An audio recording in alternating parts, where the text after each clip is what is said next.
And good morning, everybody, and welcome to Summit Point Raceway for the July MARRS round number 5 of the Northeast Divisional Road Racing Championship, all brought to you by Belmont Classic Cars. I'm Greg Ginsburg, along with Brian Donati. We've got Spencer Gaynor here with us as well, providing you all the great views of this weekend's action.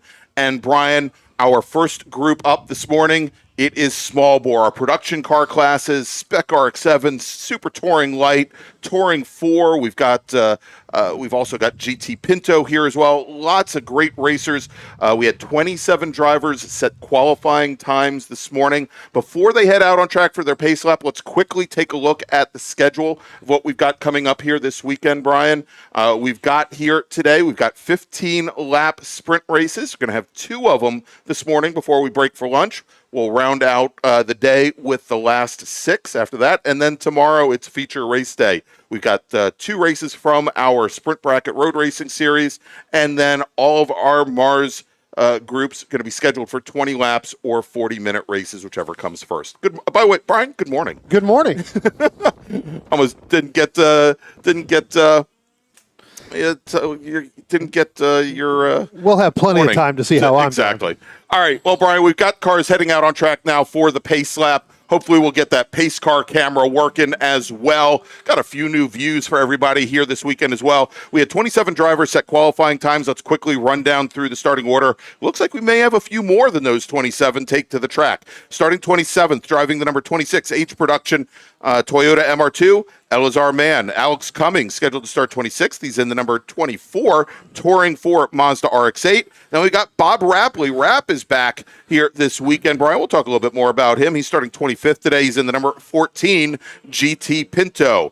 Then we have Paul Beofist. He is scheduled to start 24th. He's in the number 86, H Production Volkswagen Golf. Rick Ricker is here. He's driving the number 12, Spec RX-7, starting 23rd. Starting 22nd in the number 181, H Production Ford Fiesta, Larry Slavinsky. Miranda Price is in the number 08 STL Mazda Miata. She's starting 21st. Then we got Troy McBain. Troy's here in the number 7 H Production Honda Fit. He's from Stevenson, Virginia. He starts 20th. Then we've got Drew Erie. Drew is starting 19th today. He's in the number 16 GT Pinto. He's from Elliston, Virginia. Stephen Hyatt is here in the number 31 F Production Dodge Neon. He starts 18th. Starting 17th in the number 35 H Production Volkswagen Scirocco, Al Syme. Mike McQueen is going to start 16th today. He's in the number 27 H Production MG Midget. And your pole sitter in GT Pinto today, starting 15th, that is Bruce Shelton in the number 11 car. He's from Charlestown, West Virginia. John Turris starts 14th. He's in the number 8 Touring 4 Ford Mustang. Jennifer Romes also in Touring 4. She's in the number 186 Scion FRS. She's from Fredericksburg, Virginia, starting 13th. Starting 12th, driving the number 4 STL Mazda Miata, Kevin Conlon. Starting 11th in the number 50 H Production Porsche 924, Chuck Allard. Starting 10th, driving the number 97 E Production Mazda RX-7, Joseph Smoot. Bob Cahall starts 9th. He's in the number 178 STL Mazda Miata. Now we got John Jenkins starting 3rd in STL, 8th overall in the number 195 Mazda Miata. Stephen Clark is out here today. He's your pole sitter in F Production. He's in the number 13 F Production Mazda Miata. He starts 7th. Starting 6th, driving the number 32 STL Honda CRX, Deacon Greenfield. Starting 5th, in the number 17 E Production Nissan 240SX, Mark Johnston. Then we've got Mark Liller. He starts 4th today. He's in the number 127 Touring for Mazda MX-5. He's your pole sitter in the class. Michael Unger starting 3rd today in the number 83 E Production Honda S2000. In your front row today, Ted Cahall in the STL Mazda Miata, the 182 car. And your pole sitter, Paul Marcones in the number 48 E Production Acura Integra. Greg, looks like we may have had one car there going down to turn 1 that may have either missed a shift or just didn't. It kind of bottlenecked everybody up. We've got a couple cars in the back end of the tail end of this field, kind of 3-4 wide going into turn 1. Looks like everybody's probably going to get through there, but wow, what a stack up there. Looked like one of the Mustangs missed a shift or just did not get going. I will tell you that Elazar Mann in that 26 didn't make it out for the warm-up lap or the pace lap there, Greg. He ended up pulling off in the little short chute here and through the back. So Elazar Mann having some problems with that MR2. Yeah, and we didn't have any qualifying times for him this morning. He had gone out, and I don't think he completed a lap. Yep. We also have Bob Rapley in his GT Pinto a little bit off the pace right now. just now going into turn 3, while the rest of the field coming down through the chute and going into the carousel. We've got a car off to the inside there, Brian, over at turn 7, probably at 6B over in the carousel. That looks like that point of the K-holes right there. That is a 182. That's is actually going to be Ted K-Hall. Started off on the front row today, right? And now looks like his day only lasts a half lap here, as that is now going to move the Honda S2000 of Michael Unger, the red and white number 83 machine, up in the second place overall. And it is now a battle for the lead in E-Production, as we've got the two Hondas, the Acura Integra of Paul Marcones in the 48, and then Michael Unger in the S2000. And they've opened up a considerable lead on Mark Johnston, running third in E-Production.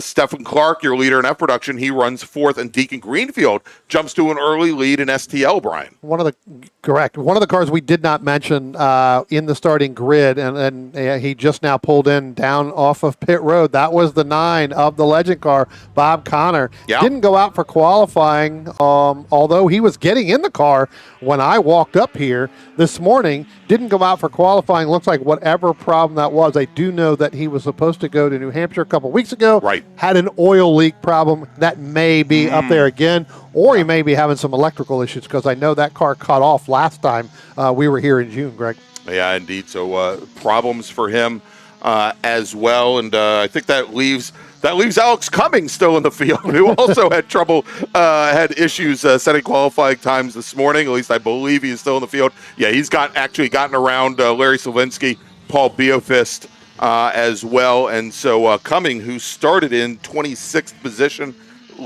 Brian, he is now up into 20th position. Over under, are you calling me Larry, is already at 1. It's I think one. it was going to be 3. There we go. Right? Even Spencer's back here pumping his fist. I mean, knock him out of the way early. That's all. He had the over. He told me he's going to take the over. Oh my gosh! All right. Also, Brian, for those of you that are watching at home, you'll notice that we do have a new timing and scoring ticker on the screen for you here. You'll notice they are color coded, broken down by class, and we will also give you information as to what laps drivers are on, what class they're in, of course, their best lap times, etc., over the course of the race. And so I hope you all enjoy that as we try to upgrade the quality of the broadcasts here. And Brian, looks like we had one driver just go very wide coming out of turn 3. They dropped the wheel going in, dropped the right rear wheel on the turn into 3, and then went off into the gravel trap. We'll try and get the number on that car in just a moment. Yep. Looks like I'm getting word they 8 there of... that is going to be John Toons, is going to be giving the transponder board next time by, because he has not completed a lap, but he is out there running. So you may not see him on our timing and scoring there on the left-hand side of the screen, but he is certainly out there. We're also seeing a little bit off the pace here, Brian, is actually John Turry's. Maybe the reason they haven't picked him up is because they didn't expect him to running the speed he is. He's quite a bit further back from the rest of the field. We'll check in on him in just a few moments. But we've got some nice battles here on the coming down the front straight. Yeah, I tell you what, you got two battles there. You've got Stephen Clark in the 13 in that F production machine, and then you got John Jenkins in that 195, that STL, which you're going to see John later out here in our Spec Miata race. They were kind of going nose to tail down by the start-finish line. Then you drop back a little bit. You had Robert Cahall, then you had the 4 of Kevin Conlon. Tell you what, they were side by side last time they went by. Coming out of turn 2, Jenkins is going to get ahead of Stephen Clark, and then now you're going to throw the 4 of Kevin Conlon. He's going to get around the 178 of Robert Cahill, and Robert going for the Ironman this year again. And I think Ted was too, and Ted got to turn 7, and that didn't work out too well. So I just saw a nice pass. Al Syme getting around Bruce Shelton. Syme in his H production Volkswagen Scirocco, of course, Shelton leading in GT Pinto. They went down in the turn 1. Shelton allowed Syme to come underneath him. I think they swapped positions again on the run down to turn 3 as they make power in very different ways with those two cars. Syme currently running second in H production to Chuck Allard's Porsche 924. Mm-hmm. Again, these races here are going to be 15 laps this morning. So we're going to going to get all those in. We're going to go late. We're going to go longer tomorrow, Greg, as Right. you know. As we came out, didn't really talk about that. We're going 15 laps today for each of our groups. Tomorrow we're going to go a little bit laps, longer. 20 laps, 40 minutes. Yep. Whichever comes first. And we are already now working lap number 5 here of this 15-lap race. So already a third through. Brian, let me do this. Let me make a first call to the grid for our next group.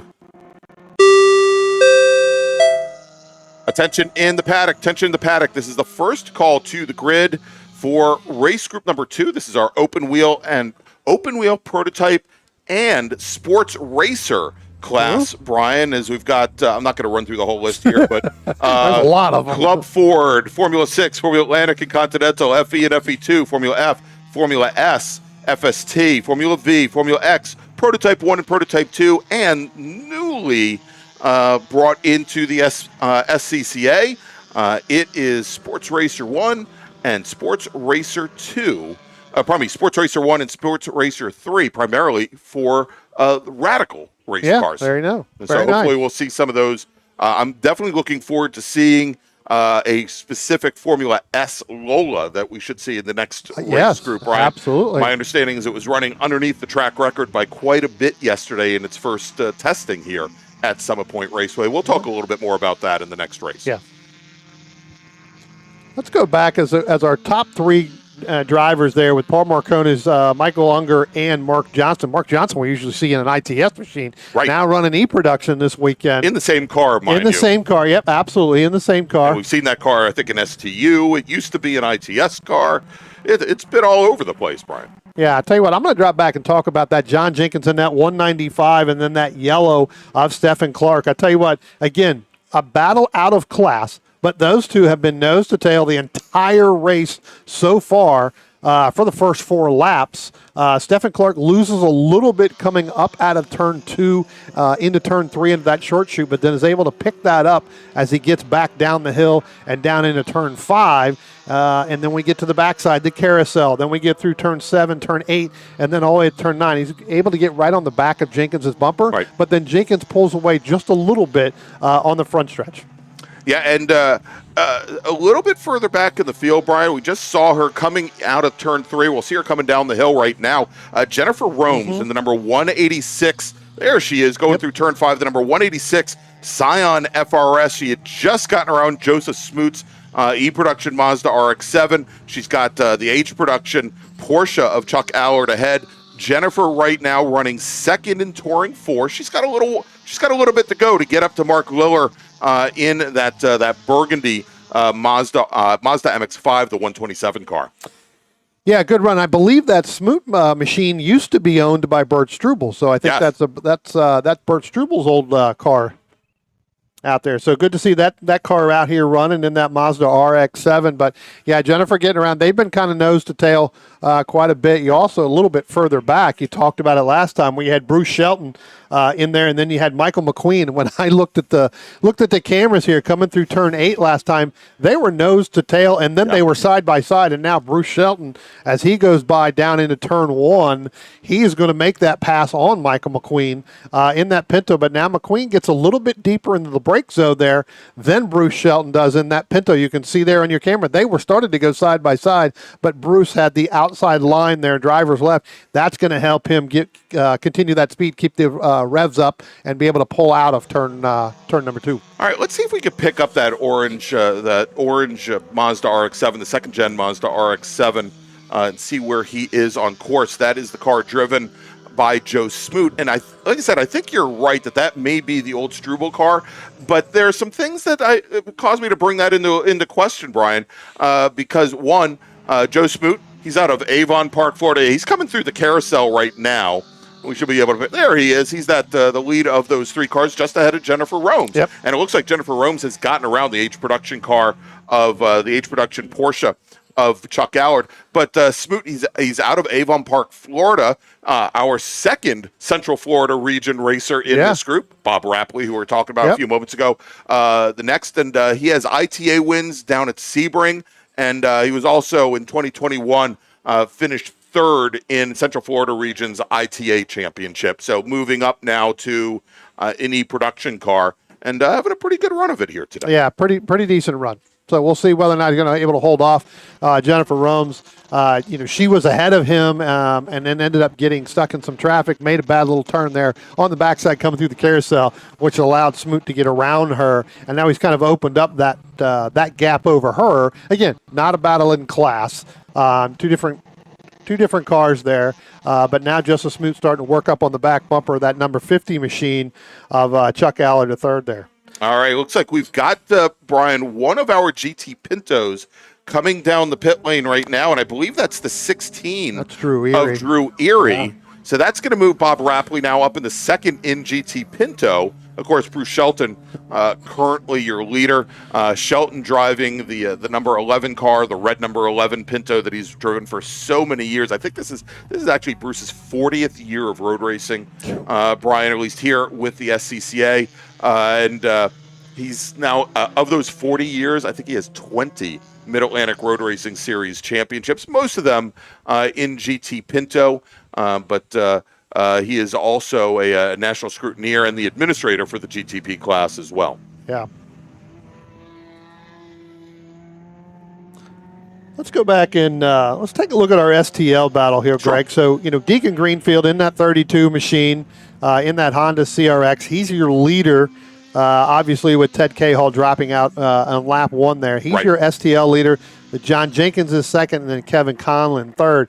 Deacon Greenfield last weekend in New Jersey set the STL record in that Honda. Didn't do really well on Saturday. Had a fuse blowout in the fuel pump. Right, and he's been chasing chasing transmission issues with that car for the longest time. So it was good to see him get the track record, but he had a very successful race on Sunday. Yeah, very successful. Set that track record on Sunday. Had a great battle with Christopher Childs for that STL, and Chris, pretty good racer in his own right. I don't want to give him too much credit, but very good racer in his own right. But, Deacon going out, Chris ends up taking the win, but Deacon sets the track record there up in New Jersey on the Thunderbolt for STL. So good run there. Good run here coming back.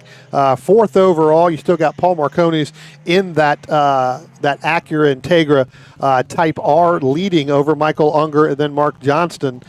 Still sitting here. I'm showing about 6 laps to go. So Indeed. So let's do this, as we're now a little bit more than halfway. Let me make another call to the grid, and we'll mention some of the folks that have joined us here in the YouTube chat, Brian.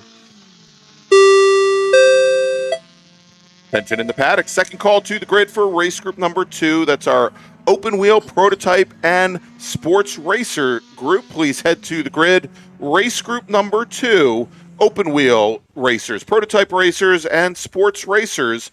Please head to the grid. Your race is next. So we've got a lot of people that are joining us here in the YouTube chat already. Brian, want to mention Sherry Mack because I called her Deacon's mother when we were in New Jersey last weekend. It's Deacon's auntie. So there you go. Want to welcome Sherry. Brad Gould, not only a flagger and volunteer, Spec Racer Ford racer. Yeah. He's here as well, cheering on Deacon Greenfield. And we've got Freddie Rivera and Austin Hernandez that are checking in, cheering on Paul Marconis from Radial Tire, one of our great longtime sponsors. Yeah, absolutely. Radial Tire, by the way. Good to see him back in that Acura. I couldn't handle him that weekend in the Pinto. I just drove me nuts. Just those two don't go together. No, certainly not.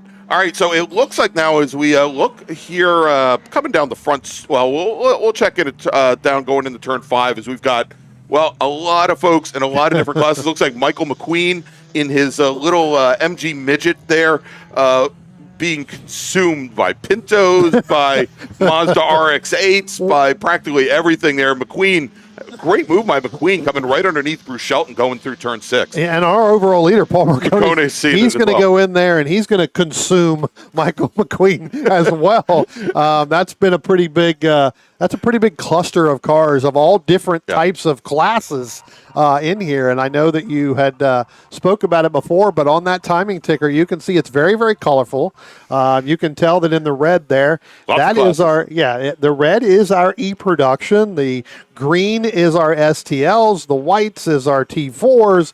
The blue is our F-Production. Again, you get a couple more greens in that STL. So what that does is that that tells you where your driver, your favorite driver, is racing against everybody else in those classes by breaking down those colors. Yeah, indeed.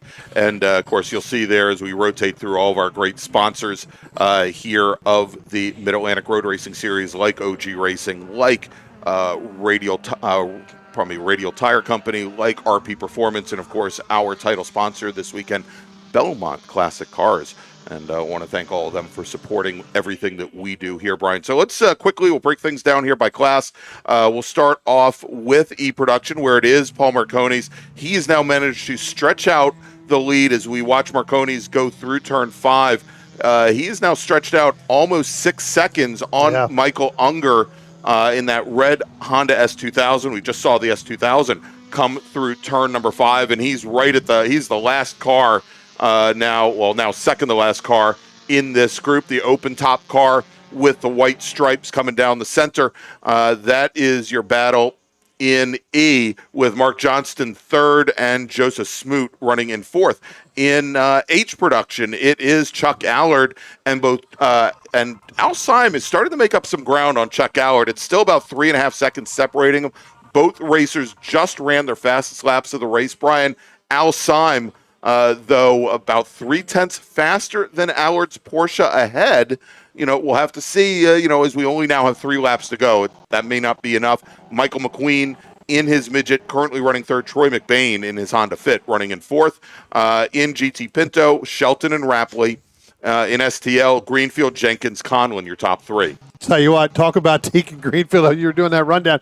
He got stuck in behind a couple of the slower cars. They were too wide coming off of turn 10. Poor Deacon had literally nowhere to go. Basically rode the brake the entire front stretch. Again, got a huge lead on John Jenkins in that STL. But, Deacon basically had zero room to move. There was so much room in between those two cars, and I believe that would have been I believe that's the 151 or the 51, one of the smaller production cars. Right. And then you had the 86 there of Paul Beofist. The 181 of Lawrence Slavinsky and Beofist. They were battling side by side coming out of turn 10, headed down into turn 1. And it just went completely nowhere to go. All right, now we talked about Mike McQueen in that little green MG midget. Brian, we got some word from down in the carousel that they're, and where he's coming onto the front straight now, where there's been some white smoke coming off the back of that car. As he comes down the front straight now, I'm not seeing the white smoke, so it may be some tire rub, possibly while that car is all loaded up down in the carousel. Yeah, I don't see anything. I mean, I think it's more of getting on and off the throttle.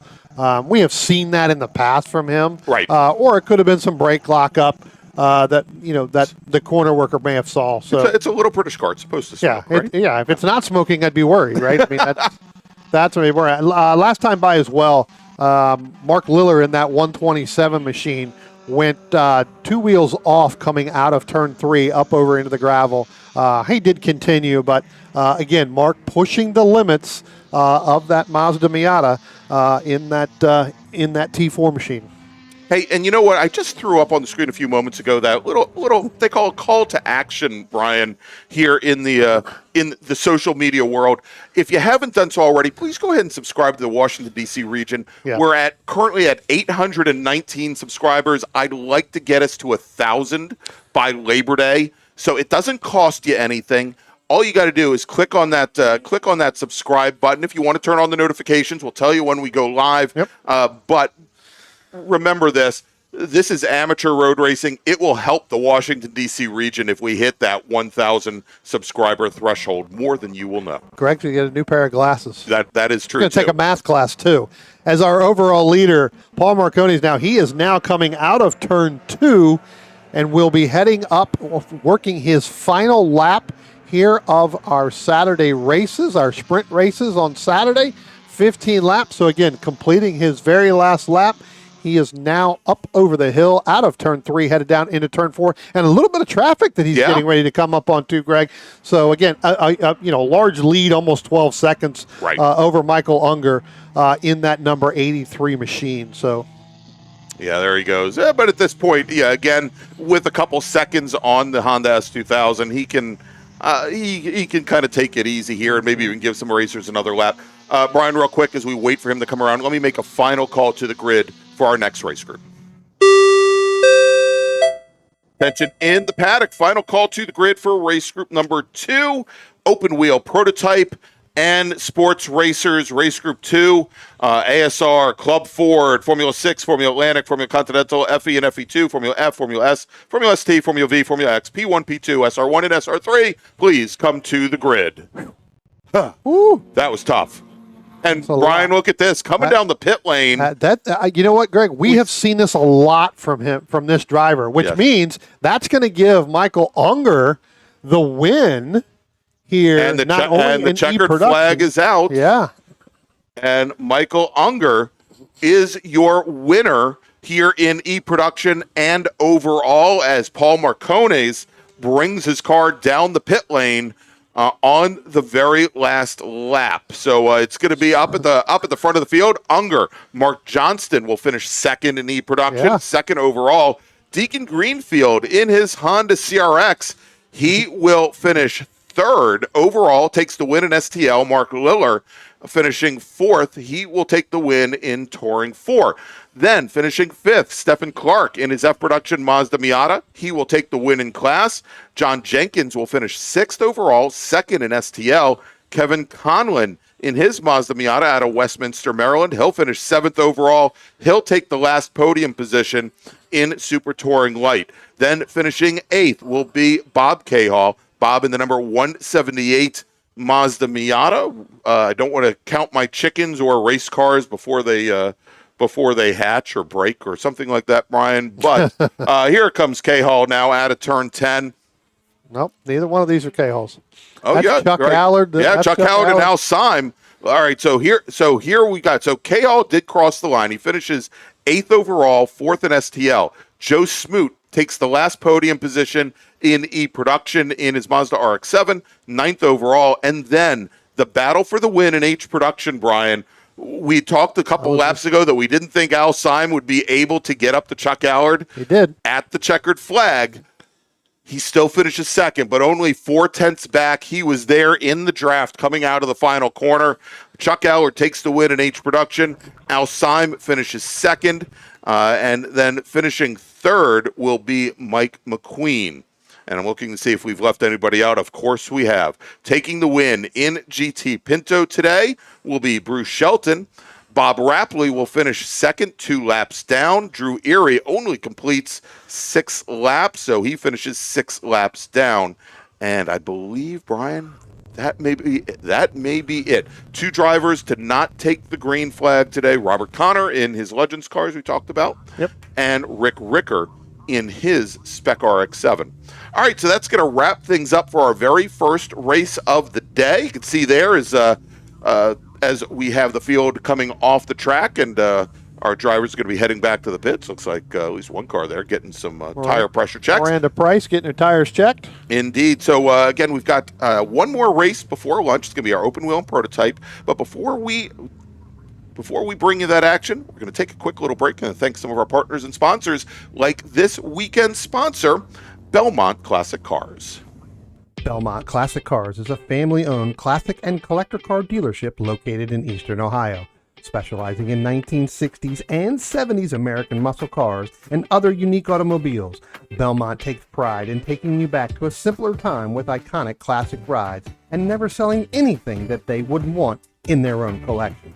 To see Belmont's extensive inventory of classic cars, visit their website at belmontclassiccars.com or find them on Facebook and Instagram at Belmont Classic.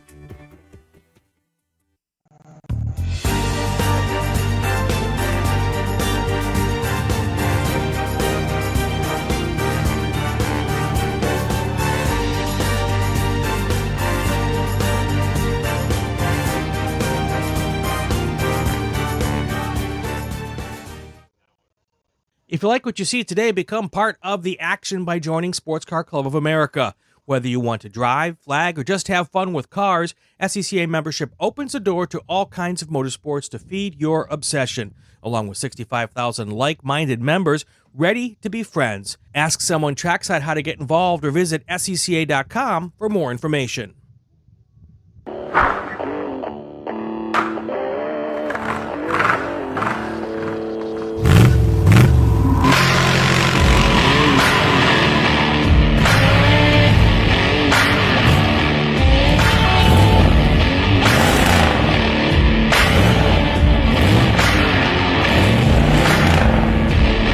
Hey dog, Belmont Classic Cars, where we take you back to simpler times. Belmont, Ohio.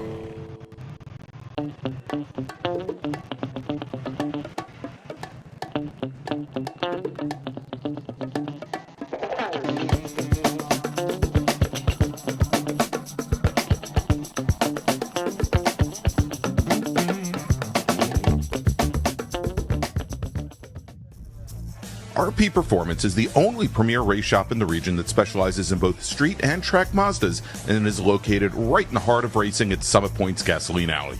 RP has been involved in countless race wins and series championships across many classes with drivers of all ages.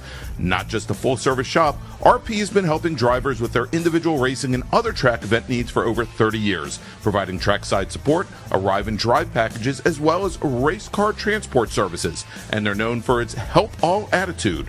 RP Performance is your go-to for getting cars back on track for that positive experience at Summit Point when you're ready to pack it in. For more information about RP Performance, come talk to them here in the paddock. Call them at 304-728-6749 or email them at Brett, that's B-R-E-T, at rpperformanceracing.com.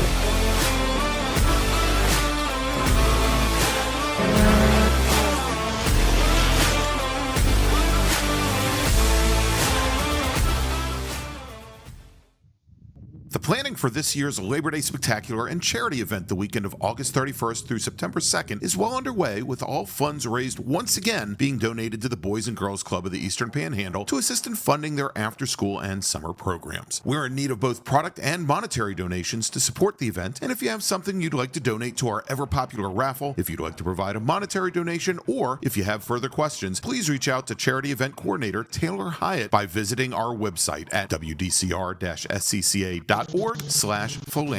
Your donations will be greatly appreciated, so make sure to have your whole family along for the weekend, and we'll see you at Labor Day.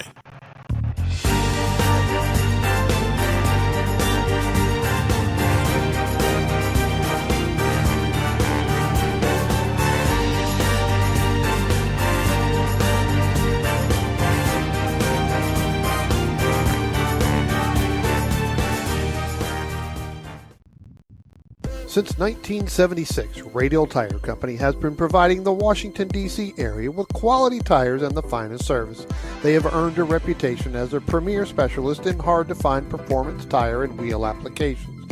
They stock tires from all of the top manufacturers for whatever you drive, from small economy cars to SUVs to trucks.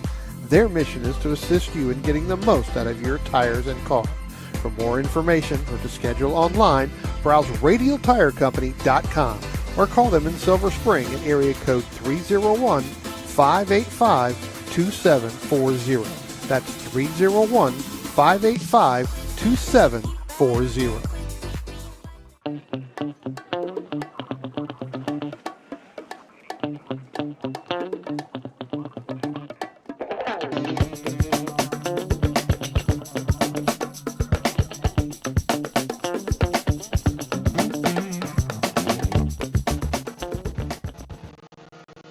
Racing carries just what you need to get on the track, from driving suits and shoes to helmets, data and video systems, to your favorite brake pads from Performance Friction, Hawk, and Paget.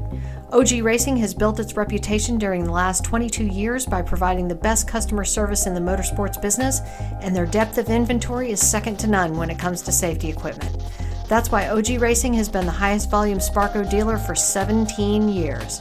Come visit their 12,000 square foot showroom and warehouse located in Sterling, Virginia.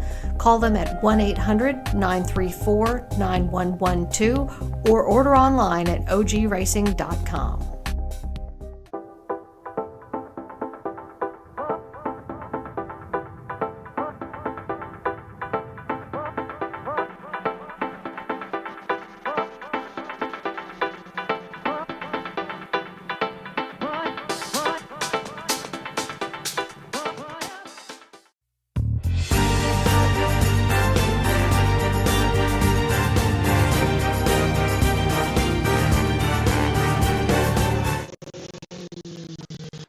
Welcome back to Summit Point Raceway, everybody. It is the July MARRS, as well as round 5 of the Northeast Division Road Racing Championship, all brought to you by Belmont Classic Cars. I'm Greg Ginsburg. He's Brian Donati. You can't see him, but right back behind us is Spencer Gaynor, giving you all the great views of this weekend's action. And I mean, as long as we can, for as long as we can keep him awake, Brian.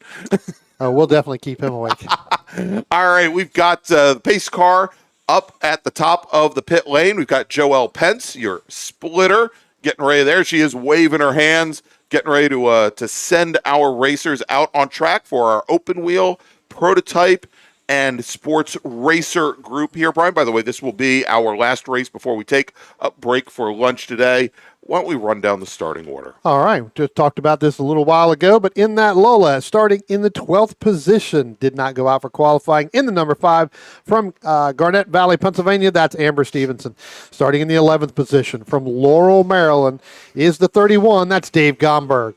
Starting in the 10th position from Winchester, Virginia, in the 61, that's Edward Eller. Starting in the 9th position in that P2 machine from Powhatan, Virginia, that's the 70 of Ken Van Horn. Starting in the 8th position from Herndon, Virginia, the 44 of Dan Carney.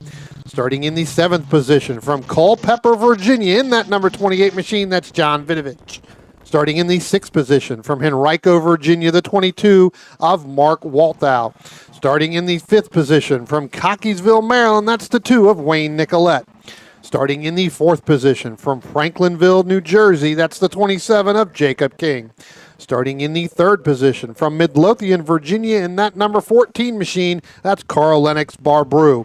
Starting on the front row and starting in the 2nd position from Oakton, Virginia, that's the 45 of Chuck Moran. And starting on a pole from Herndon, Virginia, in that FE2 machine, that's the number 11 of Justin Huffman. All right, there you go. That is your starting order. Good to see Justin back out racing, that they got that car up and running. We'll see his son, Jameson, a little bit later here this morning.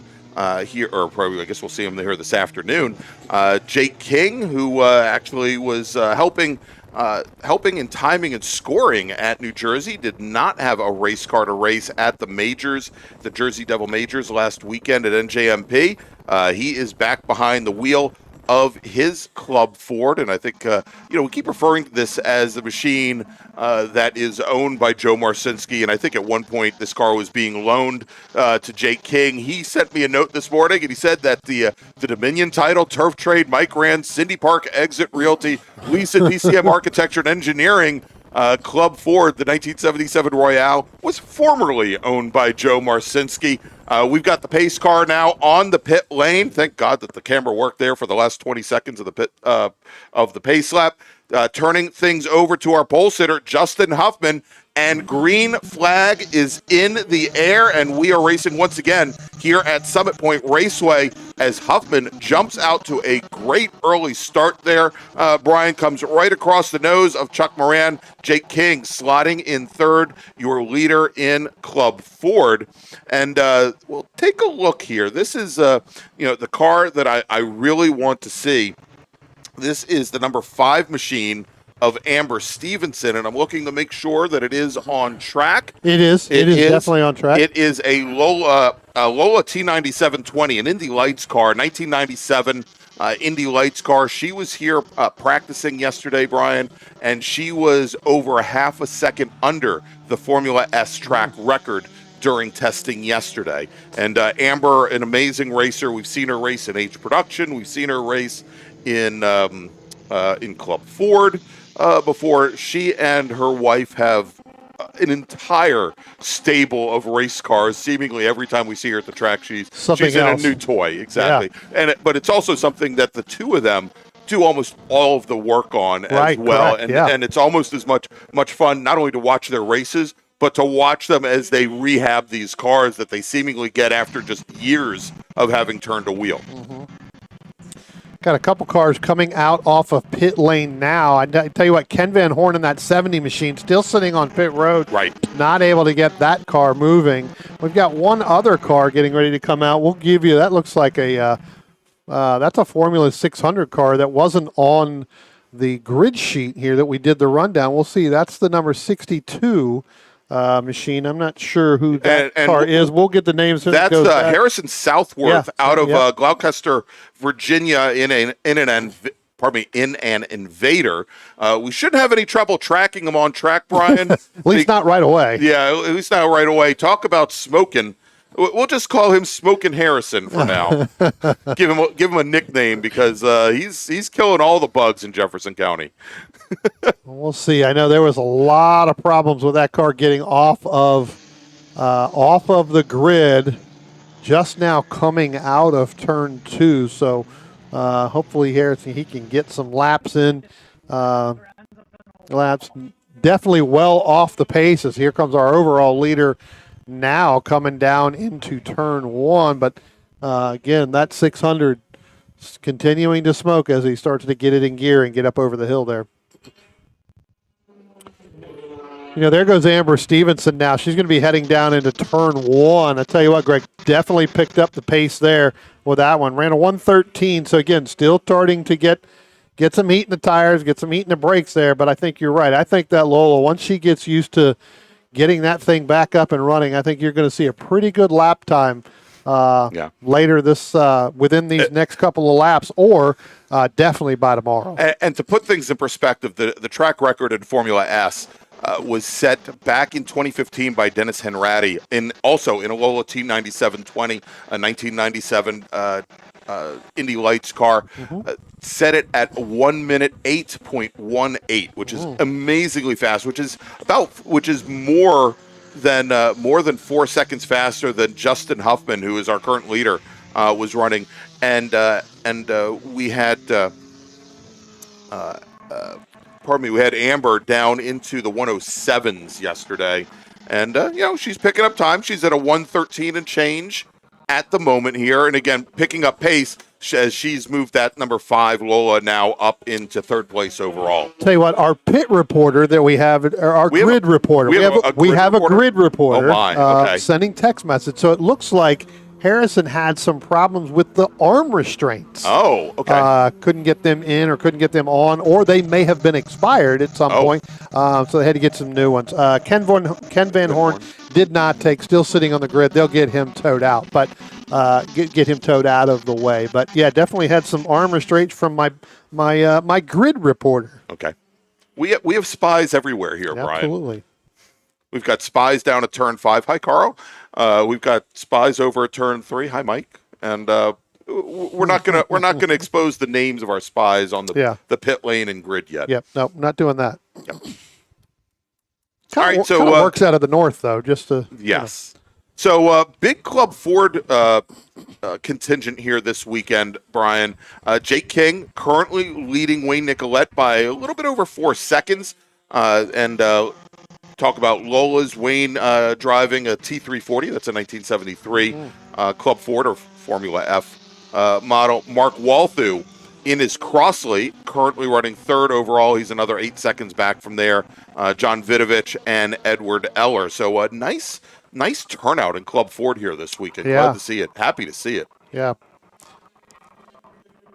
All right, there goes Jake King going by the start-finish line. Then you've got, as you said, a little ways back to The next one is the 2 of Wayne Nicolette. He's got him and Barbrew in between. Barbrew had some problems on the start as well, Greg. Yes, when they he went out for the pace lap there, he was basically starting shotgun on the field here.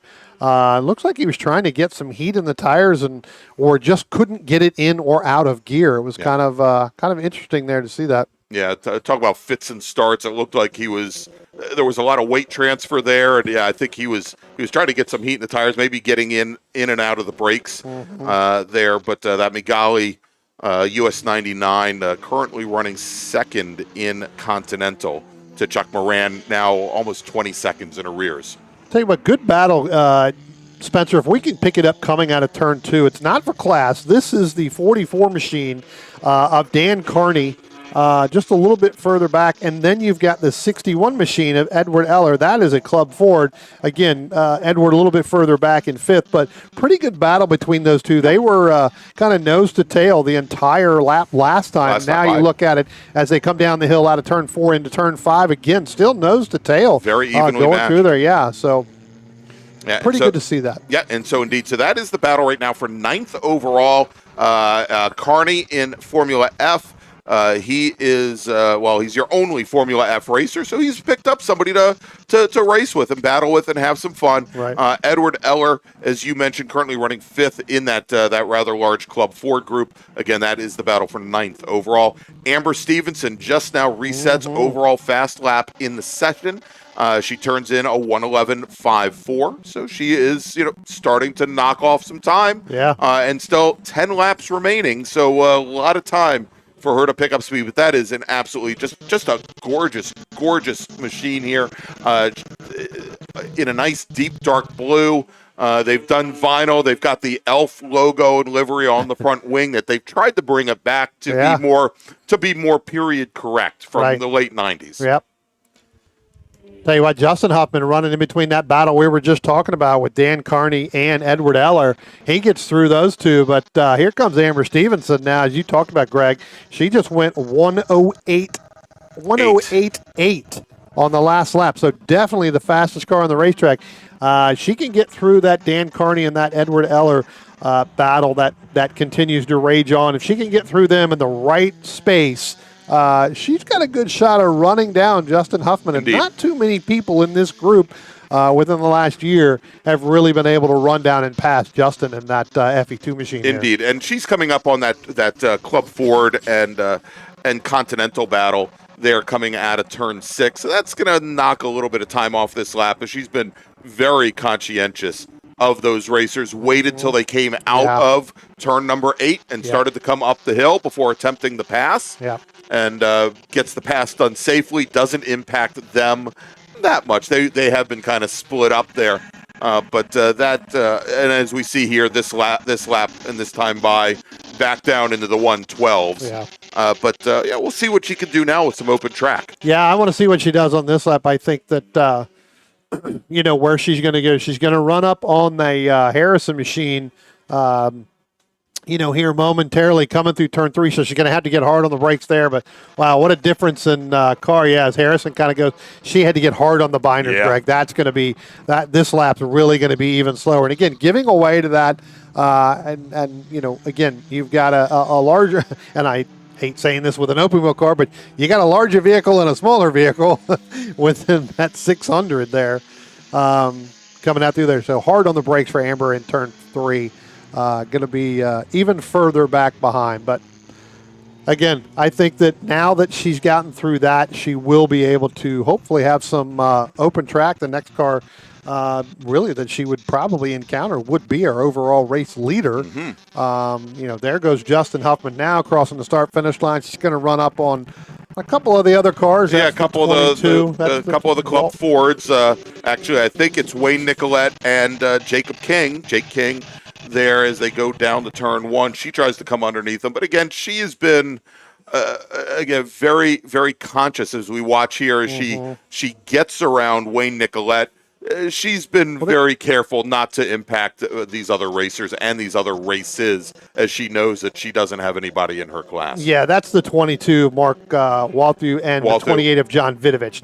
Not Nicolette. He was in turn 3. So that will be the next car that she will come up, but that's probably going to take a lap.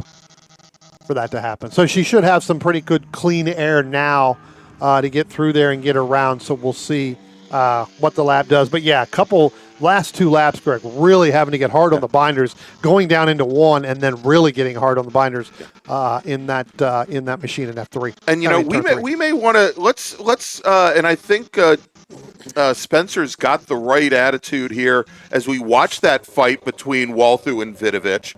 On the last lap, Vidovic made up a full second on Mark Walthu.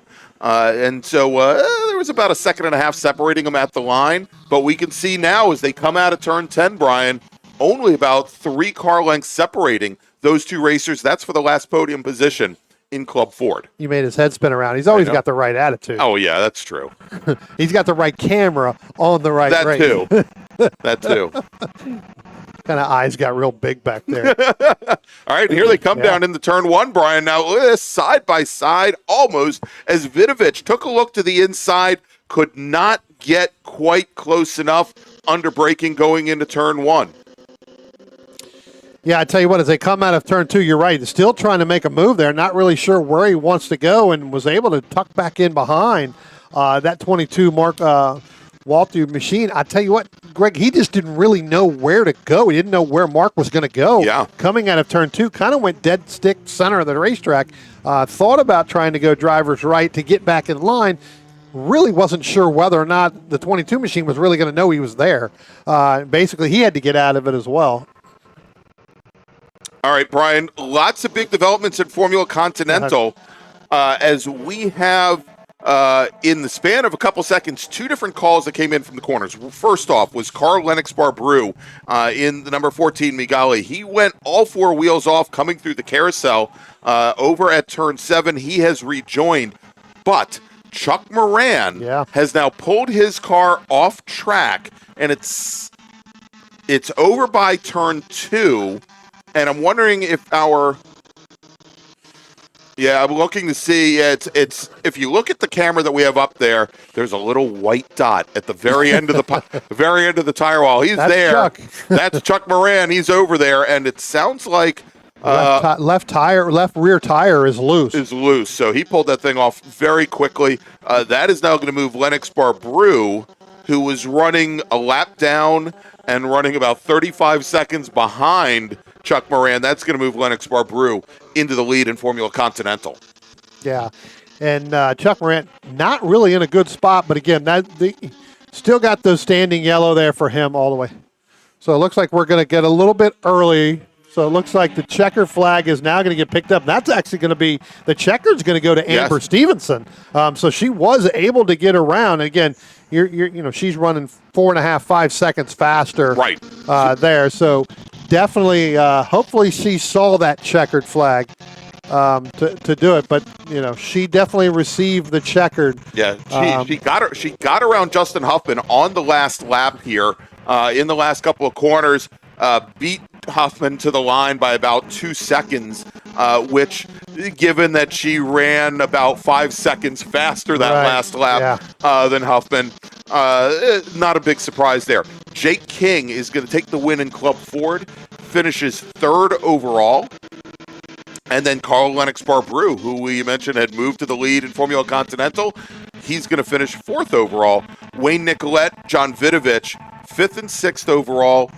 Nicolette's going to finish 2nd in Club Ford, with Vidovic finishing on the last step of the podium in Club Ford. Mark Walthu crosses the line, sets his fastest lap of the race. He's going to finish just off the podium, 4th in Club Ford, 7th overall. And then Dan Carney, Ed Eller, and of course we just talked about Chuck Moran, who's sitting along the tire wall there with a loose wheel. So that is going to wrap things up for our final race of the morning. Yeah, it looks like, and real quick, Greg, it looks like the Amber Stevenson did not see that checkered flag when they got it right when they went there. So she's going to end up doing another lap around towards the end. So we'll give her that one, so she'll be coming around. All right, and so, Brian, we've just gotten word from Race Control that our next race, race number 3, it's going to be our Sprint Bracket Road Racing Series, our first race after lunch. Cars will be on course at 1:15 this afternoon. I guess, 1:15 this afternoon. And our workers, they'll be on station getting their course checks, getting everything ready at 11:10. 1:10, pardon me. 1:10. It would be 11:10 Pacific time. There you go. Even got him back there laughing at you. He doesn't know anything about that. It's different time zones, Brian. I don't know. We need those subscribers at 1,000. Greg can get his glasses and his math. That's right. Send him to math class. Yeah, there we go. Here, let's throw that back up. We'll throw that back up on the screen.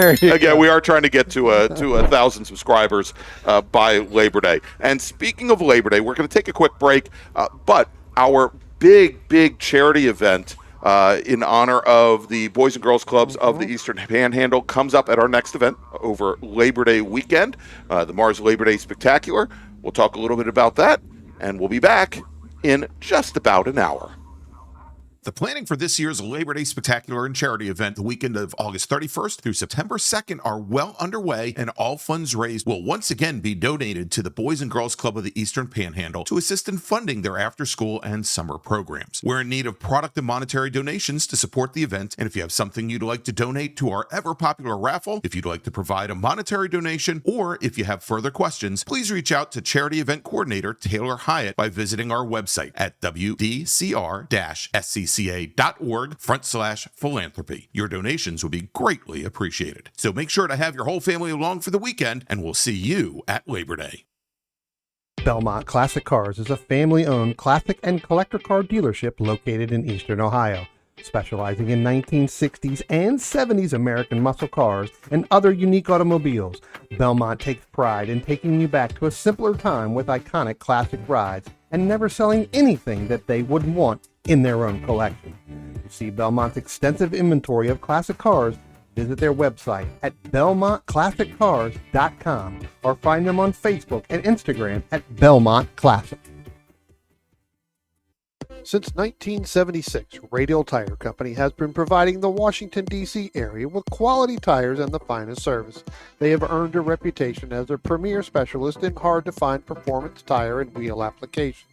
They stock tires from all of the top manufacturers for whatever you drive, from small economy cars to SUVs to trucks. Their mission is to assist you in getting the most out of your tires and cars.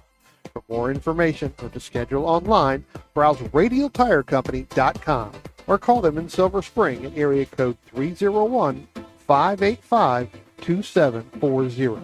That's 301-585-2740. RP Performance is the only premier race shop in the region that specializes in both street and track Mazdas and is located right in the heart of racing at Summit Point's Gasoline Alley. RP has been involved in countless race wins and series championships across many classes with drivers of all ages. Not just a full-service shop, RP has been helping drivers with their individual racing and other track event needs for over 30 years, providing trackside support, arrive and drive packages, as well as race car transport services. And they're known for its help all attitude. RP Performance is your go-to for getting cars back on track for that positive experience at Summit Point when you're ready to pack it in. For more information about RP Performance, come talk to them here in the paddock. Call them at 304-728-6749 or email them at Brett, that's B-R-E-T, at rpperformanceracing.com.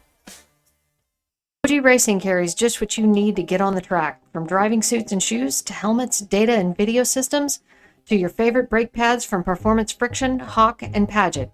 OG Racing has built its reputation during the last 22 years by providing the best customer service in the motorsports business, and their depth of inventory is second to none when it comes to safety equipment. That's why OG Racing has been the highest volume Sparco dealer for 17 years.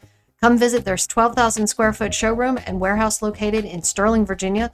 Call them at 1-800-934-9112 or order online at ogracing.com.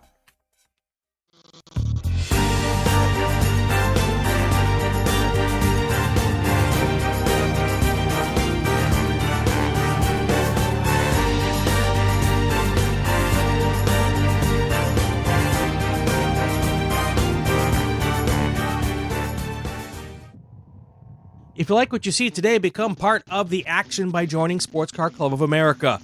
Whether you want to drive, flag, or just have fun with cars, SCCA membership opens the door to all kinds of motorsports to feed your obsession, along with 65,000 like-minded members ready to be friends. Ask someone trackside how to get involved or visit SCCA.com for more information.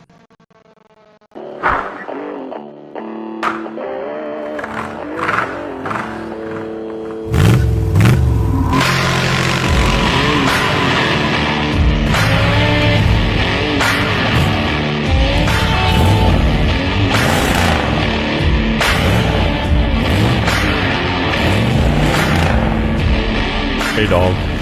Belmont Classic Cars, where we take you back to simpler times. Belmont, Ohio.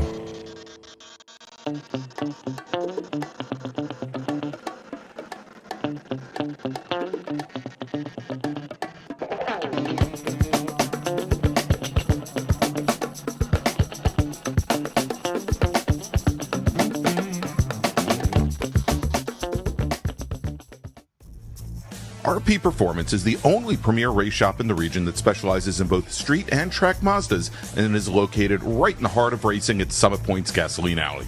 RP has been involved in countless race wins and series championships across many classes with drivers of all ages. Not just a full-service shop, RP has been helping drivers with their individual racing and other track event needs for over 30 years, providing trackside support, arrive and drive packages, as well as race car transport services. And they're known for its help all attitude. RP Performance is your go-to for getting cars back on track for that positive experience at Summit Point when you're ready to pack it in. For more information about RP Performance, come talk to them here in the paddock. Call them at 304-728-6749 or email them at Brett, that's B-R-E-T, at rpperformanceracing.com.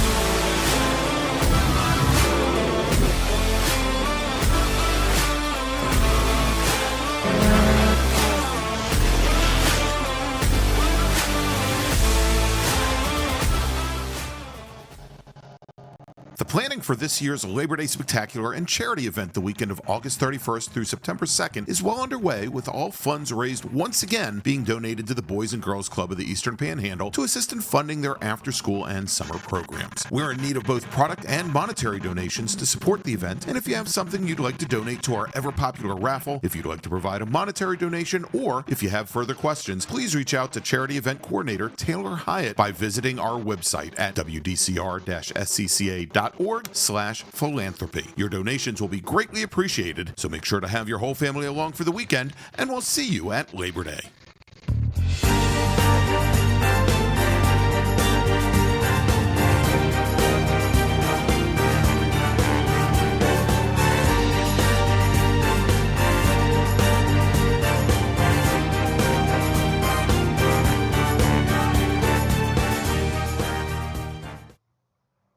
Since 1976, Radial Tire Company has been providing the Washington, D.C. area with quality tires and the finest service. They have earned a reputation as a premier specialist in hard-to-find performance tire and wheel applications. They stock tires from all of the top manufacturers for whatever you drive, from small economy cars to SUVs to trucks. Their mission is to assist you in getting the most out of your tires and car. For more information or to schedule online, browse radialtirecompany.com or call them in Silver Spring at area code 301-585-2740. That's 301-585-2740.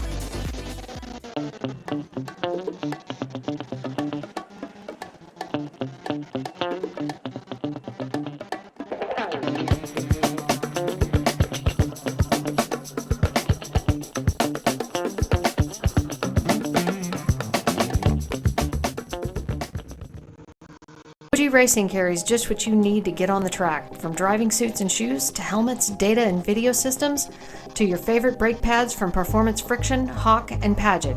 OG Racing has built its reputation during the last 22 years by providing the best customer service in the motorsports business, and their depth of inventory is second to none when it comes to safety equipment. That's why OG Racing has been the highest volume Sparco dealer for 17 years. Come visit their 12,000 square foot showroom and warehouse located in Sterling, Virginia. Call them at 1-800-934-9112 or order online at ogracing.com.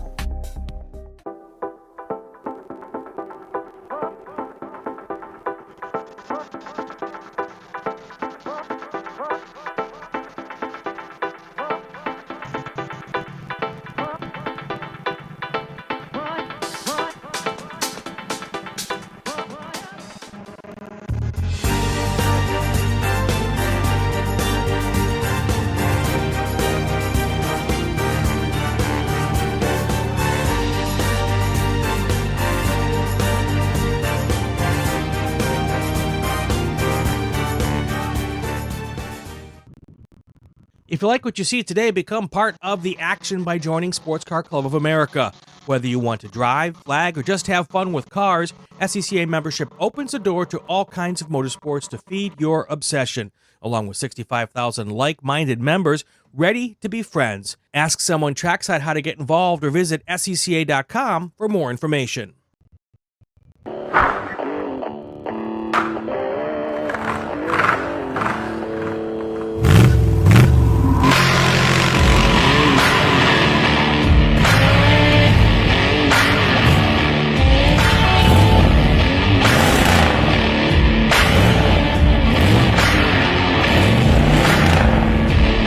Hey dog, Belmont Classic Cars, where we take you back to simpler times. Belmont, Ohio.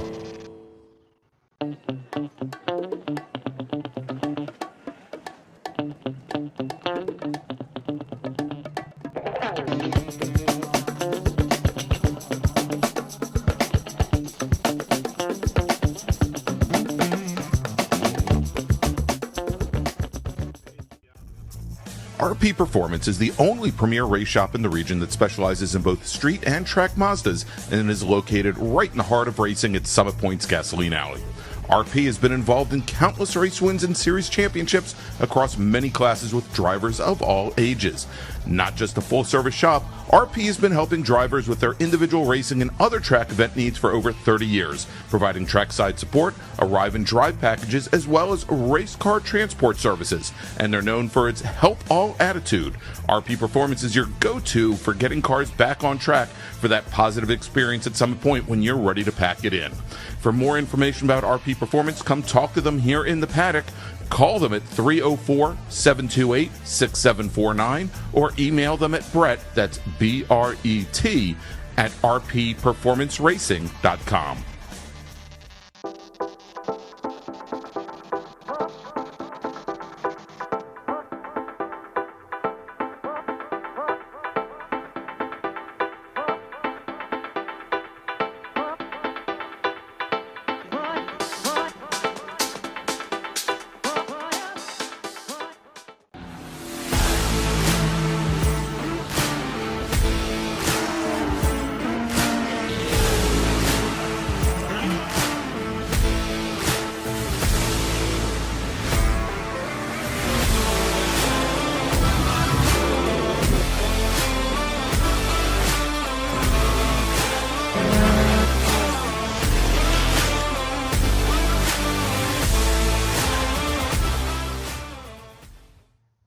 The planning for this year's Labor Day Spectacular and charity event the weekend of August 31st through September 2nd is well underway, with all funds raised once again being donated to the Boys and Girls Club of the Eastern Panhandle to assist in funding their after-school and summer programs. We're in need of both product and monetary donations to support the event, and if you have something you'd like to donate to our ever-popular raffle, if you'd like to provide a monetary donation, or if you have further questions, please reach out to Charity Event Coordinator Taylor Hyatt by visiting our website at wdcr-scca.org/philanthropy. Your donations will be greatly appreciated, so make sure to have your whole family along for the weekend, and we'll see you at Labor Day.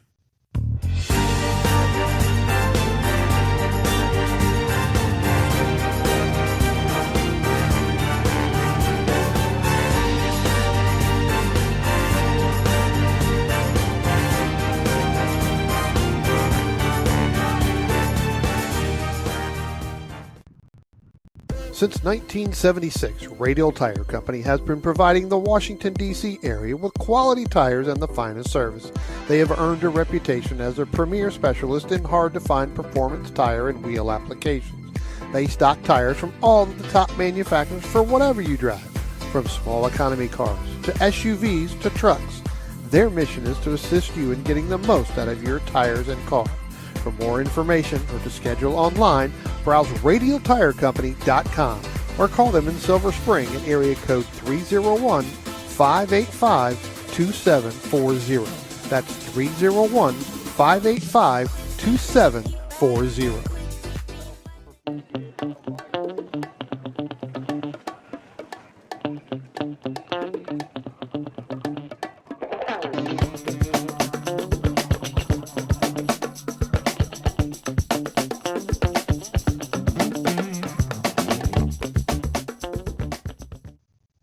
OG Racing carries just what you need to get on the track, from driving suits and shoes to helmets, data and video systems, to your favorite brake pads from Performance Friction, Hawk, and Paget. OG Racing has built its reputation during the last 22 years by providing the best customer service in the motorsports business, and their depth of inventory is second to none when it comes to safety equipment. That's why OG Racing has been the highest volume Sparco dealer for 17 years. Come visit their 12,000 square foot showroom and warehouse located in Sterling, Virginia. Call them at 1-800-934-9112 or order online at ogracing.com.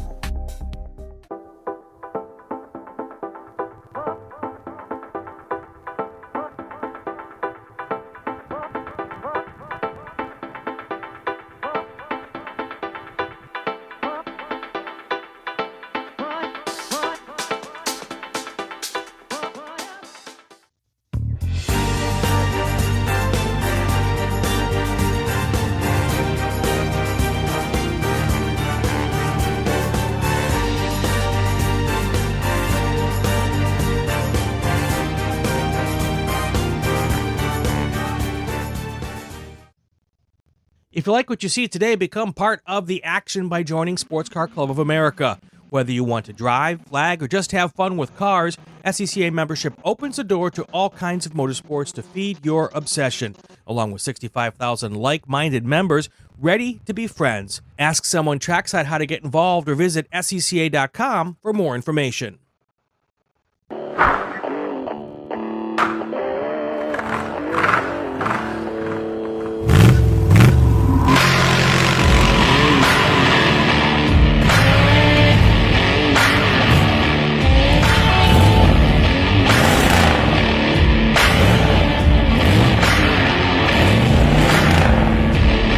Hey dog, Belmont Classic Cars, where we take you back to simpler times.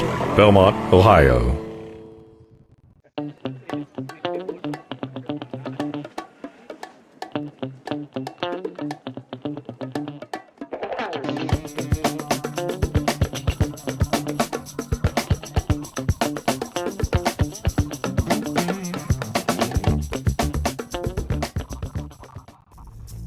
RP Performance is the only premier race shop in the region that specializes in both street and track Mazdas and is located right in the heart of racing at Summit Point's Gasoline Alley.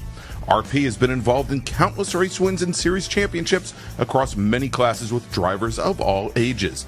Not just a full-service shop, RP has been helping drivers with their individual racing and other track event needs for over 30 years, providing trackside support, arrive and drive packages, as well as race car transport services. And they're known for its help all attitude. RP Performance is your go-to for getting cars back on track for that positive experience at Summit Point when you're ready to pack it in. For more information about RP Performance, come talk to them here in the paddock. Call them at 304-728-6749 or email them at Brett, that's B-R-E-T, at rpperformanceracing.com.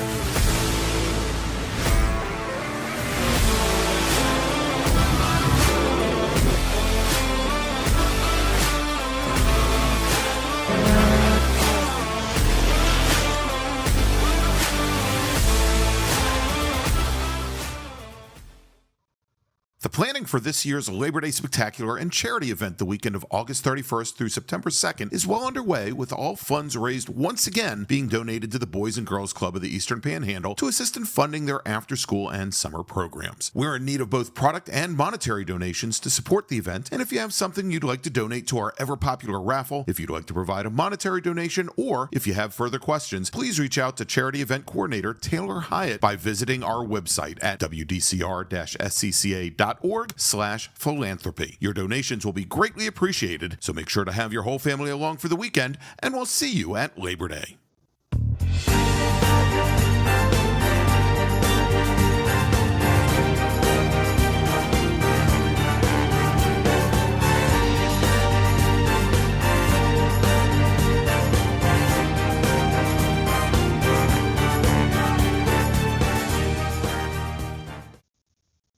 Since 1976, Radial Tire Company has been providing the Washington, D.C. area with quality tires and the finest service. They have earned a reputation as a premier specialist in hard-to-find performance tire and wheel applications. They stock tires from all of the top manufacturers for whatever you drive, from small economy cars to SUVs to trucks. Their mission is to assist you in getting the most out of your tires and car. For more information or to schedule online, browse radialtirecompany.com or call them in Silver Spring at area code 301-585-2740. That's 301-585-2740.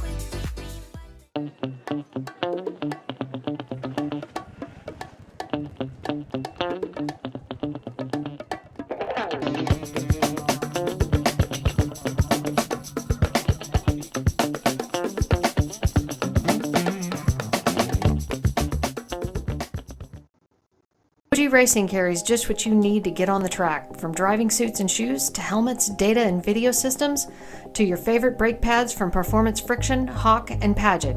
OG Racing has built its reputation during the last 22 years by providing the best customer service in the motorsports business, and their depth of inventory is second to none when it comes to safety equipment.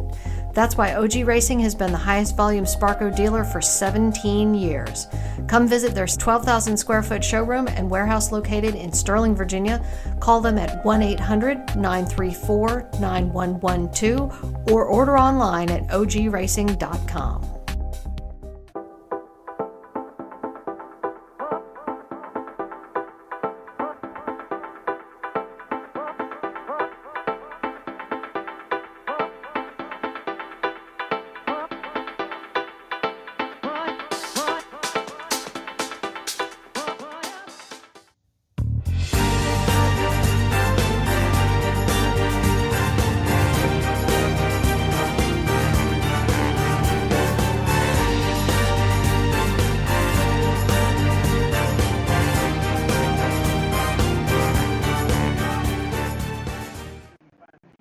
If you like what you see today, become part of the action by joining Sports Car Club of America. Whether you want to drive, flag, or just have fun with cars, SCCA membership opens the door to all kinds of motorsports to feed your obsession. Along with 65,000 like-minded members ready to be friends. Ask someone trackside how to get involved or visit SCCA.com for more information.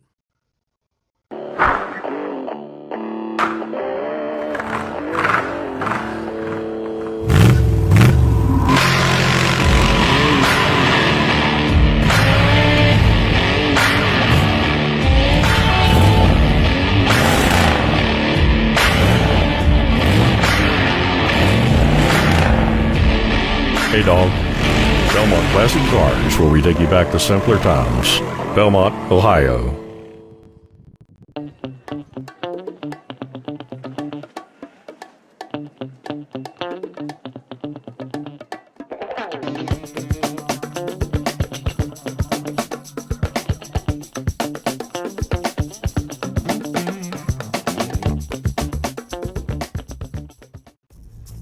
RP Performance is the only premier race shop in the region that specializes in both street and track Mazdas and is located right in the heart of racing at Summit Point's Gasoline Alley. RP has been involved in countless race wins and series championships across many classes with drivers of all ages.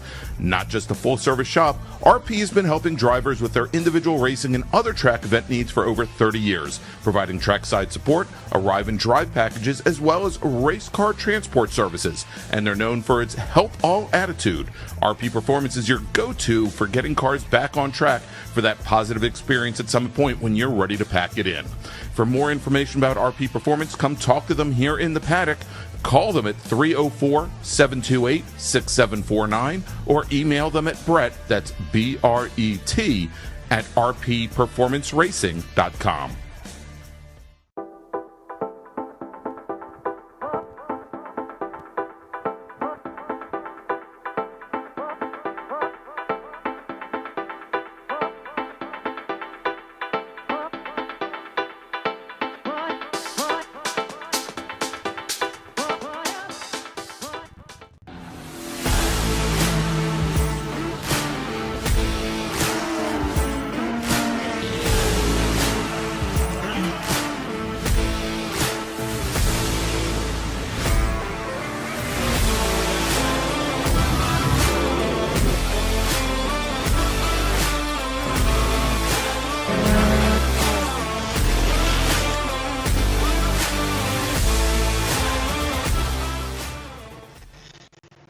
The planning for this year's Labor Day Spectacular and charity event the weekend of August 31st through September 2nd is well underway, with all funds raised once again being donated to the Boys and Girls Club of the Eastern Panhandle to assist in funding their after-school and summer programs. We're in need of both product and monetary donations to support the event, and if you have something you'd like to donate to our ever-popular raffle, if you'd like to provide a monetary donation, or if you have further questions, please reach out to Charity Event Coordinator Taylor Hyatt by visiting our website at wdcr-scca.org/philanthropy. Your donations will be greatly appreciated, so make sure to have your whole family along for the weekend, and we'll see you at Labor Day.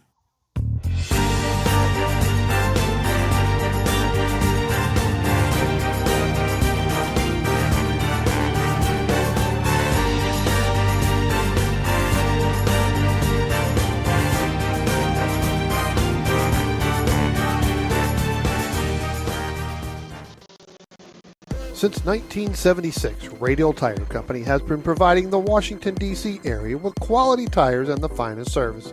They have earned a reputation as a premier specialist in hard-to-find performance tire and wheel applications. They stock tires from all of the top manufacturers for whatever you drive, from small economy cars to SUVs to trucks. Their mission is to assist you in getting the most out of your tires and car. For more information or to schedule online, browse radialtirecompany.com or call them in Silver Spring at area code 301-585-2740. That's 301-585-2740.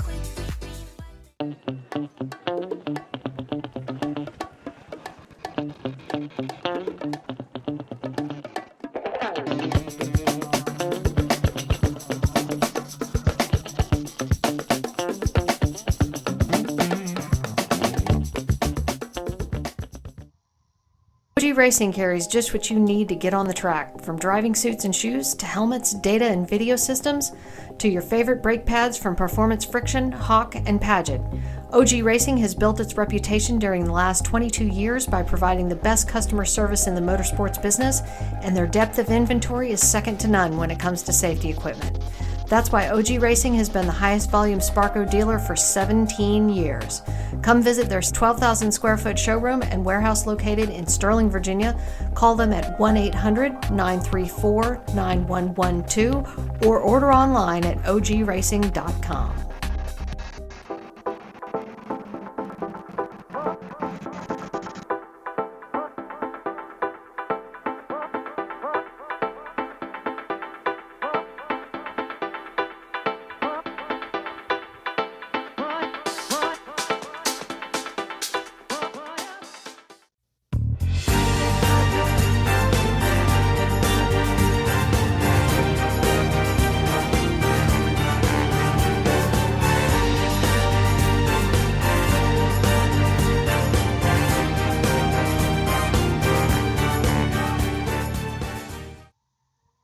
If you like what you see today, become part of the action by joining Sports Car Club of America. Whether you want to drive, flag, or just have fun with cars, SCCA membership opens the door to all kinds of motorsports to feed your obsession, along with 65,000 like-minded members ready to be friends. Ask someone trackside how to get involved or visit SCCA.com for more information.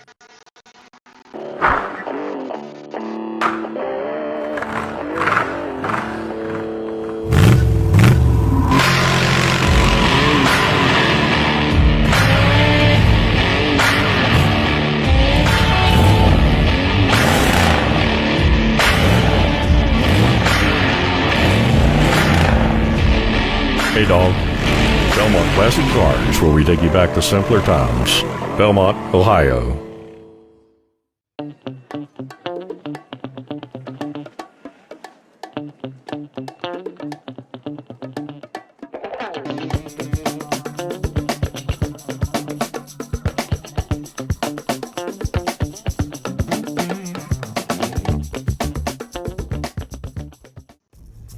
RP Performance is the only premier race shop in the region that specializes in both street and track Mazdas and is located right in the heart of racing at Summit Point's Gasoline Alley. RP has been involved in countless race wins and series championships across many classes with drivers of all ages. Not just a full-service shop, RP has been helping drivers with their individual racing and other track event needs for over 30 years, providing trackside support, arrive and drive packages, as well as race car transport services. And they're known for its help all attitude. RP Performance is your go-to for getting cars back on track for that positive experience at Summit Point when you're ready to pack it in. For more information about RP Performance, come talk to them here in the paddock. Call them at 304-728-6749 or email them at Brett, that's B-R-E-T, at rpperformanceracing.com.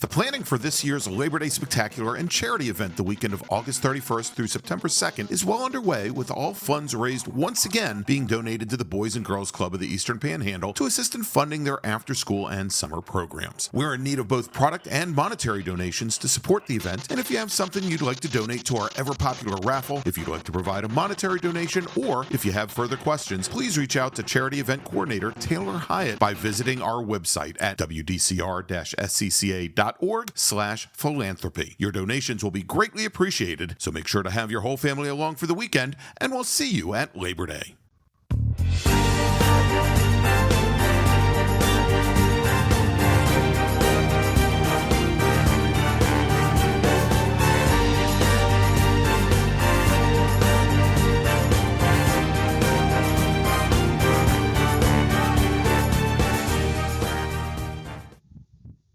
Since 1976, Radial Tire Company has been providing the Washington, D.C. area with quality tires and the finest service. They have earned a reputation as a premier specialist in hard-to-find performance tire and wheel applications. They stock tires from all of the top manufacturers for whatever you drive, from small economy cars to SUVs to trucks. Their mission is to assist you in getting the most out of your tires and cars. For more information or to schedule online, browse radialtirecompany.com or call them in Silver Spring at area code 301-585-2740. That's 301-585-2740.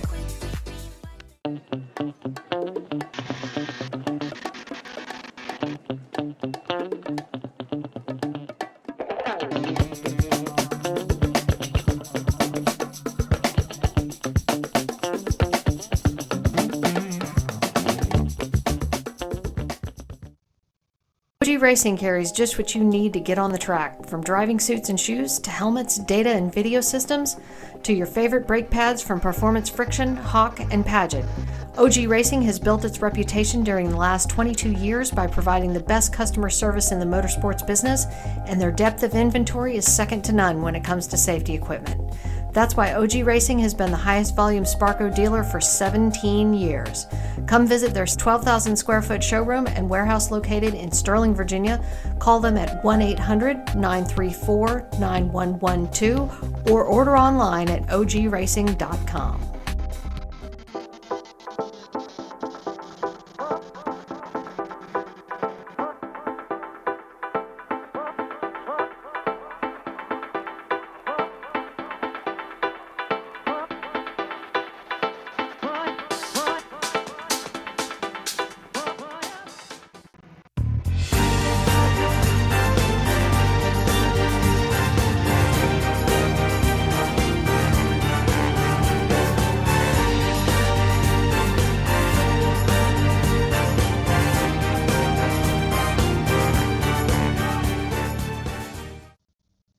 If you like what you see today, become part of the action by joining Sports Car Club of America. Whether you want to drive, flag, or just have fun with cars, SCCA membership opens the door to all kinds of motorsports to feed your obsession. Along with 65,000 like-minded members ready to be friends. Ask someone trackside how to get involved or visit SCCA.com for more information.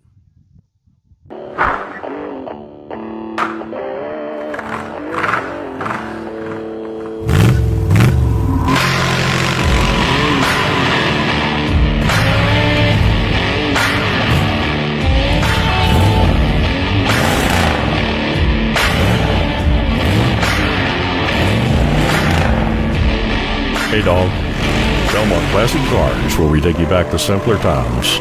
Belmont, Ohio.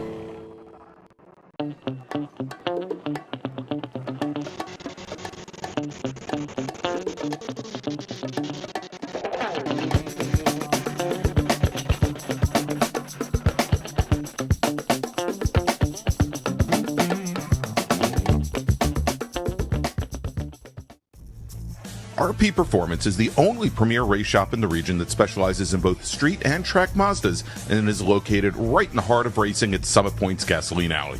RP has been involved in countless race wins and series championships across many classes with drivers of all ages. Not just a full-service shop, RP has been helping drivers with their individual racing and other track event needs for over 30 years, providing trackside support, arrive and drive packages, as well as race car transport services. And they're known for its help all attitude. RP Performance is your go-to for getting cars back on track for that positive experience at Summit Point when you're ready to pack it in. For more information about RP Performance, come talk to them here in the paddock. Call them at 304-728-6749 or email them at Brett, that's B-R-E-T, at rpperformanceracing.com.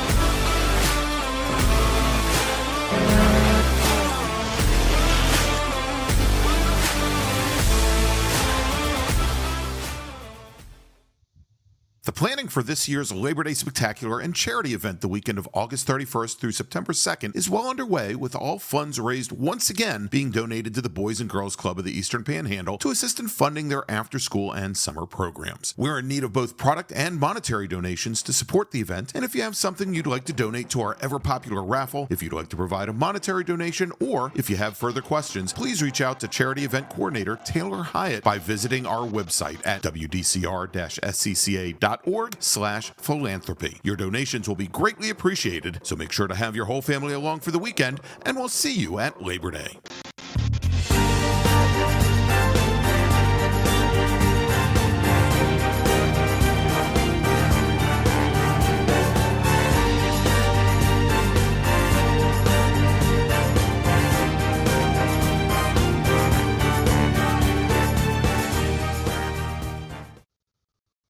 Since 1976, Radial Tire Company has been providing the Washington, D.C. area with quality tires and the finest service.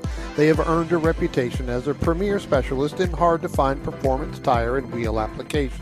They stock tires from all of the top manufacturers for whatever you drive, from small economy cars to SUVs to trucks. Their mission is to assist you in getting the most out of your tires and car. For more information or to schedule online, browse radialtirecompany.com or call them in Silver Spring at area code 301-585-2740. That's 301-585-2740.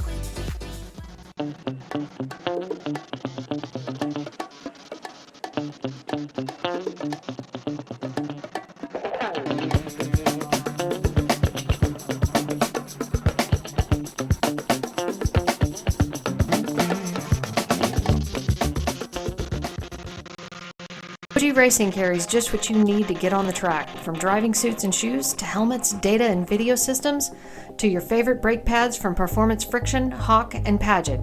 OG Racing has built its reputation during the last 22 years by providing the best customer service in the motorsports business, and their depth of inventory is second to none when it comes to safety equipment.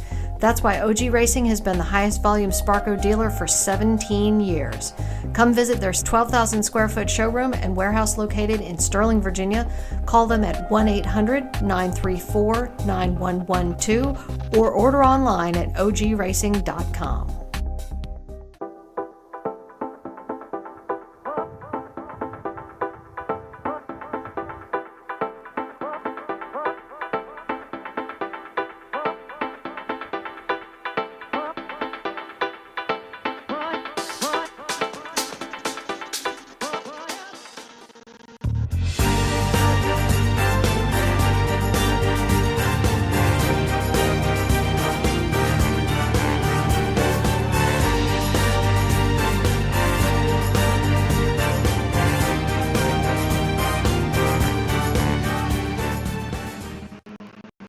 If you like what you see today, become part of the action by joining Sports Car Club of America.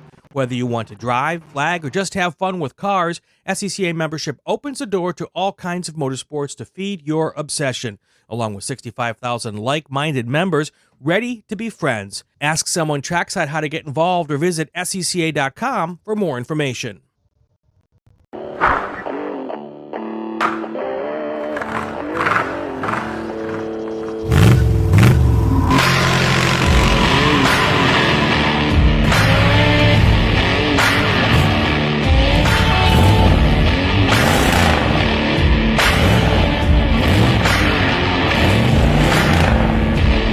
Hey dog, Belmont Classic Cars, where we take you back to simpler times. Belmont, Ohio.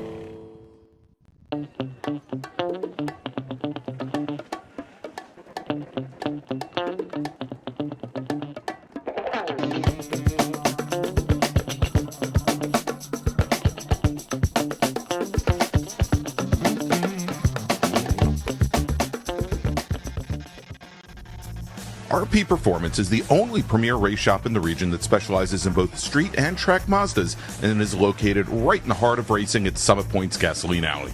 RP has been involved in countless race wins and series championships across many classes with drivers of all ages. Not just a full-service shop, RP has been helping drivers with their individual racing and other track event needs for over 30 years, providing trackside support, arrive and drive packages, as well as race car transport services. And they're known for its help all attitude.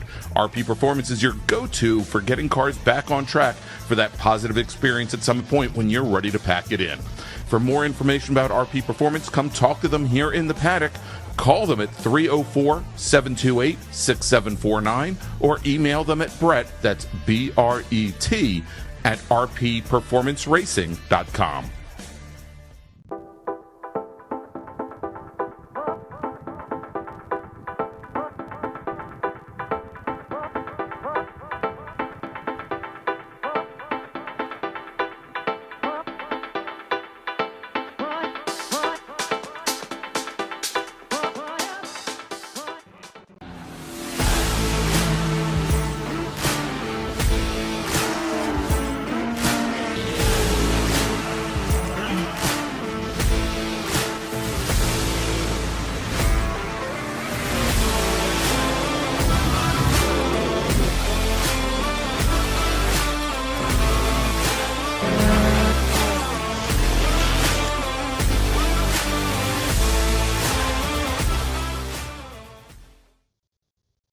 for this year's Labor Day Spectacular and charity event the weekend of August 31st through September 2nd is well underway, with all funds raised once again being donated to the Boys and Girls Club of the Eastern Panhandle to assist in funding their after-school and summer programs. We're in need of both product and monetary donations to support the event, and if you have something you'd like to donate to our ever-popular raffle, if you'd like to provide a monetary donation, or if you have further questions, please reach out to Charity Event Coordinator Taylor Hyatt by visiting our website at wdcr-scca.org/philanthropy. Your donations will be greatly appreciated, so make sure to have your whole family along for the weekend, and we'll see you at Labor Day.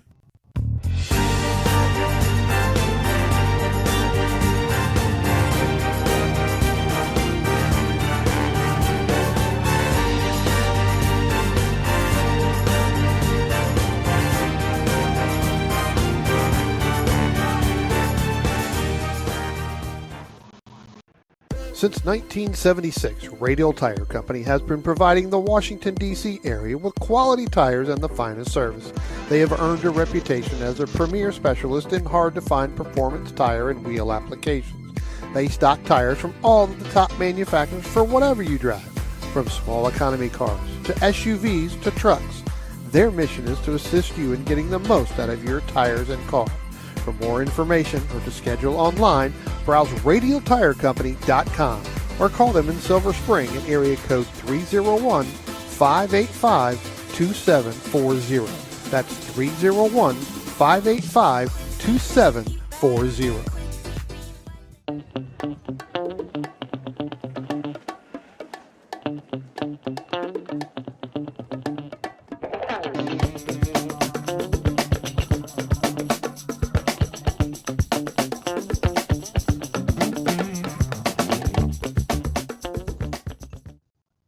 OG Racing carries just what you need to get on the track, from driving suits and shoes to helmets, data and video systems, to your favorite brake pads from Performance Friction, Hawk, and Paget.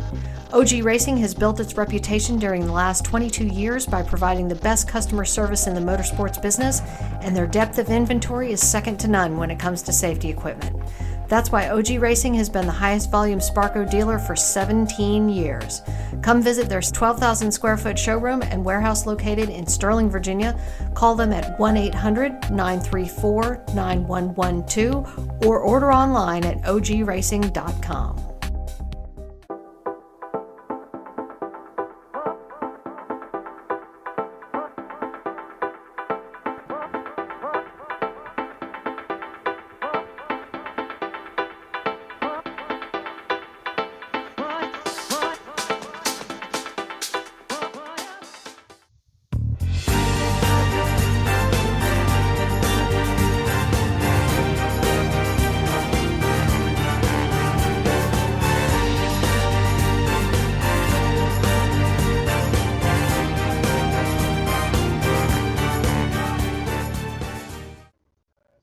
If you like what you see today, become part of the action by joining Sports Car Club of America.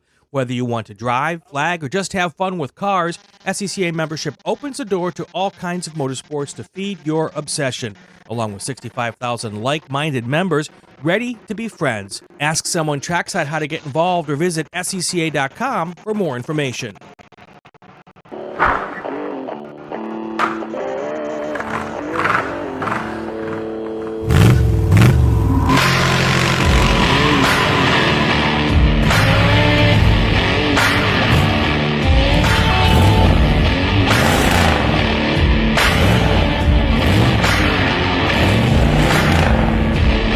Hey dog, Belmont Classic Cars, where we take you back to simpler times. Belmont, Ohio.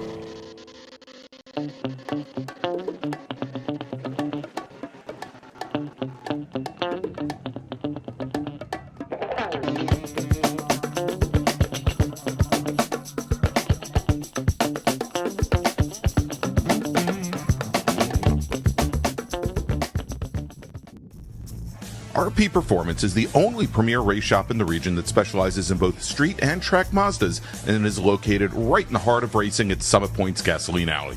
RP has been involved in countless race wins and series championships across many classes with drivers of all ages. Not just a full-service shop, RP has been helping drivers with their individual racing and other track event needs for over 30 years, providing trackside support, arrive and drive packages, as well as race car transport services. And they're known for its help all attitude. RP Performance is your go-to for getting cars back on track for that positive experience at some point when you're ready to pack it in. For more information about RP Performance, come talk to them here in the paddock. Call them at 304-728-6749 or email them at Brett, that's B-R-E-T, at rpperformanceracing.com.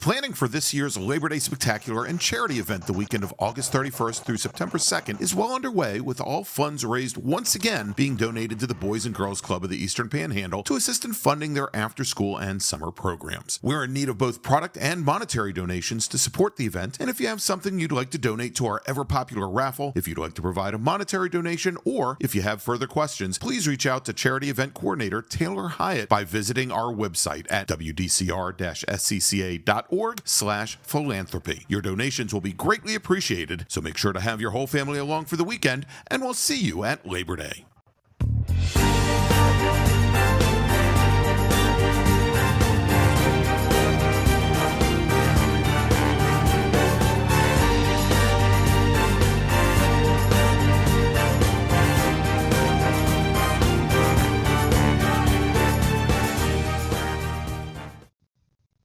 Since 1976, Radial Tire Company has been providing the Washington, D.C. area with quality tires and the finest service. They have earned a reputation as a premier specialist in hard-to-find performance tire and wheel applications. They stock tires from all of the top manufacturers for whatever you drive, from small economy cars to SUVs to trucks. Their mission is to assist you in getting the most out of your tires and car. For more information or to schedule online, browse radialtirecompany.com or call them in Silver Spring at area code 301-585-2740. That's 301-585-2740.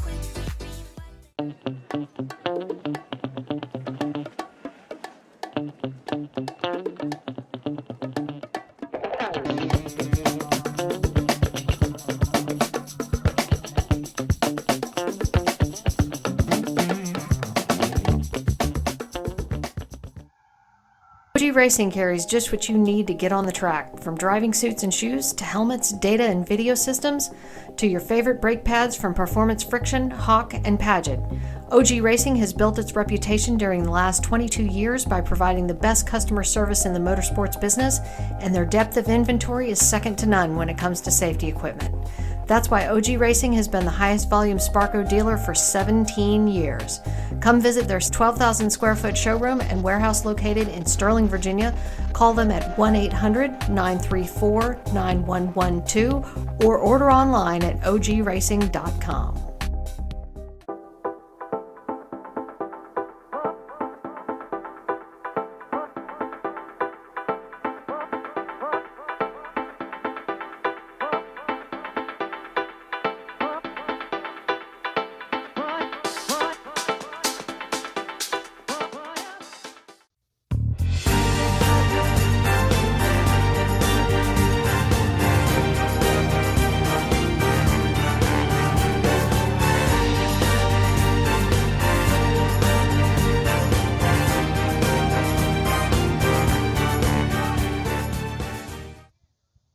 If you like what you see today, become part of the action by joining Sports Car Club of America. Whether you want to drive, flag, or just have fun with cars, SCCA membership opens the door to all kinds of motorsports to feed your obsession. Along with 65,000 like-minded members ready to be friends. Ask someone trackside how to get involved or visit SCCA.com for more information.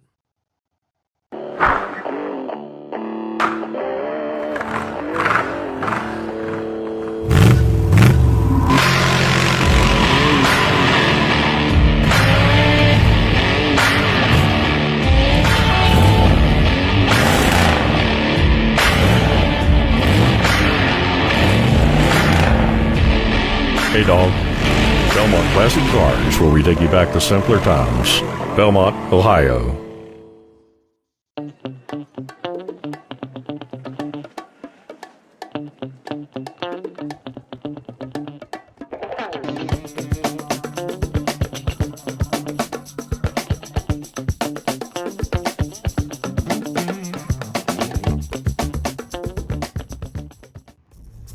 RP Performance is the only premier race shop in the region that specializes in both street and track Mazdas and is located right in the heart of racing at Summit Point's Gasoline Alley.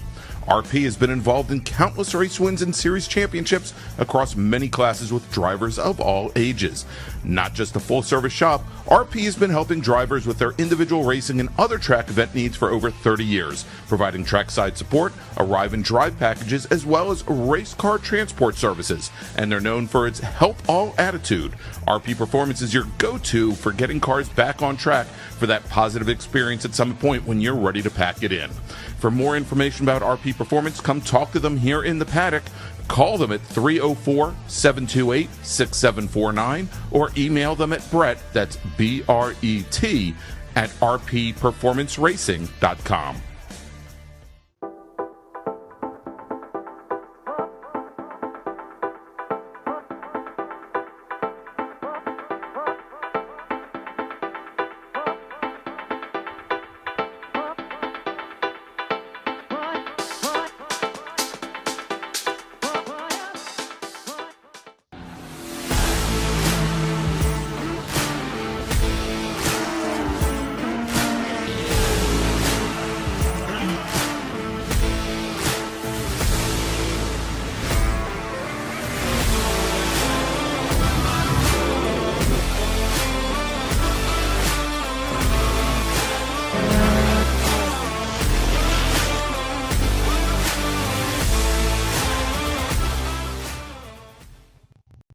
The planning for this year's Labor Day Spectacular and charity event the weekend of August 31st through September 2nd is well underway, with all funds raised once again being donated to the Boys and Girls Club of the Eastern Panhandle to assist in funding their after-school and summer programs. We're in need of both product and monetary donations to support the event, and if you have something you'd like to donate to our ever-popular raffle, if you'd like to provide a monetary donation, or if you have further questions, please reach out to Charity Event Coordinator Taylor Hyatt by visiting our website at wdcr-scca.org/philanthropy. Your donations will be greatly appreciated, so make sure to have your whole family along for the weekend, and we'll see you at Labor Day.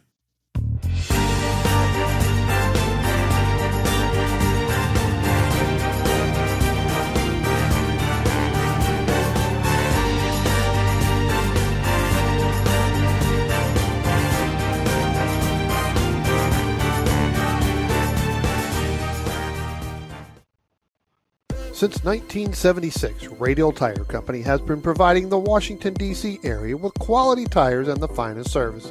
They have earned a reputation as a premier specialist in hard-to-find performance tire and wheel applications. They stock tires from all of the top manufacturers for whatever you drive, from small economy cars to SUVs to trucks. Their mission is to assist you in getting the most out of your tires and car. For more information or to schedule online, browse radialtirecompany.com or call them in Silver Spring at area code 301-585-2740. That's 301-585-2740.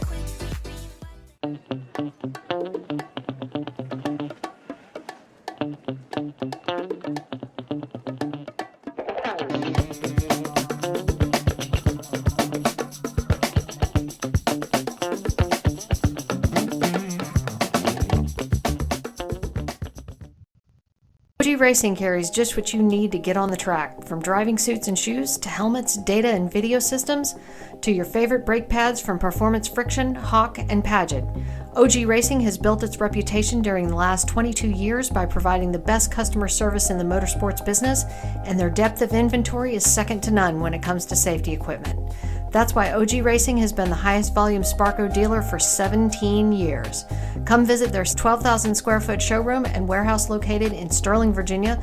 Call them at 1-800-934-9112 or order online at ogracing.com.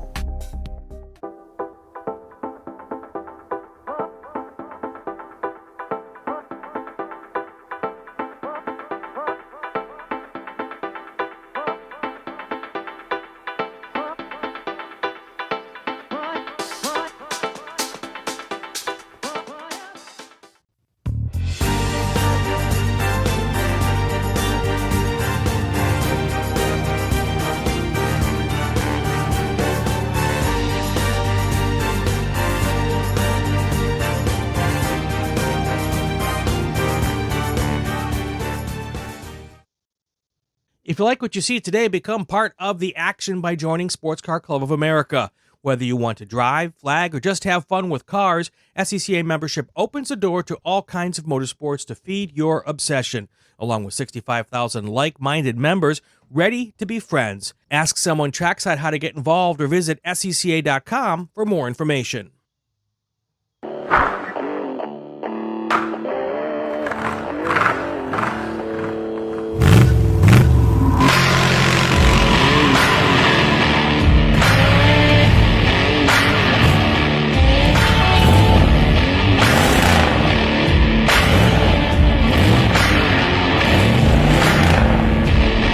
Hey dog, Belmont Classic Cars, where we take you back to simpler times. Belmont, Ohio.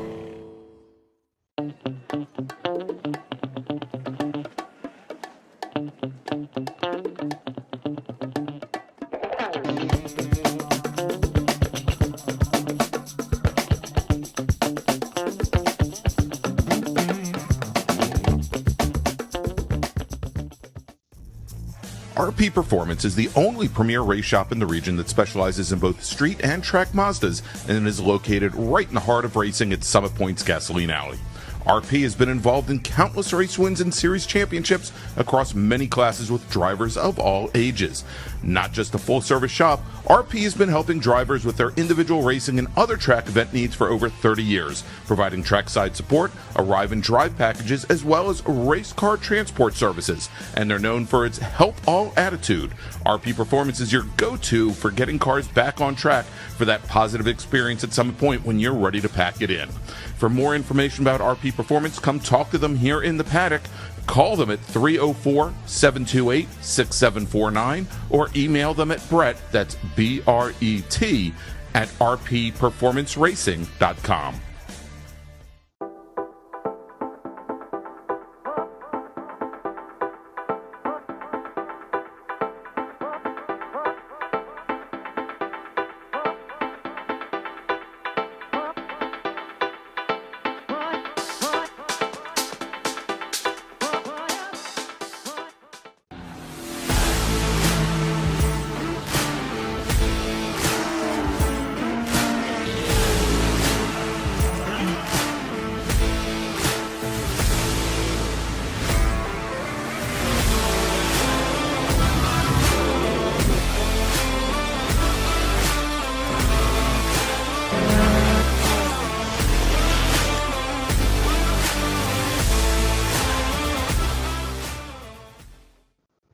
The planning for this year's Labor Day Spectacular and charity event the weekend of August 31st through September 2nd is well underway, with all funds raised once again being donated to the Boys and Girls Club of the Eastern Panhandle to assist in funding their after-school and summer programs. We're in need of both product and monetary donations to support the event, and if you have something you'd like to donate to our ever-popular raffle, if you'd like to provide a monetary donation, or if you have further questions, please reach out to Charity Event Coordinator Taylor Hyatt by visiting our website at wdcr-scca.org/philanthropy. Your donations will be greatly appreciated, so make sure to have your whole family along for the weekend, and we'll see you at Labor Day.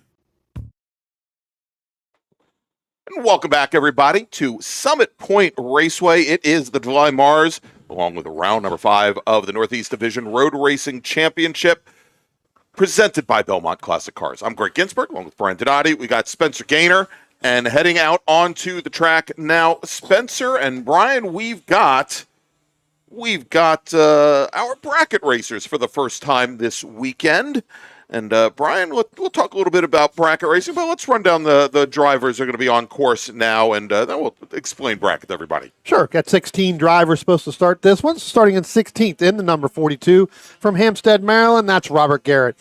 Starting in the 15th from Ellicott City, Maryland, that's the 181 of Lauren Slavinsky. Starting in the 14th position from Tacoma Park, Maryland, the 68 of Jed Prentice.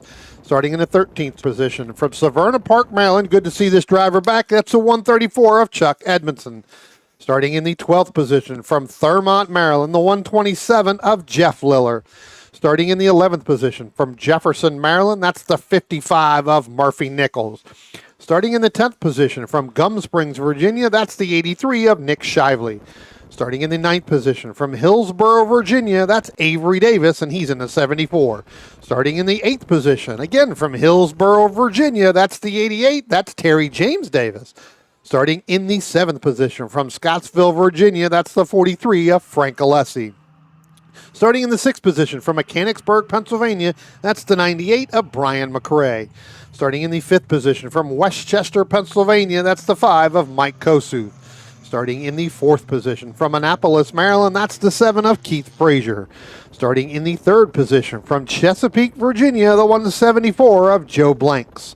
Starting in the 2nd position and starting on the front row from Gainesville, Georgia, that's the 17th of Trey Ayers. And starting on the pole from Hedgeville, West Virginia, that's the 20 in that BMW 328 IS, that's Christopher Graham. All right, there we go. And Brian, the pace car cam is alive again. It works. And we've got Graham, our good friend Graham Taylor, bringing the field now.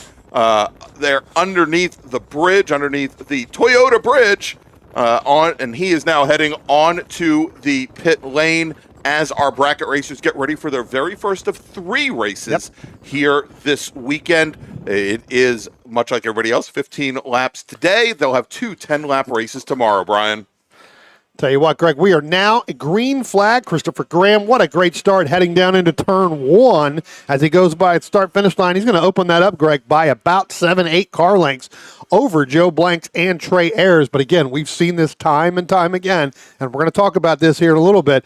Those Spec Racer Fords, they get together, 1, 2, 3, and 4. They stay in line, they'll run that BMW down. That's right. And so Graham, in the car that he affectionately calls Casper the Ghost, because, well, I guess because it's white. And he's a longtime HPDE driving instructor for the Washington, D.C. region of the SCCA, and also does advanced data guided coaching as well with SCCA. Had a great weekend here in June, and I'm sure he's looking to repeat once again, and we'll see how things play out. But like you said, as soon as some of these other racers, like Joe Blanks, like Trey Ayers, and the Spec Racer Ford, start to find a little bit of pace as they put heat in the equipment, we should see that gap that Graham opened up here early on start to dissipate. Yep.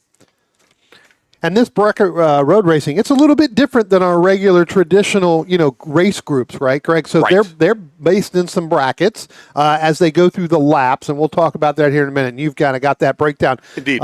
But you're not only racing the individuals on the racetrack, but you're actually racing the clock. You want to be as consistent as possible as you can in order to stay within your bracket, per se. It's almost like drag racing. Yeah, think about bracket drag racing, where, except in bracket drag racing, you are, before you ever take the green light and head down the course, you are specifying a fast time. You cannot go any faster than that lap time, or you break out and you're essentially disqualified. What we do here in the Washington, D.C. region and the Sprint Bracket Road Racing Series is we divide this race into a series of 10 different brackets. Those different brackets are slices of, I think, 2 seconds apiece. And what you want to try and do is you want to try and stay in that same 2-second lap time slice around the course.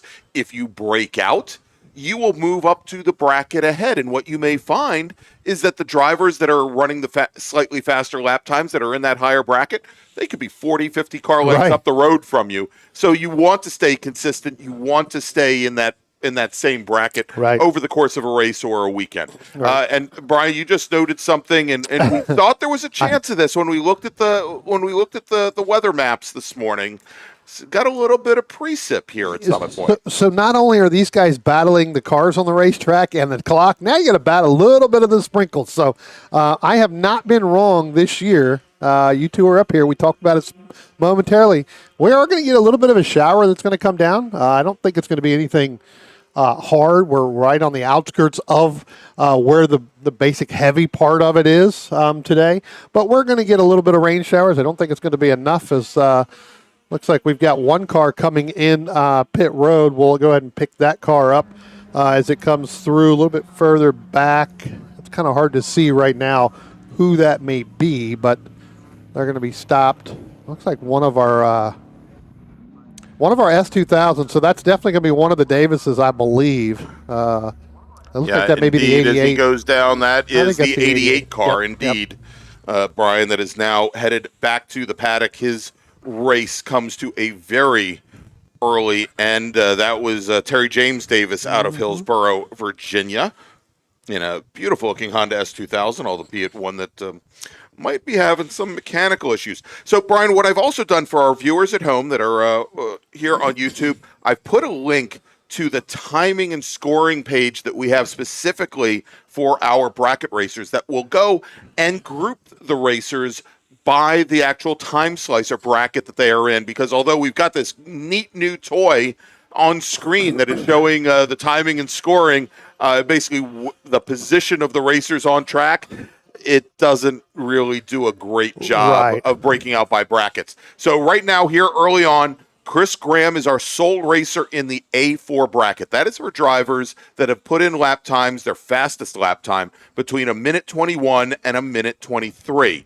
Then in bracket A5, that is for drivers that are running 1:23 to 1:25. Brian, we've got all primarily those spec racer forwards. We've got Joe Blanks, then Trey Ayers running second in the bracket, Keith Frazier, Mike Kosuth, and then the one interloper, that's Brian McRae in his Scion FRS, and Brian, a rookie this year. He's got so many years of HPD and time trials, and he's done the Pennsylvania Hill Climb Association events for years, now taking a stab here at road racing. Frank Alessi, our sole racer right now in the B1 bracket. That's for 1:25 to 1:27 in his Honda Prelude.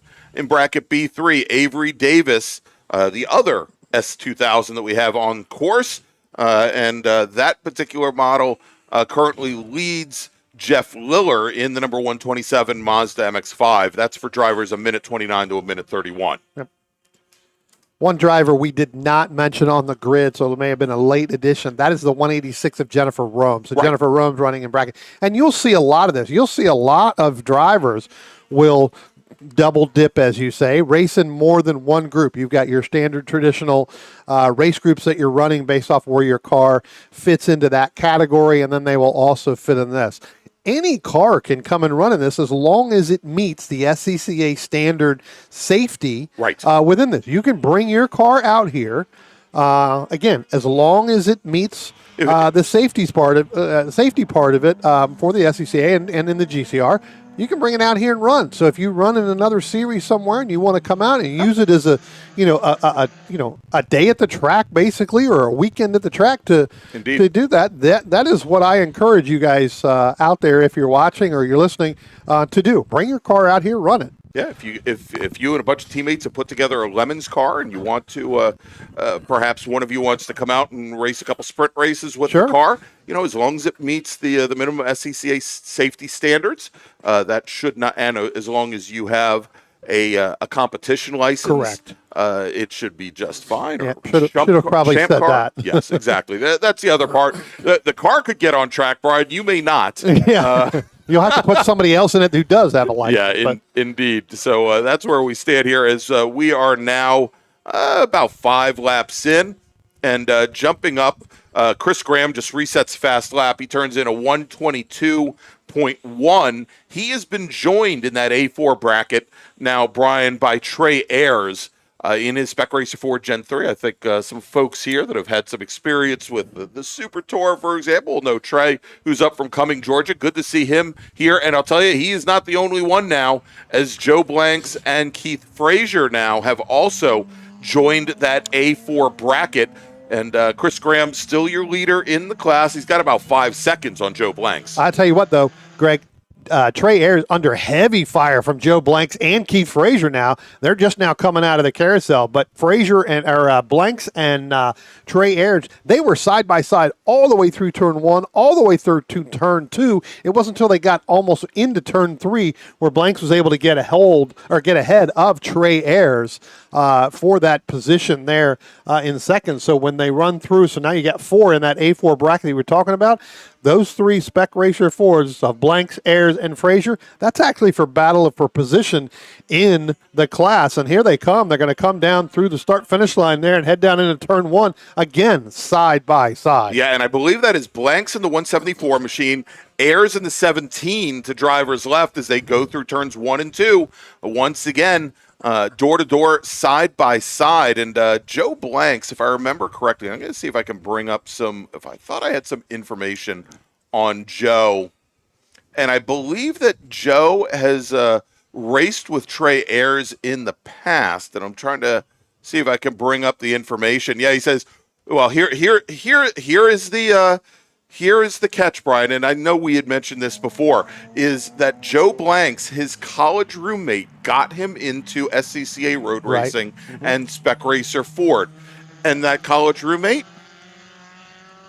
Trey Ayers. Trey Ayers, 2017 Spec Racer Ford Gen 3 national champion. There you go. See? And no, that not Joe Blanks, Spec Racer Ford Gen 3 national champion. Trey Ayers, correct. Spec Racer Ford Gen 3 national champion. And they're having a nice must have went to a lot of well, they don't have college parties in college, do they? No, of course not. No, never. Not at all. Because they were side by side as if they were high-fiving each other. But now, as they come by the start-finish line and head down, you'll see that on your camera right there. Looks like Trey Ayers is able to open that up over Blanks, and then a little bit further back to Keith Frazier there. And so, Brian, I wanted to mention here real quick, and probably should have mentioned this during Group 1 when we had Touring 4 racer Alex Cumming in the field, is Alex, as he's done for the past number of years, has brought along some wonderful people, from the No Person Left Behind Outdoors organization, which is a group that works with wounded veterans to get them outside for all types of cool events like camping and hiking and hunting and fishing, shooting sports, and apparently coming in to watch some road racing as well. I think he's got Adam Kuzlewski, who runs the organization here this weekend. So I'm walking around during lunch. Hopefully we'll be able to get Alex and get Adam here up in the booth and talk a little bit more about what they do. But definitely want to thank the organization for coming out here. If you want to find out more about them, you can find them at NP, N as in Nancy, P as in Paul, L as in Larry, B as in boy, outdoors.org. NPLB outdoors.org to find out more information about No Person Left Behind Outdoors. Great organization, Brian. Sitting here watching the battle coming up through turn 3. Spencer's got it on the camera now. You see the 127 Jeff Liller and the 83 of Nick Shively. Jeff actually had the line going into turn 3. Nick actually had to get out of the gas there a little bit to let Jeff go through, but Nick actually had the preferred line. He did. Decided to give that up. As we talked about, Jennifer Romes in that 186 machine has now pulled off down the pit road, made the right-hand turn. So that day is done on that machine. I believe that's the only other race because she raced in Group 1. So it looks like her day is officially over as far as on-track activities. And so we'll likely see her bright and early tomorrow morning for our bracket racers' first race of. They're going to be our first race of the day tomorrow morning, Brian. And I think we are scheduled to see them out on course Here, let's throw up that schedule real quick, if we can, Spencer. There you go, 8:40 a.m. There we go. We should see Jennifer and our bracket racers for their first of 2 races tomorrow. A slightly shorter race, 10 laps, starting, and all of our action tomorrow starting at 8:40 a.m. Be interesting to see if she does, because remember, she's also in Group 1 in That's that right. T4 machine, so it would be a back-to-back. Back-to-back, So 30 exactly. laps, that's tough around here. That's right. Even though it's 2 miles, it It'll be- still beats you up a I little would say bit. it would be a busy morning. 10 laps for bracket, 20 laps for touring 4, and then have 2 more one, races and then have come back for a another. race off, in which she'd come back for another 10 laps. So all 40 laps tomorrow morning, if she chooses to take part in all 3 races. All right, so Trey Ayers now starting to open up a bit of a gap on Joe Blanks. And it is still in that A4 bracket. Chris Graham in Casper in the white BMW, the E36 car. He is still your leader in the bracket. The fastest lap time for Graham, and he just reset fast lap, Brian, is a 122 flat, a 122.089. That is still more, just about a full second from breaking out of the bracket. So I'm sure the Spec Racer Ford racers behind him on track are hoping that he'll break out. Yeah, because then that becomes a battle for the other class. Exactly, but not happening as of yet. And pretty much Joe Blank, Keith Frazier, Mike Kosuth, those drivers have been here all year long racing in this bracket as well. Trey Ayers, coming into this weekend, hasn't really raced here a lot this year, so not really in. So each of these brackets and each of these, they gain points, right? So there is a points deal at the end for them. So again, it becomes, where you are not only racing for, you're racing for points as well. So kind of an all-around group. Step over you. Let me make a first call to the grid for race group number 4. That's Spec Miata. Please head to the grid. Spec Miata racers, race group number 4. Please head to the grid. That also includes SM2 and SMT, part of the Northeast Division Road Racing Championship. Race group 4 to the grid. As well as Kip Gaynor. Get your car ready to go, buddy. Spec Miata, SM2, SMT, and Kip Gaynor. Please come to the grid. Exactly. Spencer, anything special we should be doing to get your dad up here? He'll get there when he gets there. That's right. So, all right, let's take a look at some of the other brackets we haven't mentioned. We talked about Jeff Liller and Nick Shively in the bracket B3. That's for drivers a minute 29 to a minute 31. Also, part of that bracket is Murphy Nichols, who's running 11th fastest overall on track, or 11th on track overall, pardon me. He's in the number 55 Nissan. That is a late 80s Nissan before they got the rounded body style. And we've got somebody running a little bit off the pace down the front straight. well, no, not running off the pace. That's Shively and Liller, but now you've got Christopher Graham going to go coming around around him. So basically, Christopher was boxed in again for that. That's that B3 bracket race, Greg, that we were looking at earlier with Jeff Liller and Nick Shively. Yeah. They basically, really, Christopher Graham really had nowhere to go. Didn't really want to get involved in that because I'm sure that, you start looking at who you're racing against, you kind of understand who it is. And Shively was the odd man out there because he basically had to get on the brakes hard going down into 1. So. And here comes that BMW of Graham just so fast down into turn 5. Big brake lock up from Nick Shively. Yeah. Not only did he get the left front locked up, he got the right front locked up as well. So we thought that Formula 600 earlier was killing all the bugs in Jefferson County.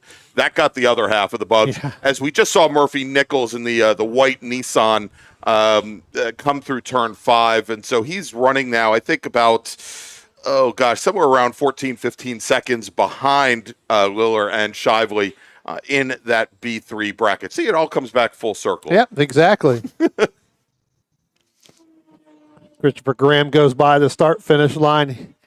He'll have 3 laps left to go here. So, again, Trey Ayers, Joe Blanks, and Keith Frazier hoping that Christopher Graham runs out of that bracket, puts himself in his own bracket, so those 3 can battle for the A4 bracket. Doesn't look like it's going to. I think Christopher Graham is pretty much kind of settled in where he's going to as the tires start to wear off a little bit, fuel starts to wear off a little bit. That BMW gets a little bit, a little bit sloshy, a little bit, I guess you could say. Hey, Spencer, if we can go over to turn 1 real quick. There we go. Just leaving our frame in turn 1. Normally you wouldn't think of this as being a fight, but this is Mike Kosuth and Brian McRae. McRae in the number 98 Scion, in that bronze Scion, and then Kosuth in the Spec Racer Ford right along with them. They are battling it out for the win right now in the A5 bracket. And Kosuth, when they crossed the start-finish line to begin this lap, Kosuth was your leader. And now we have, once again, Kosuth jumping to the lead as McRae, for a very short period of time, had managed to make a pass and get it done. Right. And looking at the timing and the scoring, really there's nobody close to that, potentially jumping up into that A5 bracket other than probably the 43 of Frank Alessi.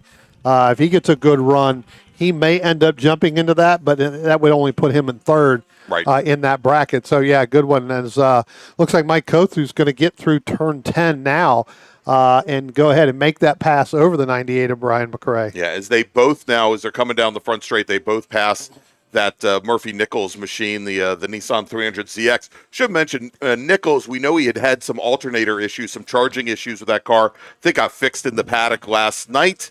So he may be having some charging system issues that could affect his speed as well here.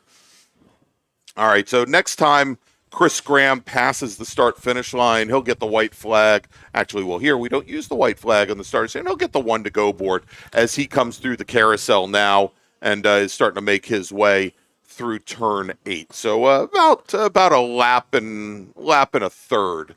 A lap and a turn. Yes. And I did say a third, not a... Yeah.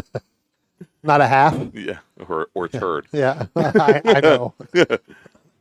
As he gets that 1-to-go board, looks like he did acknowledge that. So we know he picked up the 1-to-go sign. Here comes Trey Ayers. That's in second overall and second right now in that A4 bracket. Then Joe Blanks. Keith Frazier dropped back just, a lot further back than I thought he would, Greg. Yeah. You've got that battle there with Jeff Liller and Nick Shively. They're just now starting to catch Mike Kosuth as they go down into Keith Frazier as they go down into turn 1. Yeah. And so I was going to say, Brian, on that last lap, both Trey Ayers and former college roommate Joe Blanks set personal bests. But Trey Ayers, who continues to stretch out that advantage on track over Joe Blanks, was about 0.4 of a second faster. Right. Yep.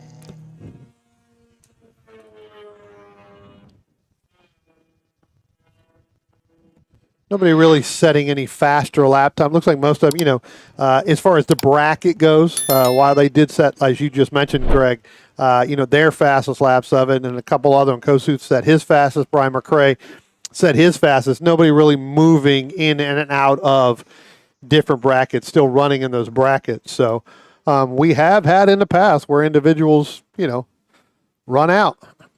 All right, Brian, and the checkered flag is out. And Christopher Graham will be the first driver to finish our first bracket race of the day. We're going to let some of our drivers come across the line, and then we'll make some sense as to what brackets they finish up in. But let me make another call to the grid for our next group. Attention in the paddock. Final call to the grid for race group number 4. That's Spec Miata, SM2, SMT, and Kip Gaynor.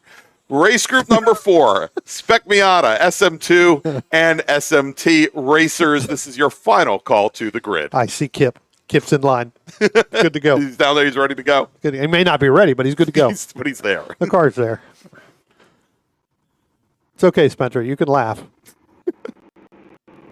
It's all you, the one telling us to say this anyway. You're going to get great. Actually, just to understand it, Kip is on the grid. I can see him down there. He's checking. He's doing the old, pulling his fenders out, getting the air flares going, and everything else. You know how it is. The air flares. Yeah, the air flares. He's pulling the. What are air flares? That's between Kip and I. We know what it is.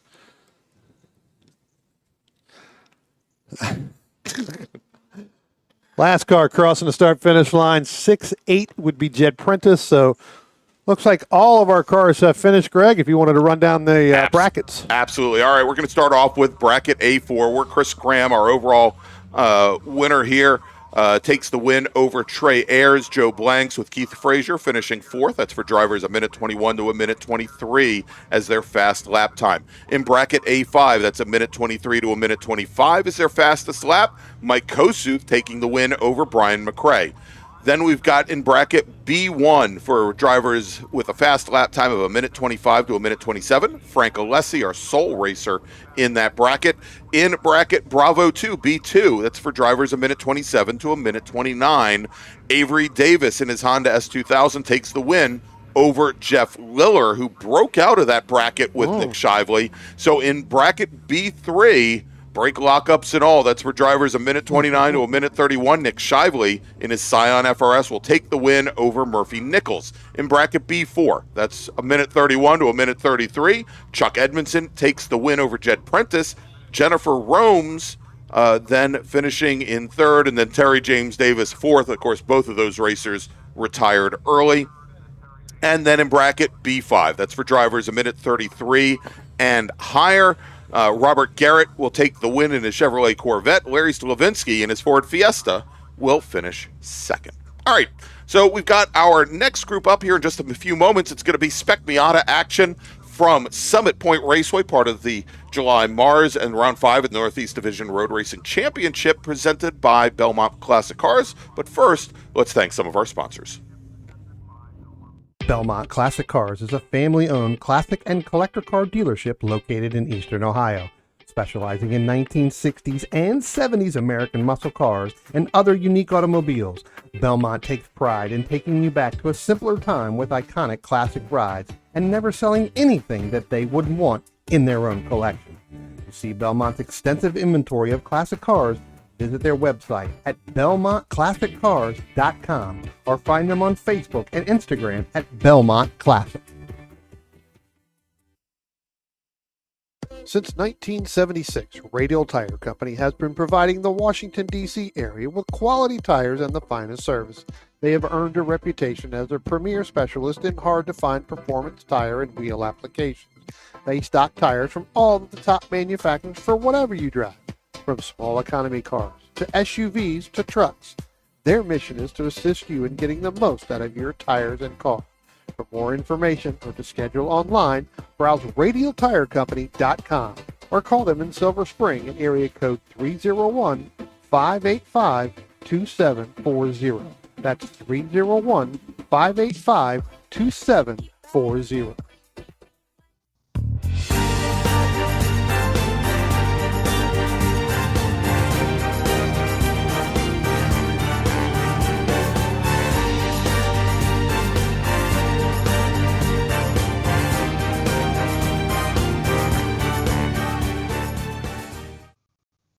If you like what you see today, become part of the action by joining Sports Car Club of America. Whether you want to drive, flag, or just have fun with cars, SCCA membership opens the door to all kinds of motorsports to feed your obsession, along with 65,000 like-minded members ready to be friends. Ask someone trackside how to get involved or visit SCCA.com for more information.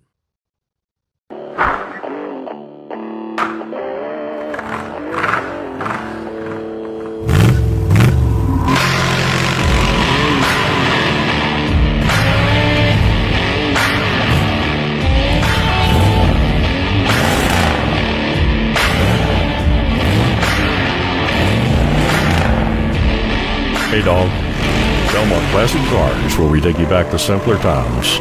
Belmont, Ohio.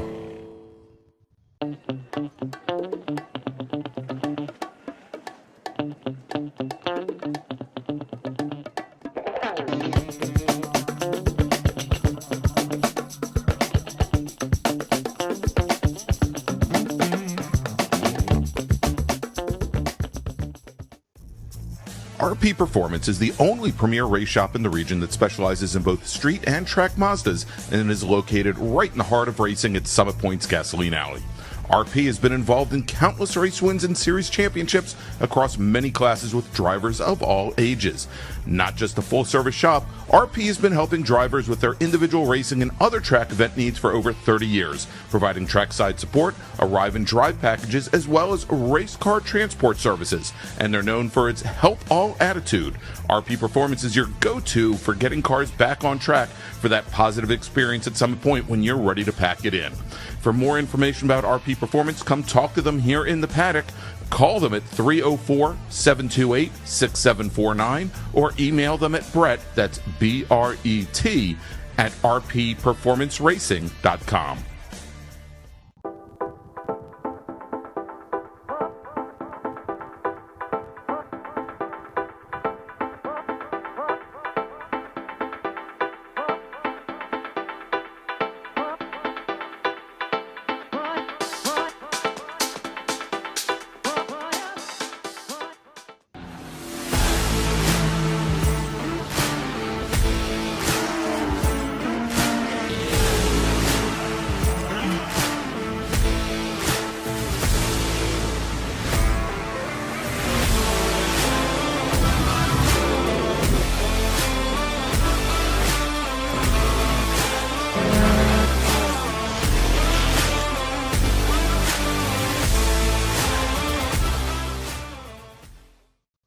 The planning for Welcome back, everybody, to Summit Point Raceway for the July MARRS and round number 5 of the Northeast Division Road Racing Championship, presented by Belmont Classic Cars. I'm Greg Ginsburg, along with Brian Donati, and next up, it is Spec Miata, as we've got a pretty nice field here, Brian, 20 cars deep, and some notable drivers and names here at the front of the field as the pace car now heading up to the top of the pit lane. Tom McLeod, our splitter, ready to send our racers out. Let's run down the starting order. Starting 20th, driving the number 84, Mazda Miata from Roanoke, Virginia, still in Witt, with James Mann starting 19th today. He's in the number 108 machine. He's from Ellicott City, Maryland.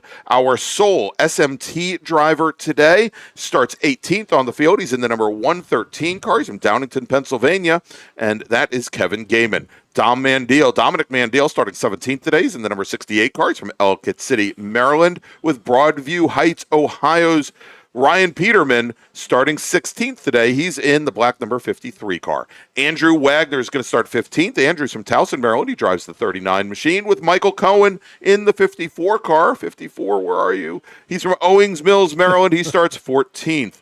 Kevin Conlon will start 13th today. He's from Westminster. He's driving the number 4 car, with Kip Gaynor.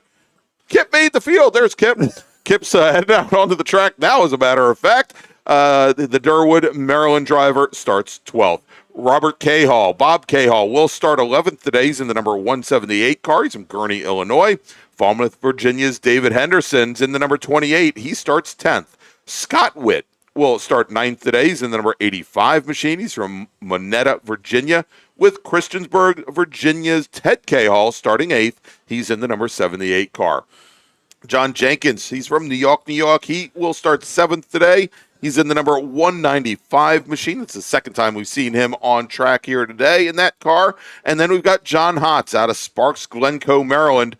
John is driving the number 63 car. He starts 6th. Starting 5th today, driving the number 88 Mazda Miata from Oakland, New Jersey, representing the South Jersey region of the SCCA, Mike LaMena, with Ryan Heischman from Carlisle, Pennsylvania, representing the Susquehanna region. He's in the 146 car. He starts on the outside of row number 2. Starting on the inside of row number 2, from Hanover, Maryland, driving the number 20 machine, it's Seth Gentry. And now for your front row in Spec Miata. Starting 2nd, from Fredericksburg, Virginia, in the BDL Motorsports Performance, I was going to say Performance Friction, but it's Performance Auto Works, yep. Mazda Miata, Brian Henderson. And your pole sitter today in the Nick Bruni Racing, East Street Racing, Mazda Miata from Arlington, Virginia, driving the number 6 car, your reigning national champion in Spec Miata, Nick Bruni. Good to see both of those drivers out here, Brian Henderson and Nick Bruni. Brian's been running a couple of the races already this year. Nick, first time out this year, just getting that car back from what I'm understanding and hearing. So again, Nick out here running that car, getting it shaken down before he gets ready to head off to Road America here at the end of September, beginning of October, again for the SCCA National Runoffs, Greg. That's right, as we get ready as our national season starts to wind down. Pace car now on the pit lane as we turn things over to our pole sitter, Nick Bruni. He brings Brian Henderson and the rest of the field, all 20 cars deep, around turn 10, onto the front straight, and green flag is in the air. And much as we see so often here at Spec Miata, Brian, left lane, right lane, almost at a dead heat as they cross the start-finish line and start to make their way down towards turn 1. It looked like the inside lane with Bruni might have gotten a little bit better jump on Brian Henderson. Both those cars in E Street Racing Machine power, and as they come around turn 1, big change here going into turn 1, Brian. Yeah, Brian Henderson's going to get that outside left side driver's left outside, going to get that lead. Nick Bruni's going to tuck in behind him. Then you've got, looks like Ryan Heischman's going to get in front of Seth Gentry as they start to come up out of turn 2 and head up into turn 3. That's going to be your top 3. Got a couple cars sliding going through turn 3, able to continue on there. But I tell you what, Greg, that was a little bit of a hairy situation trying to go side by side. It was, and I think that was John Hotz and Mike LaMena as they were side by side. Going through turn 3, they get everything all straightened out, and looks as though making up maybe a couple of positions. Kip Gaynor gets around Robert Cahall, moves up to 11th position as they come through turn 5. Tell you what, good start by Ryan Heischman. We talked about him earlier on, in our broadcast at the beginning when I first mentioned him coming out here. I tell you what, it is going to be, we're going to see whether or not that car can get through there, along with Seth Gentry. Seth's making his SM I think his SA debut here. Right. Haven't seen him all year long, but I'll tell you what, that car is pretty quick. And during qualifying, Nick Bruni actually helped him get up into that third spot as they went nose to tail during qualifying. So we're going to have to see whether or not the top 4, top 5 can move away from each other. Brian Henderson leading, Nick Bruni, Heischman, then Seth Gentry, and then you've got John Hotz, who's pretty much been dominant all year long here in SM. In SM, exactly. And so we saw Henderson, as they came out of turn 10, move the car a little bit driver's right, maybe to try to break the draft, saw it wasn't happening. He moved back to the center of track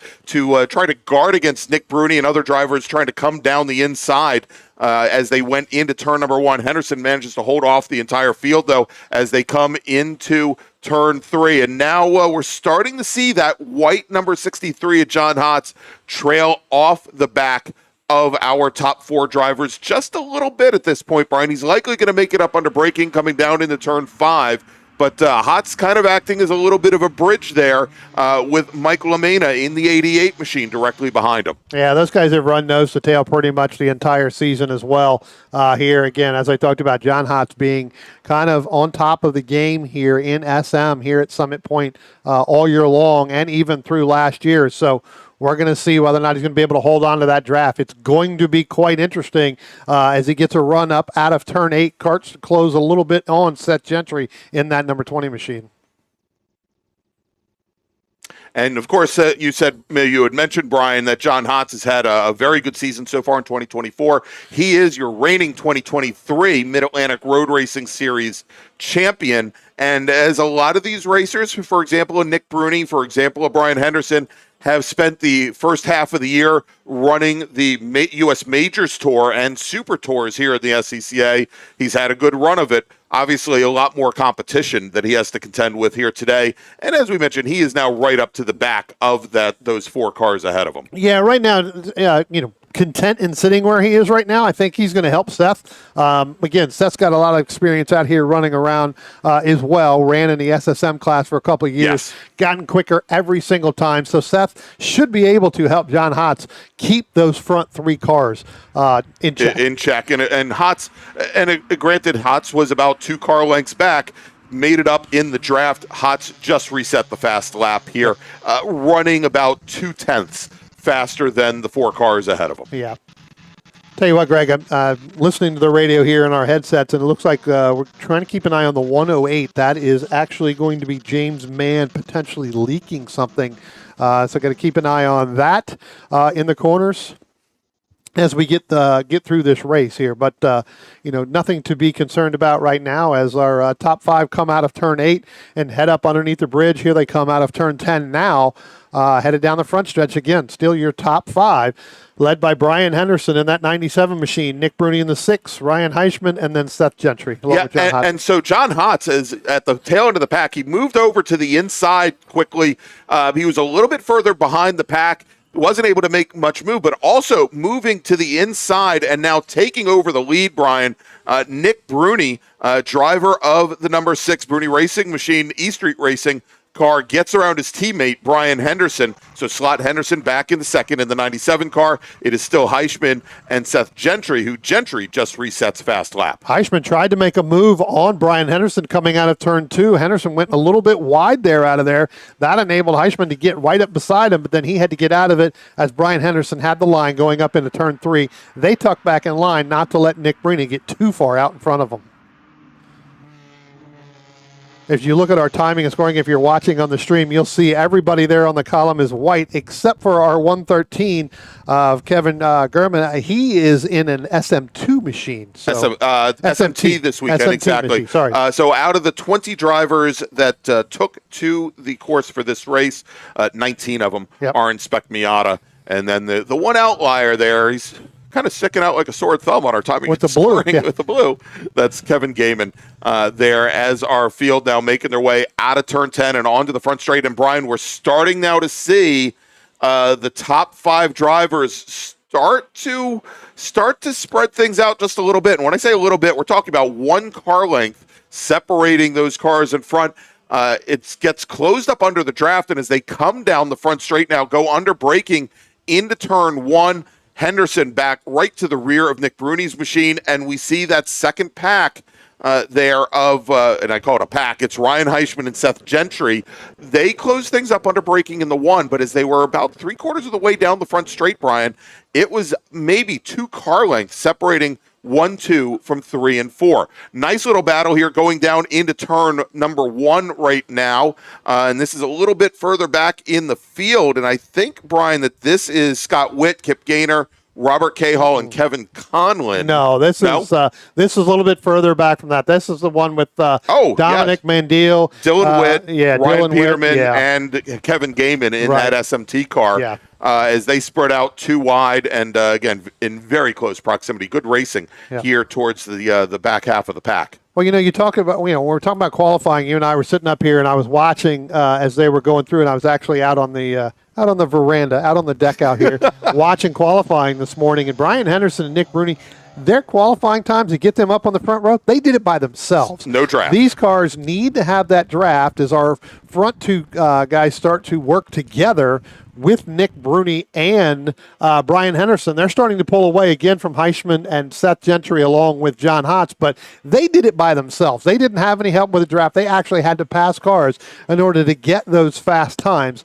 So now that they're going to start to work together, you may see them pull away just a little bit in certain situations in this, or certain spots in this racetrack.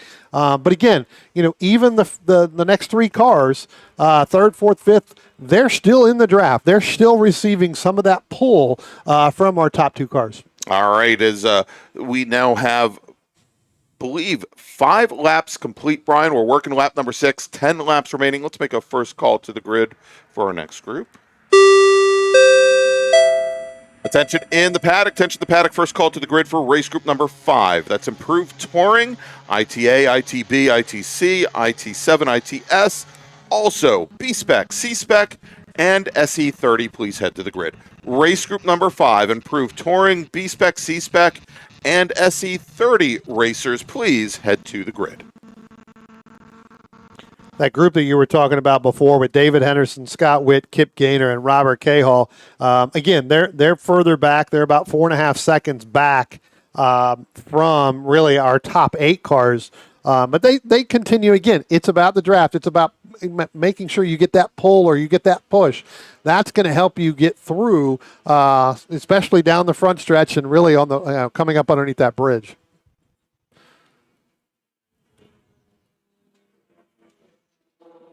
is Nick Bruni and Brian Henderson start to head down into turn one now. Greg, we're talking about it. I think those two have really gotten some hand signals going because now they're starting to stay in line. Brian Henderson not wanting to pull out right now to try to pull away as much as they can from Ryan Heischman, Seth Gentry, and John Hotz, so that when it does come down to the last lap of the last corner, if Henderson decides to make that move then, it doesn't slow him down enough where the other three can end up getting by. All right, we look a little bit further back in the pack here, Brian. We got Kip Gaynor, Robert Cahall, Kevin Conlon as they come through turn 3 and start to make their way down the hill. That is the battle for 11th position as they have, all three of those racers have started to fall off the back of Scott Witt's number 85 machine with David Henderson just ahead. The other thing I'm starting to notice here, Brian, is Henderson just, not David Henderson, but Brian Henderson, who's running second overall, just resets fastest lap, and he and Bruni are running within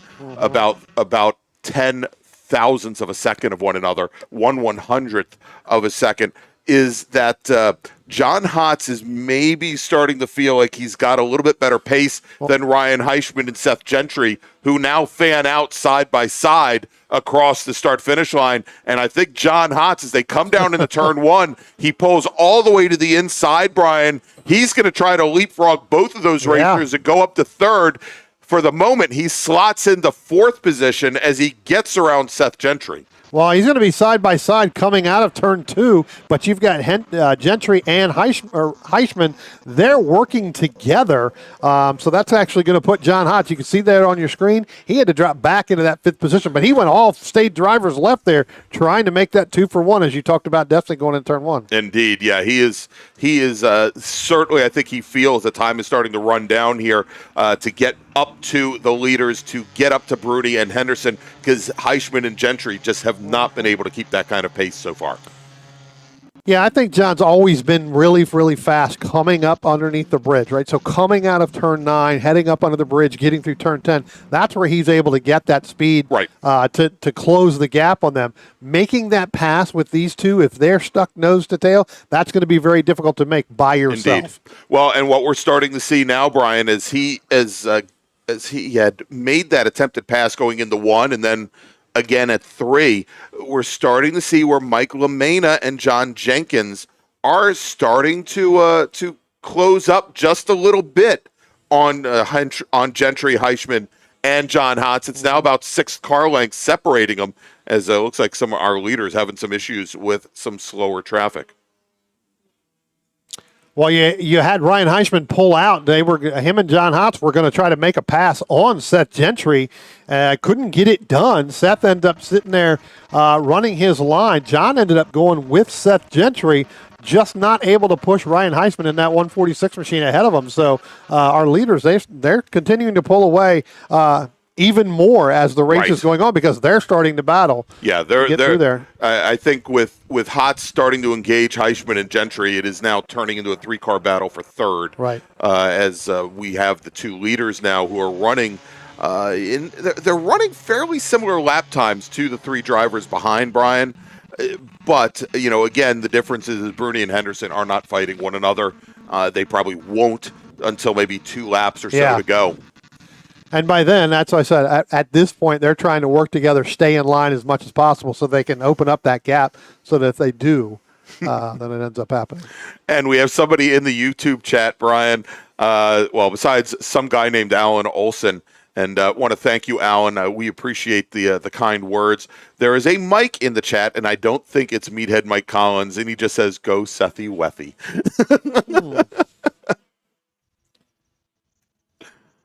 My.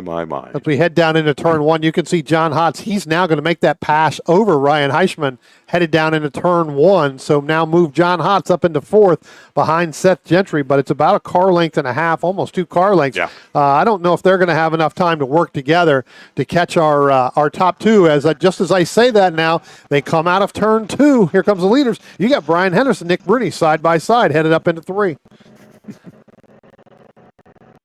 We'll see whether or not Brian continues to press the press that pass. I know he doesn't have a press to It doesn't have a press to pass button, but he does try to make that move as he opens up the corner going into turn 5 to try to make it as straight as possible to stay on that back bumper of Nick Bruni. Again, both of those cars, they did their qualifying times, Greg, by themselves. So they're pretty quick by themselves. And I'm sure that Brian could obviously make that pass over Nick just as well as Nick could probably make that pass over Brian if the roles were reversed. All right, a little bit further back in the pack here. We'll just take a look. We were watching earlier Robert Cahall, Kevin Conlon battle for 11th. As Cahall continues to hold off that machine a little bit further back from there. Andrew Wagner and Michael Cohen battle for 13th. Has been incredibly close as well. And then Dylan Witt and Dom Mandiel, who we looked in on a little bit earlier, along with Kevin Gaiman. That battle still engaged about 6 laps after we last looked in, Brian. Yep, absolutely. Greg, I'm going to bring some attention. John Hotz just set the fastest lap of the race. Yes, he did. Right now. He got on the back bumper, pulled out coming out of turn 10, got right on the back bumper. They're starting to gain on the leaders of Bruni and Henderson that last time by. So within a second and a half, that's been the shortest it's been for the last couple of laps.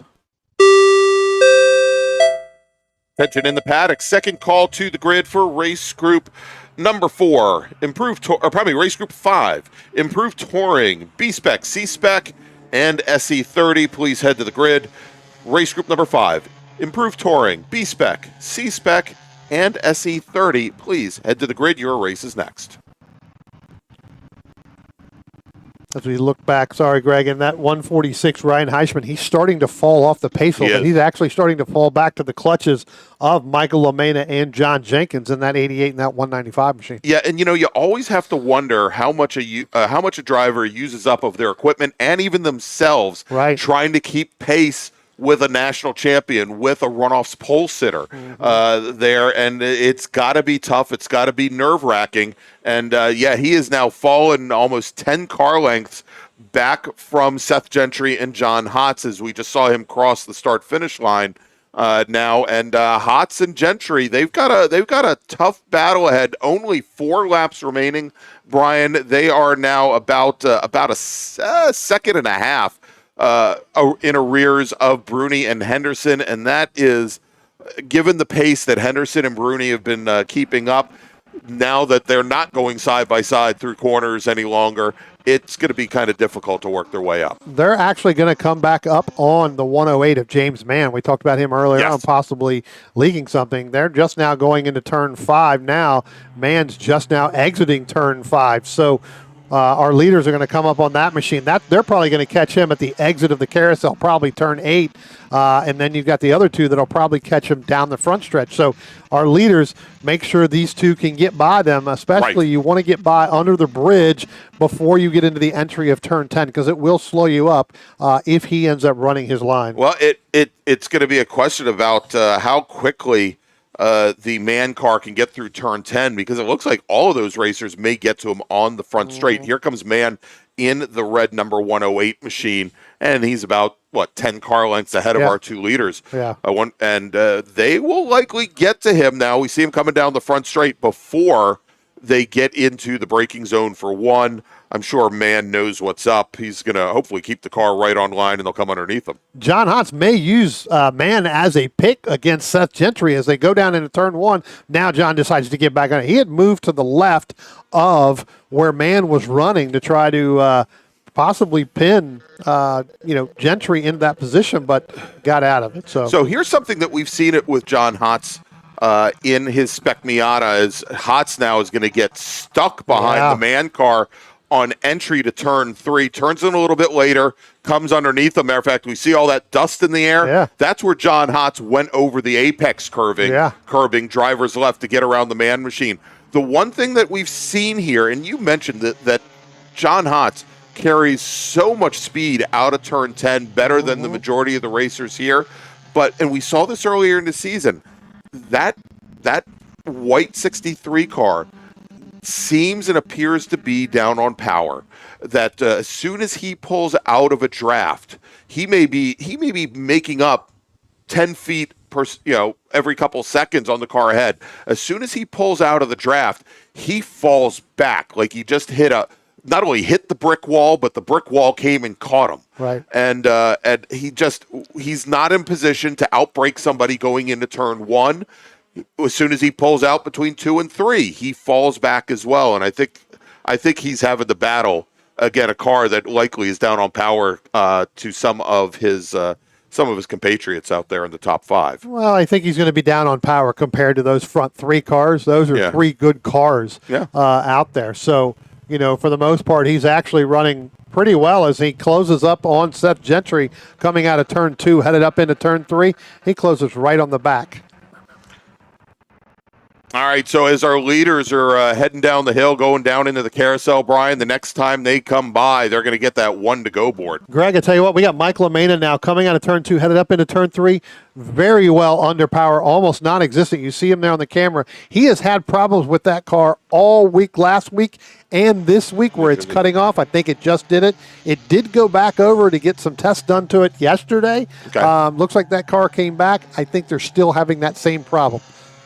Yeah, indeed. And we can see here as he's dropped a ton of ground to the racers up ahead as we watch that dark gray with day-glow green. As our leaders now coming under the bridge, Brian, and let's see, the proverbial drop a blanket on him. Nick Bruni, your leader. Brian Henderson running in second as they are separated by about half a sheet of paper. As they cross the line, they're getting the 1 to go board. 2 more miles remain as John Hotz now along with Seth Gentry side by side going under braking in the turn 1. And after I spent all that time, Brian, talking about how John Hotz's car in a straight line when he breaks out of the draft, he cannot continue the run. He gets around Seth Gentry to move up into 3rd position. Big brake lockup as they did it, as our leaders are now side by side coming down into 3. Tell you what, Brian Henderson's going to have drivers left, going to push Nick Bruni out, drivers right. Brian Henderson now is going to lead as they head down the hill, down into turn 4. We'll still see whether or not they're going to be side by side going into turn 5. Nick Bruni not wanting to give it up against Brian Henderson. And I tell you what, you definitely have 2 good racers right there. Neither one of them are going to give up that position. And what does that do, Greg? That brought John Hotz and Seth Gentry right back to them as they went the entire length of that hill down into turn 5 side by side. They're still side by side as they come through the carousel. And now John Hotz and Seth Gentry are going to be side by side. This is going to be a heck of a battle going to the back half of the street. That's right. And John Hotz got pushed to the outside. Gentry had the inside position for the next 2 right-hand turns, and as they come up the hill, John Hotz, he had a quick look to the outside of our second place racer, and that was Brian Henderson, as they all come through turn 10 now, nose to tail, as now we see John Hotz, he drops a little bit back from our leaders, and as they come to the line, and checkered flag is out, and it's in the air, and taking the win, margin of victory, 0.13 of a second, Nick Bruni. Brian Henderson comes home in second. John Hotz will take the 3rd step on the podium. He'll finish 3rd. Seth Gentry will finish in 4th. Ryan Heischman comes across the line. He will finish 5th. John Jenkins moves up into 6th position. Ted Cahall, good run for Ted after this morning's race problems. He finishes 7th. Mike LaMena will finish a distant 8th, almost 8 seconds back from Ted Cahall. David Henderson works his way up to 9th, and Kip Gaynor will round out your top 10.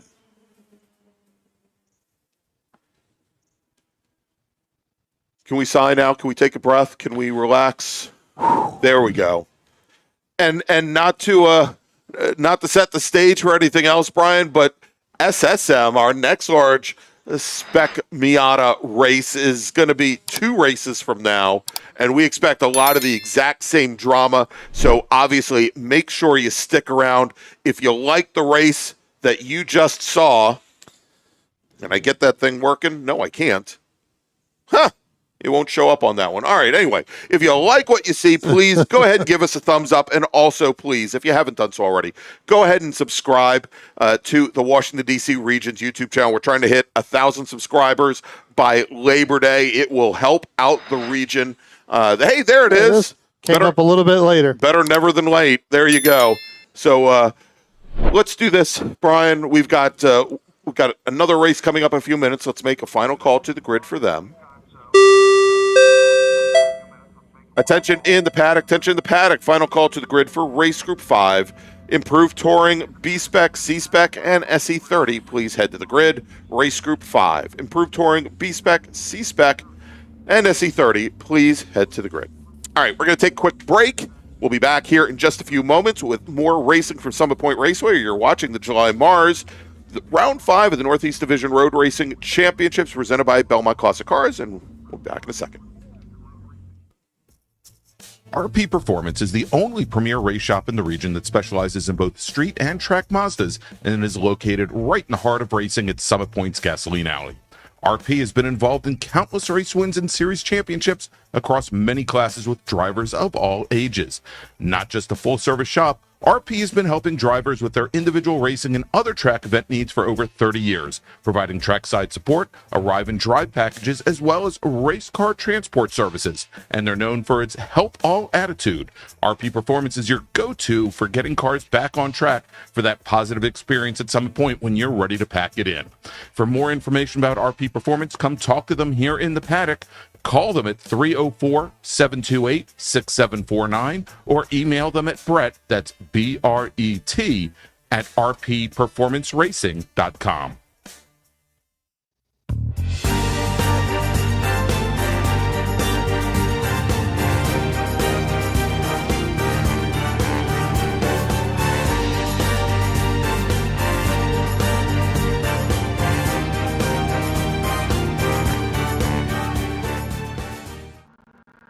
If you like what you see today, become part of the action by joining Sports Car Club of America.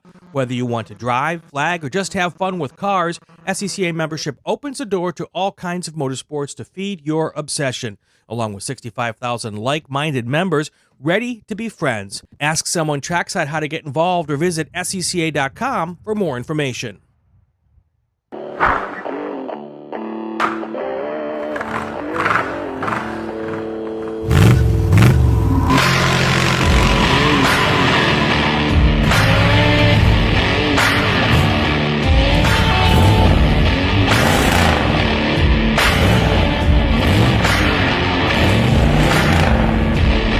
Hey dog, Belmont Classic Cars, where we take you back to simpler times. Belmont, Ohio.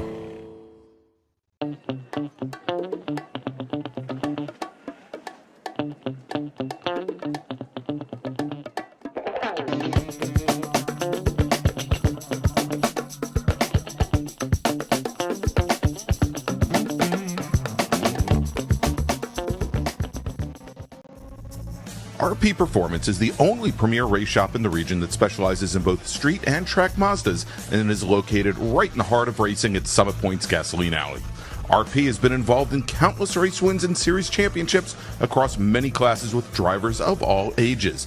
Not just a full-service shop, RP has been helping drivers with their individual racing and other track event needs for over 30 years, providing trackside support, arrive and drive packages, as well as race car transport services. And they're known for its help all attitude. RP Performance is your go-to for getting cars back on track for that positive experience at some point when you're ready to pack it in. For more information about RP Performance, come talk to them here in the paddock. Call them at 304-728-6749 or email them at Brett, that's B-R-E-T, at rpperformanceracing.com.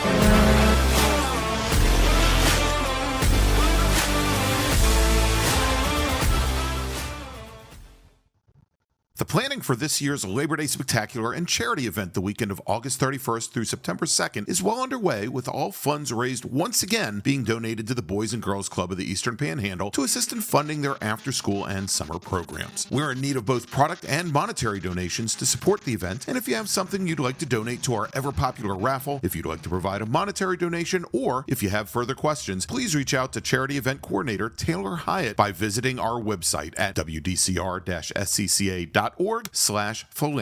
Your donations will be greatly appreciated, so make sure to have your whole family along for the weekend, and we'll see you at Labor Day.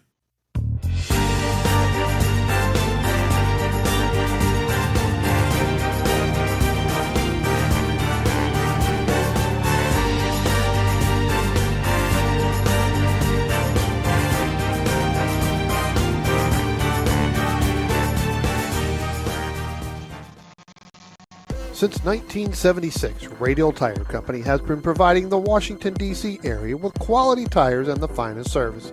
They have earned a reputation as a premier specialist in hard-to-find performance tire and wheel applications. They stock tires from all of the top manufacturers for whatever you drive, from small economy cars to SUVs to trucks. Their mission is to assist you in getting the most out of your tires and car. For more information or to schedule online, browse radialtirecompany.com or call them in Silver Spring at area code 301-585-2740. That's 301-585-2740. And welcome back, everybody, to Summit Point Raceway. It is the July MARRS presented by Belmont Classic Cars. I'm Greg Ginsberg, along with Brian Donati. We got Spencer Gaynor here giving you all the great views of today's action. We've got a special guest, former Improved Touring A racer, Chris Pereira, with a new member of the family, his beautiful young son, Sebastian, joining us up here in the booth.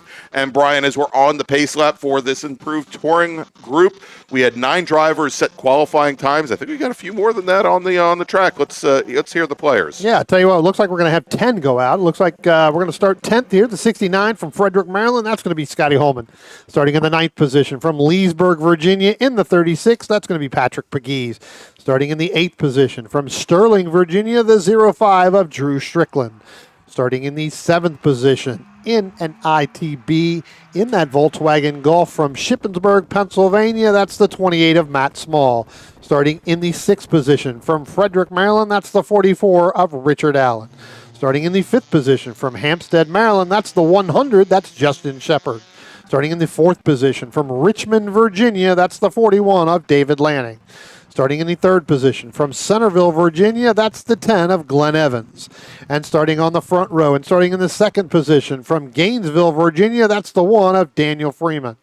And starting on the pole from Bowie, Maryland, and we just saw this car several times already today, that's the 127 of Mark Liller. All right, so as Liller brings the field up the hill behind Graham Taylor, our pace car driver, you mentioned Scotty Holman. He's starting at the tail end of the field, Brian, in that yellow number 69 Mazda Protege. He was our 2023 ITB champion and did not go out for qualifying today. That's why he's starting there at the very back as the field comes around onto the front straight. Dave Sterling, our starter, looks over the field. Green flag is in the air, and we are racing once again here at Summit Point Raceway as that Mazda MX-5 of Mark Liller, the 127 car, the Hoosier Carbotech Angry Sheep Motorsports Park, Angry Sheep Motorsports car jumps to an early lead going into turn number 1 with Dan Freeman in the number 1 Mazda Miata, the ITA car, jumping out into 2nd position overall. Tell you what, Greg, one driver I'm not seeing out here that we normally see is actually Joel Gambino, not out here. I thought I saw him driving around today in his truck, but I guess that may not have been him. Well, that's the problem. The truck is not easily classed in ITA. Well, I was going to say it's not an ITA class. Right. So, so really, just a few drivers, but like I said, one driver missing. Mark Liller getting out to that big, huge lead there in that ITS machine. We also talked about Mark Johnston in that 17. He's not running here as well. He has moved over into the E-Production. Right. So several drivers changing or just not here this weekend in this class. Right. And so you mentioned Joel Gambino drives the blue number 31 Mazda Miata that is Owen Scheffer's old race car. Gambino, our 2023 MARRS ITA champion, finishing second in the championship to Joel Dan Freeman, who's in that black Envirotex Mazda Miata, looking for a win here today, and currently running second overall, stuck in the draft of our race leader. Actually, now a little bit of a change up at the front as Glenn Evans, who's in the number 10 ITS Mazda, gets around Freeman, but Freeman's he's racing them down to turn one as they're going side by side, and I think Freeman manages to get right back around the 10 car. You know, typically you see those ITS machines quite a bit more horsepower from their unrestricted 1.8 liter machines. The ITA cars have a restrictor on them and carry also a little bit more weight, but Freeman is able to get right back around the number 10. Yeah, got a radio in his car here. Got Rich Roman on the radio with him, so he's probably telling him to pedal faster. No. Yeah, good run coming out of 10 for Daniel Freeman last time, on that first lap actually, to get back around Glenn Evans. So good run there. So heavy lock up there from the 28 machine. That's going to be from Matt Small as they head down into turn 5 in that Volkswagen Golf. So a lot of front smoke coming out of there as they lock up going down that hill. That's right. So this is the second event for Matt Small in that Volkswagen Golf. He brought it out in June. We know a good friend of ours, Mike Kelly, helped him get that car up and running and ready to go. I think Small had purchased the car earlier this spring, so not a lot of time wrenching on the car, not a lot of time behind the wheel of this car either. And as we could see, he's battling some brake lockup issues here early on, and I think in June he had some of the same issues. Right. Again, still staying in touch there with the 44 machine of Richard Allen. Yeah, so not too far, 0.8 of a second. Or is that 8/800ths? That is 888 1,000ths of a second, Brian. I knew you were going to throw that in there. Right. Math class up here from earlier. That's right. I may not be able to do Calc 3, but I can definitely give you a number out to 3 decimal spots. All right.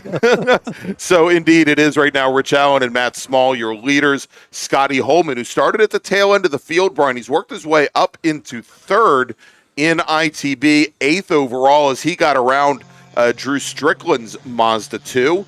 And I believe, so that car, I believe, is actually in prep is a B-Spec car that Drew, of course, Drew used to race for a number of years in a Honda Civic hatchback in ITB, car that we knew that at one point held the track record here at Summit Point. His dad has been racing that car in this Mazda 2 has been racing this car in B-Spec for a number of years. And looks like that is his steed for today. Patrick McGee's good to see him back in his Alfa Romeo GTV, currently running 5th in class. And again, if you're watching at home or you're watching the stream, you can see here on the left of our timing screens here, you've got the different colors for each of the groups. The yellow is obviously the ITS, the white is the ITA, and then the blue is the ITB. So you can see where your driver is running, not only on track, but you can see the classes there as where they are running against the competitors in their class. So Richard Allen's got a car, Justin Shepard in that 100 in between him and Matt Small. Yeah, and they came down in the turn 1, Brian, and we saw Rich Allen getting not pushed to the outside, but having to adjust his line going through as he has David Land, or pardon me, that's Justin Shepard's ITA Miata, the 100 car, and has allowed Matt Small to close down the gap that he had to Rich Allen. And I think both of those Volkswagen Golfs now, they're trying to find a way around that Mazda as they come down into turn 5.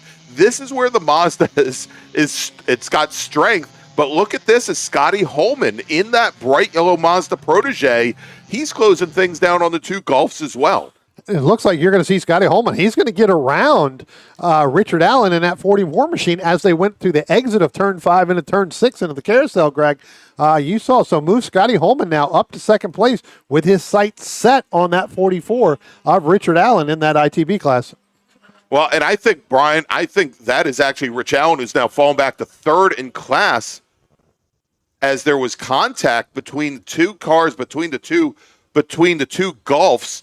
between Matt Small in the blue number 28 machine getting into the back of Rich Allen. And so that drove that had Allen now fall back to third in class. Yeah. And Scotty Holman, who started at the back of the pack in that yellow Protege, he is now looking for a way around the blue 28. And as they come down under braking into turn one, Holman has inside position now, Brian, as they start to work their way around. This is something that our corner workers are going to be writing up. So Mr. Small might find things not to his liking right now. He likes that he's able to hold off the Protege going into turn number 3, but Small might be having a conversation with the stewards after this race is over. Yeah, we're going to have to see how that pans out. But, as far as the action on track right now, you've got that battle with all three of those, the ITB battle. That is really the only battle on the racetrack. You've got a few other battles not in class as well out there, but that is the closest battle we see, between within the race group. All right, so just a reminder, everybody, we do have, after this race, we've got 4 more sprint races this afternoon. I take that back. We've got 3 more sprint races this afternoon. The other sprint is going to be me going downstairs to grab my umbrella. We've got Spec Miata, we've got Spec Racer Ford, and we've got our big ground pounders to round out the day here. We're having all kinds of math problems up here today, aren't we? Yeah, exactly. It's a good thing we have an engineer up in the booth with us now. Correct. And he's just sitting back laughing at us. Yeah, exactly. Looks like we're going to get Scotty Holman's going to go ahead and make that pass, Greg, over. Let's see, that's going to be over Matt Small in that 28 machine as they head down into turn 1 out of turn 2. We'll see whether or not he's going to be able to hold it. Oh, yeah. Looks like he's definitely going to be able to hold it. He's going to start pulling away. So the battle really now could be, when we start to wind down this race, is going to be between Richard Allen and Matt Small. Yeah, and Brian, I've seen over the years where Rich Allen, as he has maybe been jostled around and moved around, he doesn't deal with it all that well. He's got we'll say that he can amp up the aggression levels when it's necessary. So we'll see here how these two Gulfs handle each other. But I think with Scotty Holman getting around the pair, getting that pass done before they even went into turn 1, we're going to see him start to drive away now from the rest of the field. Yeah. Last time by, Holman was a couple tenths faster than the two Gulfs. Yeah. I think the bigger question is whether or not Drew Strickland, who's a couple seconds back from the Gulfs, whether or not he can get that Mazda 2 in a position to maybe steal a podium position. Tell you what, Greg, another good race on track right now that not in class, and we talked about it. That's between the 10 of Glenn Evans and the 41 of David Lanning. They're just now going into turn 1 right now. There you see it on your screen. They'll be coming out of turn 2. Evans leading over David Lanning. Again, that's an ITS versus an ITA car. But David Lanning right on the back bumper there coming out of turn 10. Now that gap gets opened a little bit by Glenn Evans by about a car length. But pretty good battle going on pretty much the second half of this race. Yeah, indeed. And, early on, it was Glenn Evans and Dan Freeman. Right.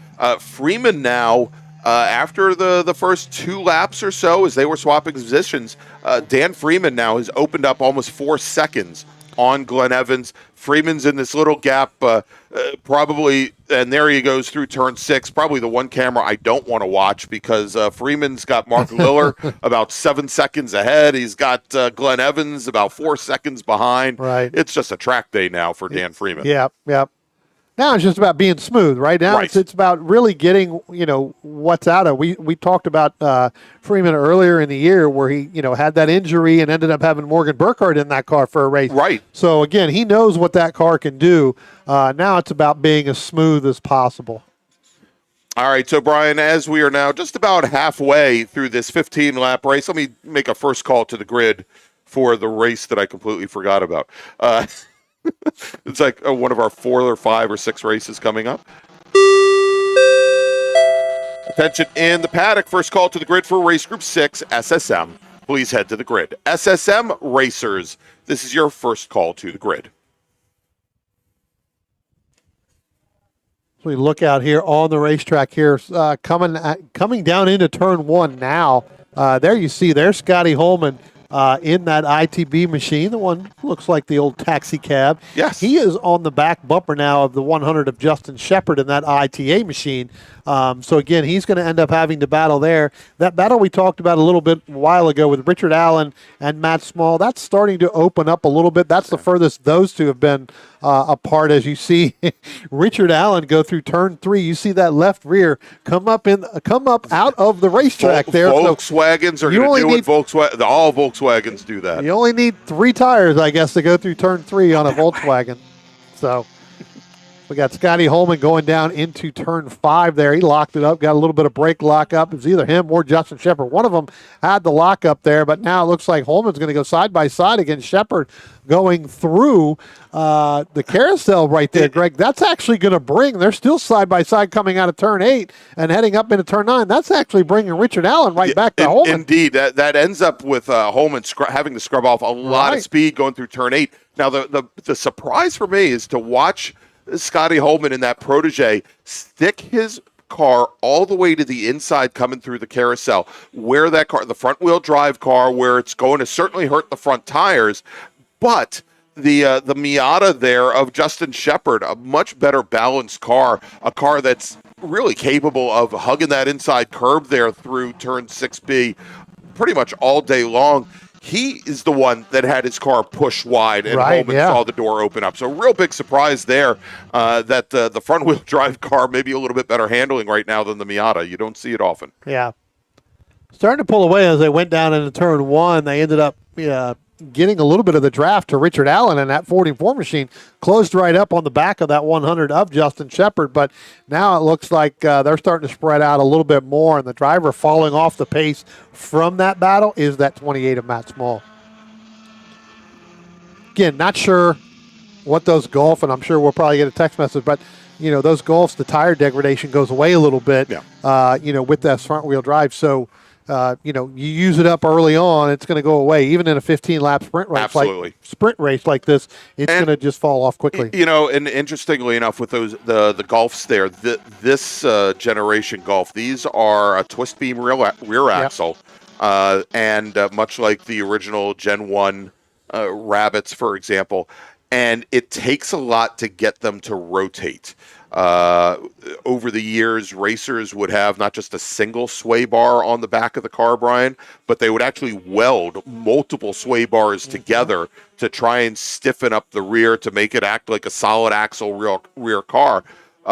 And what ends up happening is that you end up with a lot of scrub on the front wheels because of how difficult it is to get that car to turn in. And so they don't, over the course of a long run, maybe run all that well at the end of a race.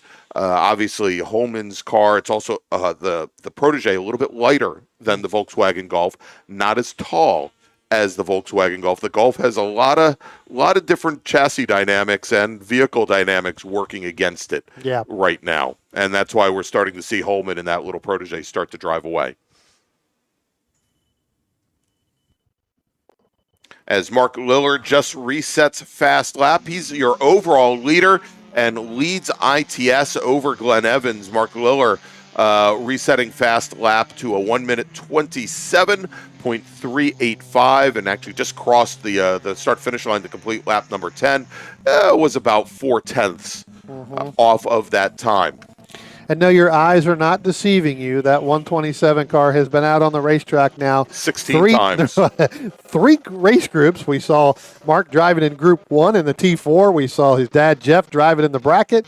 And now we see Mark back here again driving in ITS. So that car gets a lot of track time on a race weekend. The question is, Brian, is it legal for SMX? where we could see it in Group 8 today as well. Yeah, right. Right. Who knows? I'm not seeing them on there. So no, it's not legal for the class. All right, no, Rich Allen just resets his personal best. There you go. Lap time. That time around, still about a 10th off of what Scotty Holman is racing, but more importantly, half a second faster than Justin Shepard in the Mazda Miata that is now behind him, and more important than that, Matt Small in the number 28 Volkswagen Golf has now fallen back behind Justin Shepard as well. And so Rich Allen, he may not be able to make it up and compete for the win with Scotty Holman and ITB, but the challenge from behind now is definitely gone. Yeah.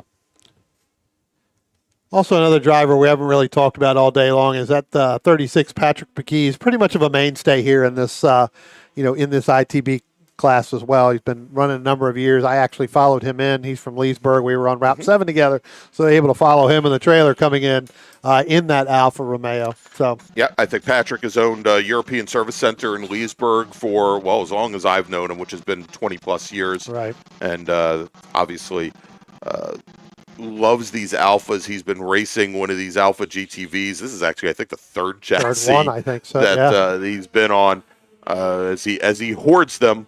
Probably the oddest thing that I have ever seen, Brian, is I've seen not on a race lap because the window net was not up, but I've seen where Patrick has not had a hand on the steering wheel, but both of his arms are out the windows.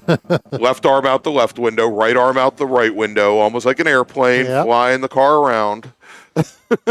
He's getting ready to get passed by our battle that we were talking about earlier with the 10 of Glenn Evans and the 41 of David Lanning. Pretty much the same identical lap times for both of those drivers. They're going to come up on Patrick as they're just now coming through the carousel and headed up, up out of turn 8. But I tell you what, you can see here as we are looking back at that battle for ITB, with Scotty Holman and Richard Allen. Richard Allen not going away, no. Greg, just kind of hanging right there with Holman. Last time you talked about Richard Allen setting his personal best, Scotty Holman did the same thing on lap 11. Yeah, and that last identical. Time, and that last time by Brian, Rich Allen slightly slower than Scotty Holman, only 85 1,000ths of a second slower than Scotty Holman. I'm going to give you that one. Attention in the paddock, second call to the grid for race group number 6, SSM. Please head to the grid. SSM racers, race group 6, please head to the grid. Your race starting in a few moments. That gap's going to open up now as Richard Allen goes almost a second slower than Scotty Holman that last lap by. So again, really pushing it as hard as he can to try to reel in. And it's one of those things that happen that, you see the leader and you know who it is in your class. You're trying to push everything you can. Next thing you know, you lose the nose, you lose the rear end of the car, and then you just basically got to throw that lap and a half away. And now you have to do everything you can to try to catch him while he's just being consistent. All right, so Spencer's got a nice little battle going on right here, coming through the carousel. Again, not in class. This is Glenn Evans in the number 10 ITS Mazda Miata, currently running third overall, second in class. And he's got David Lanning, who's in that white with orange striped number 41 machine. David running second in ITA, fourth overall. And we've seen this now for, the last 10 laps now? Yeah, pretty much since the start of the race. We saw it early on with Dan Freeman right there with Evans, but those two are just staying together. You see here on our camera, on our tower shot camera now. That's right. A new tower shot that we have for you there. And then our picked up of our start-finish line camera. Again, just looks like. And now Lanning taking a quick look to the inside. Not able to get up close enough to Glenn Evans. The two Miatas looked like they got on the brakes right about identical times, Brian, and Evans was able to hold on to the position now and even get a little bit better dig out of turn 1 as our leader, Mark Liller, now working, I believe, his very last lap here, Brian, is he is now making his way, I think, through turn 8. Looks like we're hearing Patrick McKee's has pulled off somewhere as well, so... All right, we'll see what happened to the Alpha as Mark Liller now comes under the bridge and comes into 10. Greg, we got David Lanning who spun trying to go down into turn 5 with that race on Glenn Evans. You'll see here. Evans all alone. Evans all alone coming out of the carousel there. So, again. All right, and take that back. I was a lap early. Is Mark Liller now working last lap here? Yep. And looks like the Miata of Lanning has cleared out of turn 5. Local caution has been withdrawn, Brian. Yep, and coming out of turn 8 right now, so able to get through there. It looks like he just got in there really, really hot, trying to set up to make a pass on Glenn Evans. Just didn't get it, and the back end just snapped around there. Got on the brakes just a little bit too late. All right, in the chat, Brian, Jeff Lucas, the professor, he says, Yes. hey, guys, sorry not to be there this weekend. We'd expect him to be on track right about now in his Datsun 240Z, but he's enjoying the broadcast. Thanks so much, Jeff. Really appreciate it. Relaxing at the beach, I'm sure. He's Yeah, probably watching it exactly. from the beach. Got to talk to him here in June. Also saw him in January down at Daytona. Actually ended up sitting right next to him. Didn't realize it until halfway through the race. At the 24, really? Yes, correct. Oh, my gosh. Did he recognize you? He did once he turned around and saw Okay. me. We literally sat down right next to each other, kind of in out there, turn 6, I believe it was. All right, Mark Liller now coming underneath the bridge all by himself. And a pretty easy run for Mark Liller in that number 127 third-gen Mazda Miata, the NC Mazda MX-5, and taking the checkered flag, taking the win in ITS, Mark Liller, and a great run for him. Dan Freeman, our ITA leader in the number 1 Envirotex machine, comes out of turn 10, and he will take the checker. With Glenn Evans now coming out of turn 10. Evans will finish 3rd overall, 2nd in ITS. David Lanning quite a distance back after that spin just a lap ago. He now works his way out of turn 10. And that leaves Scotty Holman, driver of the number 69 Mazda Protege. We'll see him come out of turn 10 here momentarily. There he is. As the Protege now comes up over the onto the front straight, and Scotty Holman will take the win in ITB. Rich Allen will finish 2nd in class, 6th overall, and Matt Small should round out the podium in ITB. Yeah, he's coming out of turn number 10 now, so he has definitely dropped out. I think he may have had a spin. I think there was a call coming in. They said 2.6, but I think it may have been 2.8. 2.8, because he's kind of backed up all the way to Drew Strickland in that 0.5 machine. Yeah. So, and Strickland's going to finish just off the podium in ITB, finishes 4th in class, 9th overall, and unfortunately Patrick McGee's he's waiting for the tow truck to take him back to European Service Center. There, he's going to round out your 10-car field. Unfortunately, not going to take the checker. He'll finish a lap down. All right, so Brian, let's make a final call to the grid for our next group. Attention in the paddock. Final call to the grid for race group 6. SSM, please head to the grid. SSM racers, please head to the grid. And as Alan Olson said, I'll be making a run to the buffet. We'll be back here in just a few moments. We're going to thank some of our partners and sponsors that are bringing you the July MARRS and round number 5 of the Northeast Division Road Racing Championship here on the Washington, D.C. region's YouTube channel. We'll be back in just a few moments. OG Racing carries just what you need to get on the track, from driving suits and shoes to helmets, data and video systems, to your favorite brake pads from Performance Friction, Hawk, and Paget. OG Racing has built its reputation during the last 22 years by providing the best customer service in the motorsports business, and their depth of inventory is second to none when it comes to safety equipment. That's why OG Racing has been the highest volume Sparco dealer for 17 years. Come visit their 12,000 square foot showroom and warehouse located in Sterling, Virginia. Call them at 1-800-934-9112 or order online at ogracing.com.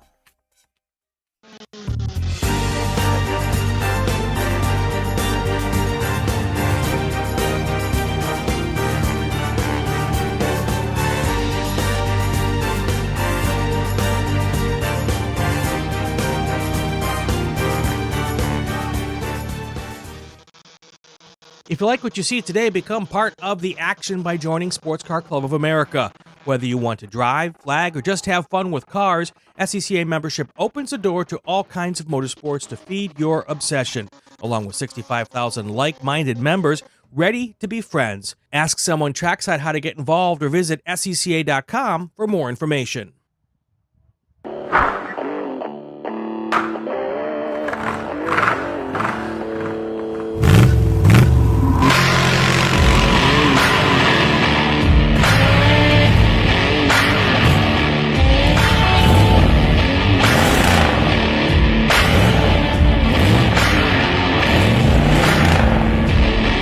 Hey, dog. Belmont Classic Cars, where we take you back to simpler times. Belmont, Ohio.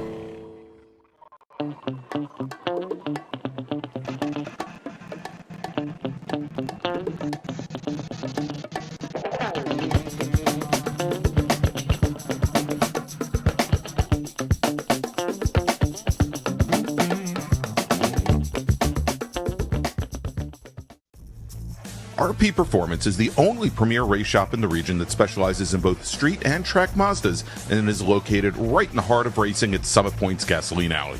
RP has been involved in countless race wins and series championships across many classes with drivers of all ages.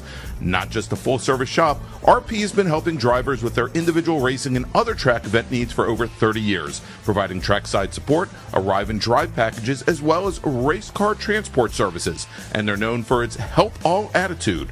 RP Performance is your go-to for getting cars back on track for that positive experience at Summit Point when you're ready to pack it in.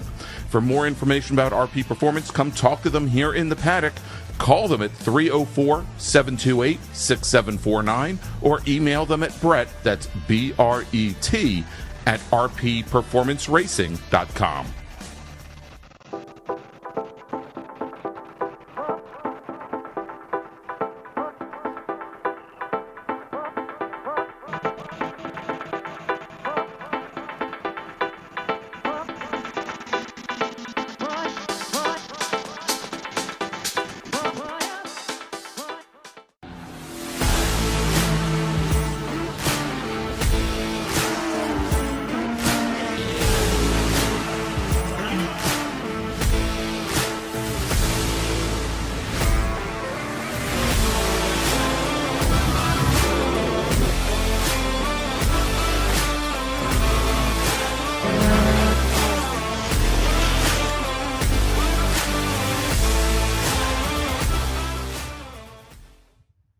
The planning for this year's Labor Day Spectacular and charity event the weekend of August 31st through September 2nd is well underway, with all funds raised once again being donated to the Boys and Girls Club of the Eastern Panhandle to assist in funding their after-school and summer programs. We're in need of both product and monetary donations to support the event, and if you have something you'd like to donate to our ever-popular raffle, if you'd like to provide a monetary donation, or if you have further questions, please reach out to Charity Event Coordinator Taylor Hyatt by visiting our website at wdcr-scca.org/philanthropy. Your donations will be greatly appreciated, so make sure to have your whole family along for the weekend, and we'll see you at Labor Day.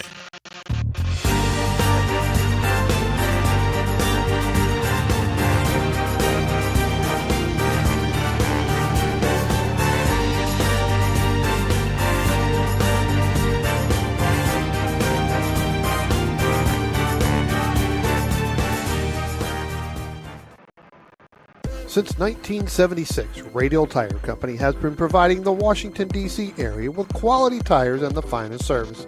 They have earned a reputation as a premier specialist in hard-to-find performance tire and wheel applications. They stock tires from all of the top manufacturers for whatever you drive, from small economy cars to SUVs to trucks. Their mission is to assist you in getting the most out of your tires and car. For more information or to schedule online, browse radialtirecompany.com or call them in Silver Spring at area code 301-585-2740. That's 301-585-2740.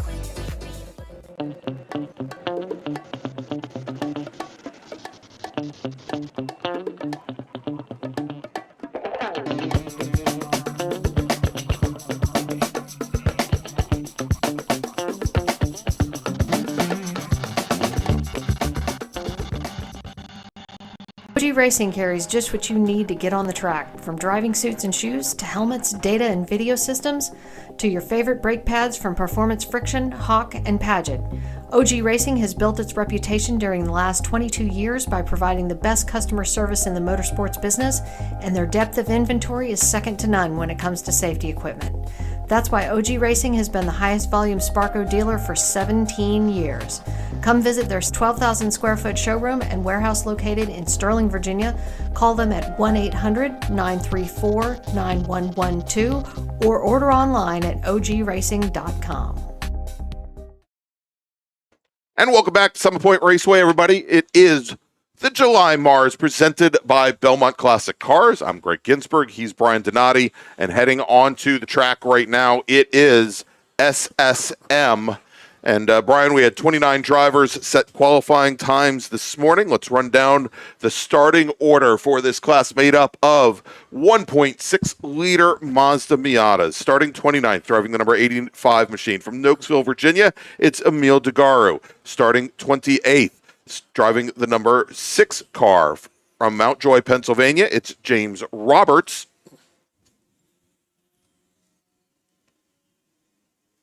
John Grayor starts 27th. He's in the number 40 machine. Steve Bindrum in the number 07 car. He's going to start 26th.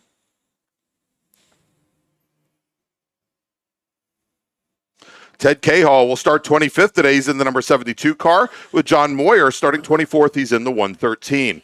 Ben Sarley in the number 199 car. He will start 23rd today with Miranda Price. She drives the number 08 car. She's in Strasburg, Virginia. She starts 22nd. Jonathan Franklin's going to start 21st today. He is in the number 23 car with Chris Tilton in the 36 machine. He's from Leesburg, Virginia in the Cronus Autosport machine. He starts 20th. Adam Volatile will start 19th today. He's in the 04 machine with Mark Rougeau starting 18th today. Mark is in the 172 machine in the DBM racing machine.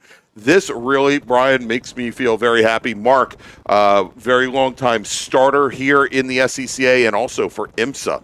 So Brooks Hunt behind the wheel of the number 65 machine. He starts 17th today. Jay Bindrum is from Nokesville, Virginia. He drives the 88 car. He starts 16th. Dave Biegert is in the 1 car. He starts 15th today with Jordan Fuhrman in the RP Performance machine. The meme lord, Jordan Fuhrman, starts 14th. He's in the 8 car. Ryan Franklin's in the 37 machine. He starts 13th with John Hotz in the 63 car, starting 12th. Starting 11th. In the number 79 machine, Scott Brunk with Dylan Adeli starting 10th. He's in the 71 car. Dave Weibel is in the 18. He starts at 9th today with Arif Kazem starting 8th. Arif's driving the number 98 car. Then we've got Scott O'Rourke. He's in the 32 car. He starts 7th. Isaac Jordan in the 46 machine from Weehawken, New Jersey, will start 6th. Isaac Crandall starting 5th today in the 75 machine with Brian Henderson in the 197 car. He starts 4th. Jamison Huffman in a brand new car to him, driving the number 89 machine. The Harpers Ferry, West Virginia driver starts 3rd in your front row. Ryan Maloney in the 15 car starting 2nd. Neil O'Rourke out of Baltimore, Maryland in the 06. He is your pole sitter. Big shakeup, Greg. Ryan Maloney not making this field right now, so that moves the 89 there, Jamison Huffman, all the way up to the front row, side by side with Neil O'Rourke. As they head down into turn 1, you're going to see, still going to be, Jamison Huffman in that 89 side by side with Neil O'Rourke. Now O'Rourke's going to get the run out of turn 2, headed up into turn 3. Now Brian Henderson, Jamison Huffman, they're going to be side by side as they go up to 3 into turn 4. So again, 15, Ryan Maloney not out there in the field. And that is such a surprise, Brian, because that blue number 15 machine has been the class of the field, or the field of the class of the class. There they go. Over the course of this entire season, and so maybe we'll see him out later this weekend. See him out for the feature race tomorrow. But a great opportunity for Jamison Huffman in that brand new machine to him. Huffman having a huge shunt at Watkins Glen just a couple of weeks ago. The blue 89 car, It's done. It's not coming back. But this machine became available for sale in the last week or so. Great opportunity for Jamison. Yeah, Jonathan Evans moving, again, family, baseball, traveling baseball, so not able to do it. We got 1 car going off in turn 10, able to keep it going. That, I think, is going to be the 46 of Isaac Jordan. He's going to lose a ton of spots. Greg, I'm looking at timing and scoring and going out, and we'll see whether or not he crosses the start-finish line. I'm hearing the 121 of Ryan Maloney. Is Ryan Maloney out there somewhere? And I believe that is the case. And actually, it was Frank DeBerzi who let us know in the chat. But with that change of cars, Brian, that moves to the back. all the way to the back of the field. But I'm already starting to look at the order here. And the 121 machine of Ryan Maloney, Brian, as we completed lap number 1, he started in 30th position. He is already up to 18th. Yeah, we'll have to see. He's making a heck of a move, as you said, up there. So, again, we'll have to find out what happened to the 15 car from qualifying, because early on it was him and the 89 there of Jamison Huffman. They were together during qualifying, going back and forth to see out there who was going to lead. So obviously something happened to that 15. So we'll get that story. We'll have that for tomorrow. But we definitely had we definitely have him moving up through the field, so we'll have to see whether or not he can make some moves and get up at least into that top 10. As here comes our leaders now out of turn 10. It is going to be Neil O'Rourke, Brian Henderson, and the 89 of Jamison Huffman. As I talked about, Greg, and what you just mentioned, that car became available for sale really within the last 10 days from Jonathan Evans, who used to race out here as well. Again, family, child's now into traveling baseball, so I had to give up something, right, and that's what they gave up. But as you said with Frank DeBerzi in that chat, Ryan's actually driving Frank's car. Exactly. Frank would probably know. Yeah. So that's the case. So obviously either something wrong with the 15 or maybe Frank wanting a little confirmation over how fast his car may be. Well, you know what usually happens when you have somebody else with that much talent that gets into a race car or into a go-kart. Like you or me. The first thing they tell you is, well, we know what the problem is. The problem is the thing that sits in the middle that turns the steering wheel and runs the pedals. So. That's right. All right, great move, great start, Brian, as we were starting lap number 3, Dylan Adeli in the number 71 machine. Adeli in the 71 RP Performance Mazda. He started 10th. He is now up into 5th position. So great start for him. John Hotz, we saw him just a little while ago in Spec Miata. He started 12th, and he is now up into 6th position. Everybody playing nice right now, early on here, getting single file running. Spencer's back here shaking his head feverishly going, yes, they are. We normally don't see that at the beginning of a start, but this group settled down through here, gotten through the first couple of laps now as our overall leaders now come out of turn 10 and head down. You've got Brian Henderson and Neil O'Rourke. Those two look like they're going to try to push away here early on to pull away from Jamison Huffman. And then in the 32, Scott O'Rourke, followed by John Hotz, or actually Dylan Adeli and then John Hotz. Right, and Hotz just reset fast lap. Yeah. He's actually lapping about 0.3 faster than Adeli, just ahead of him. Matter of fact, of the top 6 racers right now, Adeli the slowest of the 6 in about 0.2 off of the drivers up ahead, and we're starting to see that gap open up as well. Question becomes, does your 2023 SSM reigning champion in Ryan Maloney, does he get to award for the hard charger award, starting from 30th all the way to 15 within the first 3 laps? I don't think he's not allowed. He's not eligible. ITS racer Steve Moeller says just support some of that Maloney Pub whiskey in it. There we go. That's Maloney's Bar and Grill down there. That's right. Looks like we've had some contact out there at some point, Greg. And this was on the very first lap, actually, exactly. Brian. Yep. Up at the front of the field there, as we've got some of our corner workers actually writing up some additional information on that. I think Mark Rougeau might have been involved in that, as Rougeau started 18th. He's now sitting back at 26th position. This is SSM. There's always contact. Right. Not supposed to be, but there always is at some point. Again, everybody pretty much single file going through here. We talked about Ryan Maloney again. He's moved all the way up. He's 15th. Moved up there just in front of the 65 Brooks Hunt, which is a team car, right, to the 15 that's out there. So normally Ryan's dad drives that as well, and this is Brooks' weekend to drive it. So good to see him back behind the seat. But, yeah, Ryan Maloney moving up, getting ready to come up to the back of the one as he goes 2 wheels off out of turn 3. You see that on your camera right there. But it wouldn't be an SSM car race unless somebody went out there. Yeah, exactly. In case somebody went 2 wheels into the gravel or somebody had a windshield windshield shattered. But again, pretty much single file. Top 3 cars pulling away now. Coming up behind the number 6 machine, James Roberts, so putting him a lap down here early on in that 6 machine. Unless that's the 32 of Scott O'Rourke. Maybe that's the 32 of Scott O'Rourke. Hard to tell. Those paint schemes are pretty much the same. So that would be your 4th place car in the 32 of Scott O'Rourke sitting back there by about 15 car lengths behind the 89 of Jameson Huffman. That is Scott O'Rourke. So my apologies to James Roberts. He did not get lapped that quickly. That is the 32 machine of Scott O'Rourke. All right, so going down into turn 1 now. Kind of hard to see the 2nd place car, Brian, but that's Brian Henderson in the white number 197 machine. Just reset fast lap, ran a 29.549. Brian, what is that? That is 25 one-thousandths of a second, separating Neil O'Rourke's times and Brian Henderson's times. But it appears that once again they're kind of working together. Henderson pulling up right to the back bumper of O'Rourke, keeping the car there. They're starting to stretch out a bit of an advantage on Jameson Huffman now. That last time by Huffman was 29 one-thousandths of a second off of Brian Henderson's time. I can't even blink that fast. Exactly.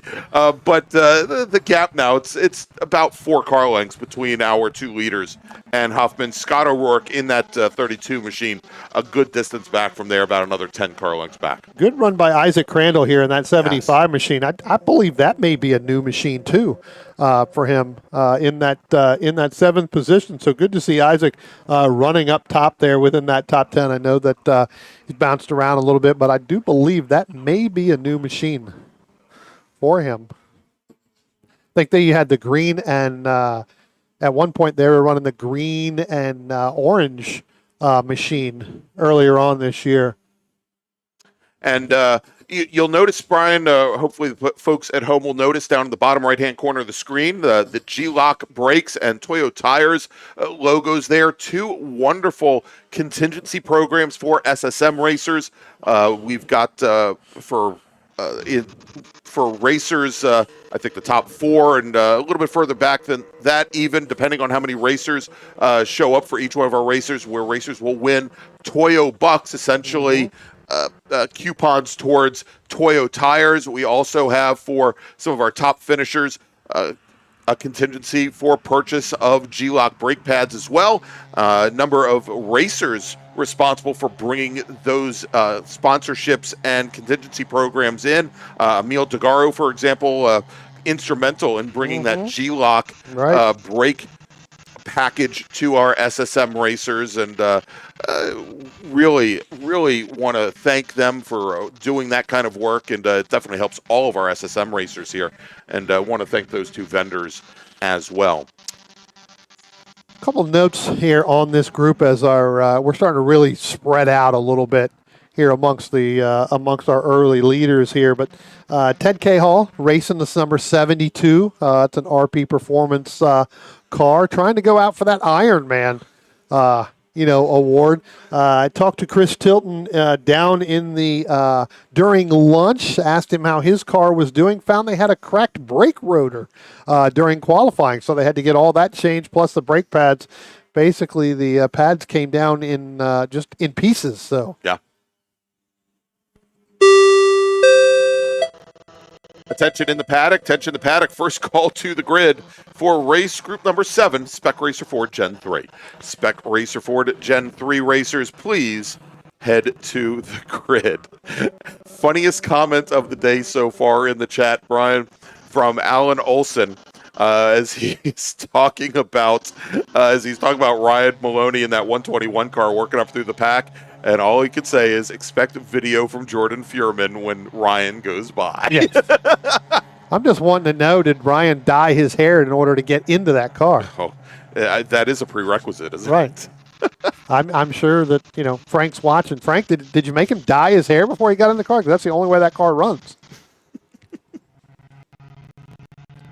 We'll see. We'll do the Ryan Maloney countdown here. Still sitting only in 14th place. So Got past David Beeger, but we'll see whether or not he catches Isaac Jordan. I tell you what, Isaac Jordan last time by was in a battle along with Jordan Freeman and David Weibel in that 18 machine, along with Ryan Franklin. Franklin got a great push last time by. Here they come now. They're going to come out of turn 10 down the start-finish line, and it looks like Ryan Maloney, it's going to be hard for me not to call him Frank, Ryan Frank Maloney is going to get around Jordan Freeman. So that's going to be some pretty good thing. Had some lock up there just a little bit in front of them, but now move Ryan Maloney in that 121 machine back up, move him up into 12th. And by the way, if as we talk about Jordan Furman's video, we call him the Meme Lord. If you want to check out his YouTube channel, highly recommend it. YouTube.com/@JordyFu, JORDIFU. Very funny content, all Spec Miata related or SSM related. Definitely highly recommend it there. As Alan Olson says, hairdresser car, hairdresser driver. Alan Olson, who's enjoying the daylight, or probably the early bird specials down in Florida now, right. Bringing the comedy today. Well, it has to be early bird because he's old. He goes to bed at 5. That's he's got to. That's South Florida for you, man. He's in bed by 5:30. So our coverage has to end by 5:30. All right, a leader's coming out of 10 now, Brian, and let's take a look here because our third place racer, Jamison Huffman, he has closed things down considerably. And Huffman, as they come across the line, Brian, resets fast lap. That last time by, he was 13/100ths faster than Brian Henderson ahead. And the gap between Neil O'Rourke and Henderson, 81/1000ths, another 4/10ths back to Jamison Huffman. Yeah. Big brake lock up, though, right behind Huffman. And I think that was Dylan Adeli trying to close things up on Scott Yeah, we've O'Rourke. got one car that's going to go drivers left there coming off, and I think they may have gotten two. We'll probably hear the call here in our headset, so you may be able to pick up that number, but I do believe that is going to be probably the Isaac Crandall in that 75. Probably went 2 wheels off there because he gave up that position to Arif Kazem as they went through there. So exactly. So Arif Kazem now up into 6th position, or it could have been Dylan Adeli in the white number 71 machine as well. Yeah, as there's a huge cloud of dust and dirt over at turn 2. We'll see. I'm not hearing anything on the radio come through here, so haven't heard anything for a while. I would assume that a call probably would have come in because of that. Yeah. So our radio may not be working, and it looks like we've got another car that really got into the drivers right there coming through turn 7 and up. A little bit further back from this pack here. So, again, got a lot of dirt out there that's being kicked up.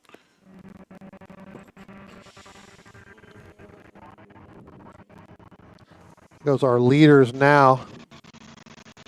Take a little, and it may have been, the Dylan Adeli machine because he's dropped all the way back to 8th, Greg. So he's going to try to go side by side with John Hotz in the number 63 as they head down into turn 1. So I think you're right. I think that may have been Dylan Adeli who put those 2 wheels off there, drivers left, because he's dropped further back. Yeah, indeed. So Arif Kazem now up in the 5th position in the red 98. He's got Isaac Crandall in the red 75 directly behind there as they're coming into turn 3 now. There they are. And then about 10 car lengths back to John Hotz. Now, Hotz started this race in 12th position, obviously picked up 1 position as Maloney had to start from the back of the pack. But Hotz now up in the 7th position. Looks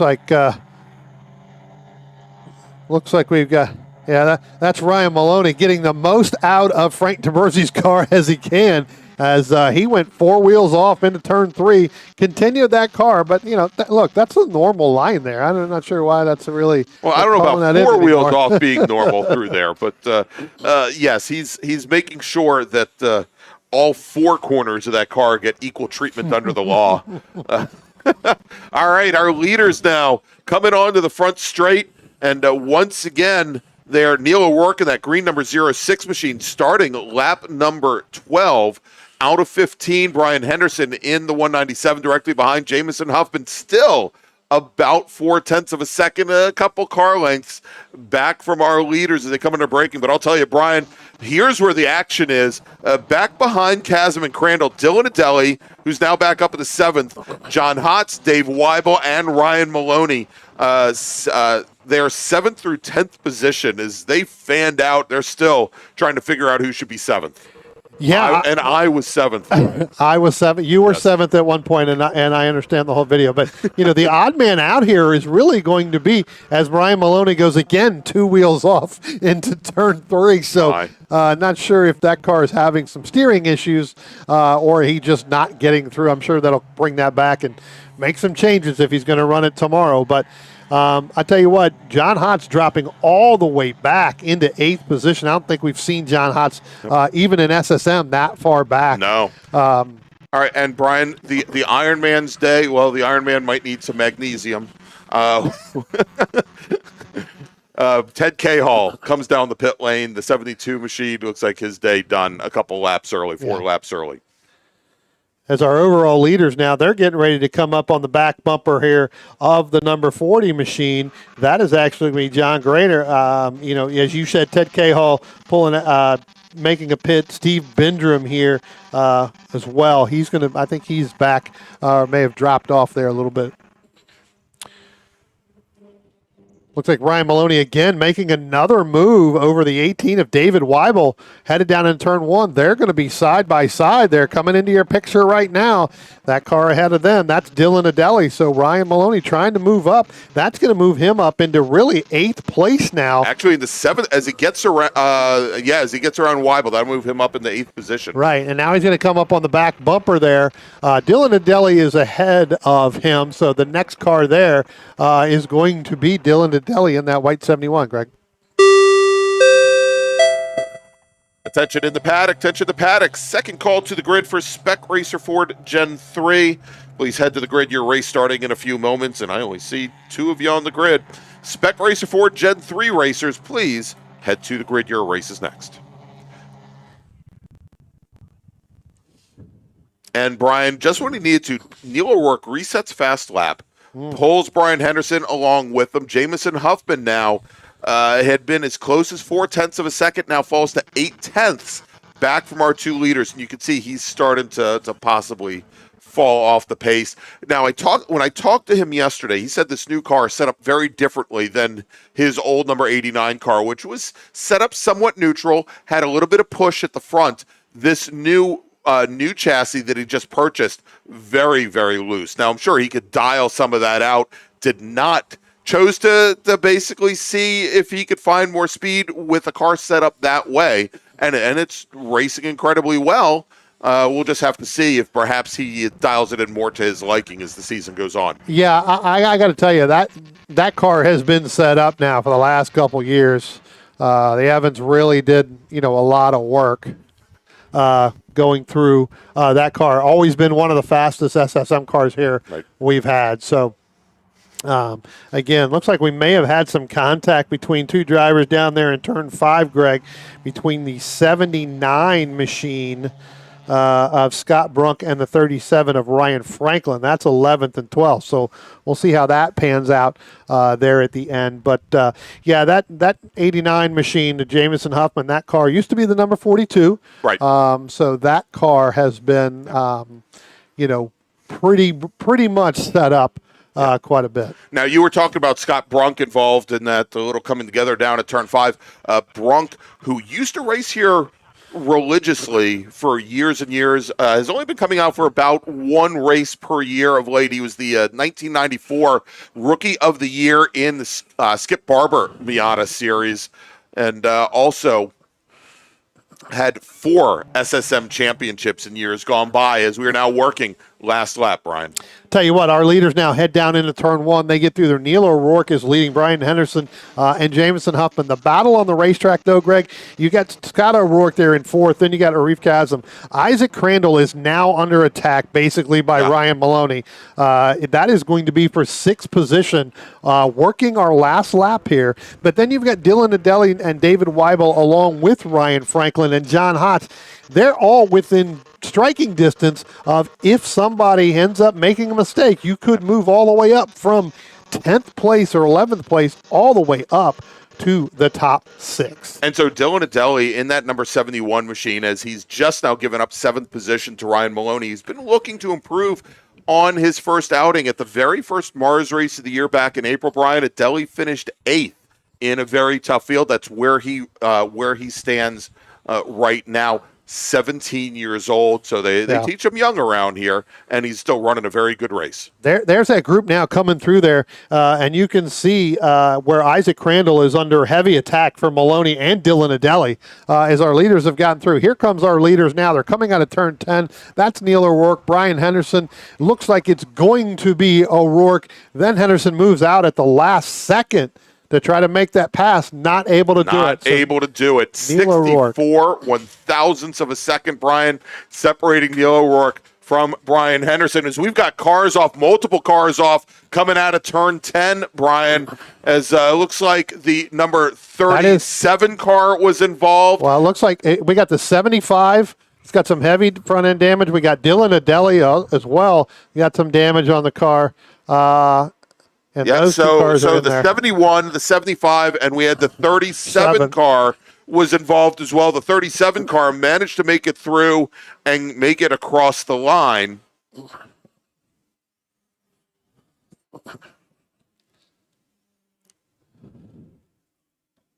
Yeah, so Dylan Adeli, just as we mentioned, he was looking to repeat with that 8th place finish, and he is in the gravel trap. Looks like quite a bit of damage to the front end of the car. As you mentioned, Brian, the other machine that is in the gravel trap, that is the number 75 car. Yeah, that's Isaac Crandall in that 75. And we saw that, and they were right there with, for quite some time, they were right there with the Maloney machine, the 121 machine. The other driver that was involved, as we mentioned, the 37 car, that was Ryan Franklin. Franklin managed to get the car through the gravel trap, came across the finish line, finished 10th. So while we take a look at that, we're going to be sending some vehicles to get those cars out. Let's run down. We'll give you the top 20 here. Neil O'Rourke taking the win here today in the sprint race. Brian Henderson finishing in 2nd. Jamison Huffman 3rd. Scott O'Rourke 4th. Arif Kazem will come home in 5th. Good run for Arif this weekend. Ryan Maloney, who started shotgun on the field, started in 30th position, moves all the way up to finish 6th. Dave Weibel will finish 7th. John Hotz 8th. Scott Brunk will finish in 9th. Ryan Franklin will finish 10th. Jordan Fuhrman will finish 11th. Isaac Jordan will finish in 12th. Dave Biegert 13th. Jay Bindrum, Adam Volatile 14th and 15th. Brooks Hunt will finish 16th. Miranda Price 17th. Chris Tilton will finish 18th. Jonathan Franklin 19th. And rounding out the top 20, Brian, will be Ben Sarley. All right, so as we have our emergency services teams going to retrieve those 2 Mazda Miatas, we'll take a quick break, and when we come back, a couple more races. But first, Brian, let me make a final call to the grid for that next race. Attention in the paddock. Final call to the grid for race group number 7. Spec Racer 4 Gen 3. Please head to the grid. Spec Racer 4 Gen 3 racers, this is your final call to the grid. All right, we'll be back in just a few moments with more action here from Summit Point Raceway and the July MARRS.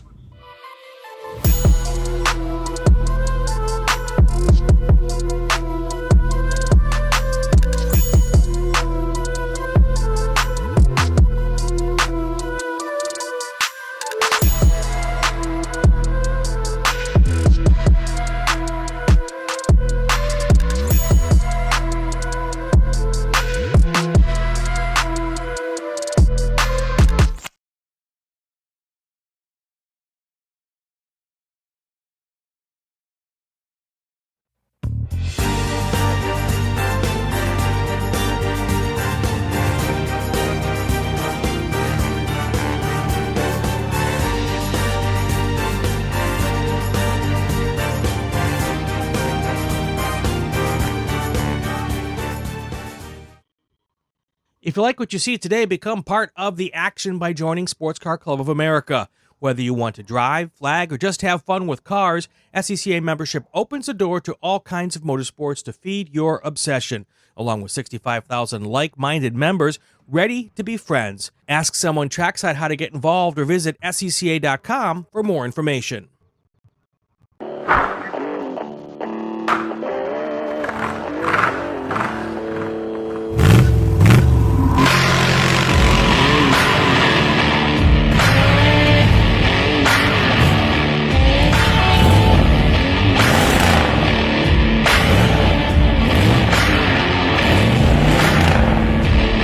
Hey dog. Belmont Classic Cars, where we take you back to simpler times. Belmont, Ohio.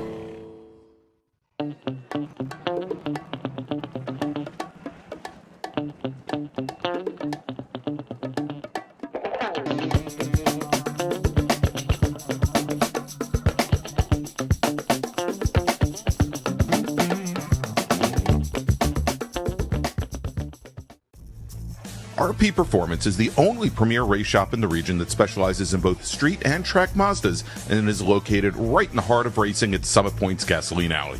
RP has been involved in countless race wins and series championships across many classes with drivers of all ages. Not just a full-service shop, RP has been helping drivers with their individual racing and other track event needs for over 30 years, providing trackside support, arrive and drive packages, as well as race car transport services. And they're known for its help all attitude.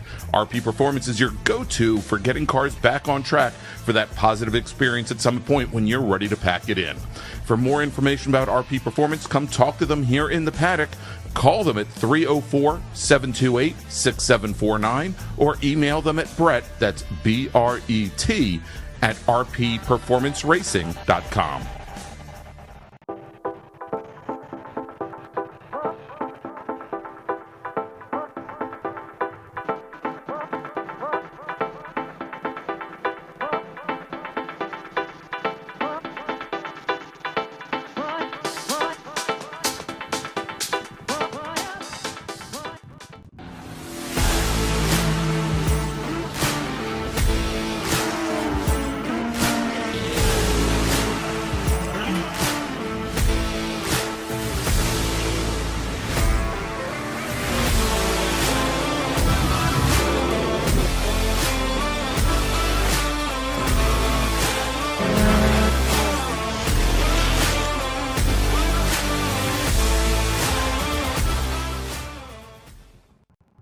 The planning for this year's Labor Day Spectacular and charity event the weekend of August 31st through September 2nd is well underway, with all funds raised once again being donated to the Boys and Girls Club of the Eastern Panhandle to assist in funding their after-school and summer programs. We're in need of both product and monetary donations to support the event, and if you have something you'd like to donate to our ever-popular raffle, if you'd like to provide a monetary donation, or if you have further questions, please reach out to Charity Event Coordinator Taylor Hyatt by visiting our website at wdcr-scca.org/philanthropy. Your donations will be greatly appreciated, so make sure to have your whole family along for the weekend, and we'll see you at Labor Day.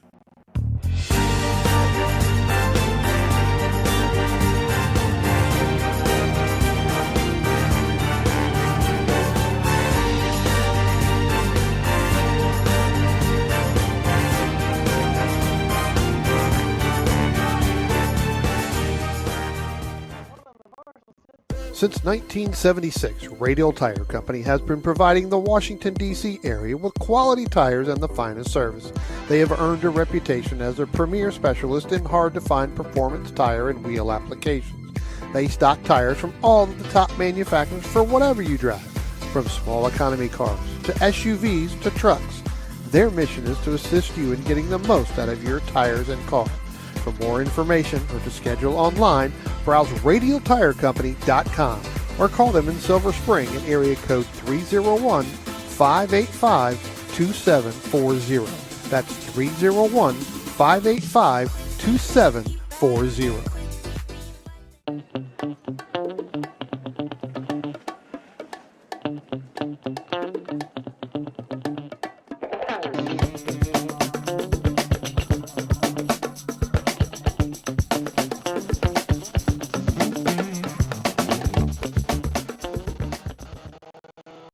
Racing carries just what you need to get on the track, from driving suits and shoes to helmets, data and video systems, to your favorite brake pads from Performance Friction, Hawk, and Paget. OG Racing has built its reputation during the last 22 years by providing the best customer service in the motorsports business, and their depth of inventory is second to none when it comes to safety equipment. That's why OG Racing has been the highest volume Sparco dealer for 17 years. Come visit their 12,000 square foot showroom and warehouse located in Sterling, Virginia. Call them at 1-800-934-9112 or order online at ogracing.com.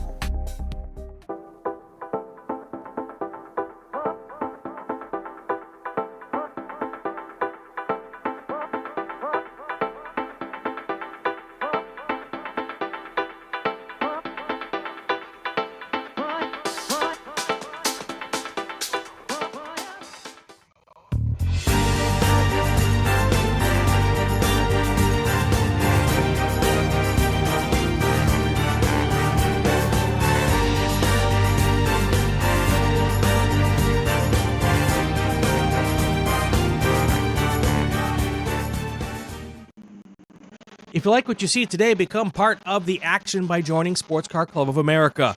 Whether you want to drive, flag, or just have fun with cars, SCCA membership opens the door to all kinds of motorsports to feed your obsession, along with 65,000 like-minded members ready to be friends. Ask someone trackside how to get involved or visit SCCA.com for more information.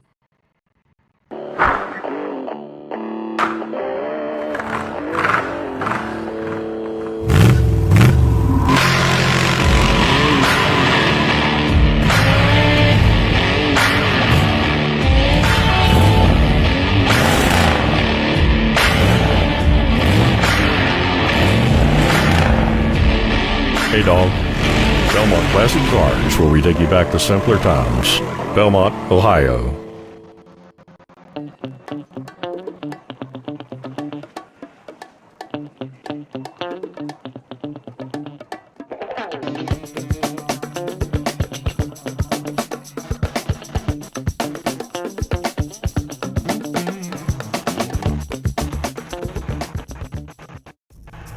RP Performance is the only premier race shop in the region that specializes in both street and track Mazdas and is located right in the heart of racing at Summit Point's Gasoline Alley. RP has been involved in countless race wins and series championships across many classes with drivers of all ages. Not just a full-service shop, RP has been helping drivers with their individual racing and other track event needs for over 30 years, providing trackside support, arrive and drive packages, as well as race car transport services. And they're known for its help all attitude. RP Performance is your go-to for getting cars back on track for that positive experience at Summit Point when you're ready to pack it in. For more information about RP Performance, come talk to them here in the paddock. Call them at 304-728-6749 or email them at Brett, that's B-R-E-T, at rpperformanceracing.com.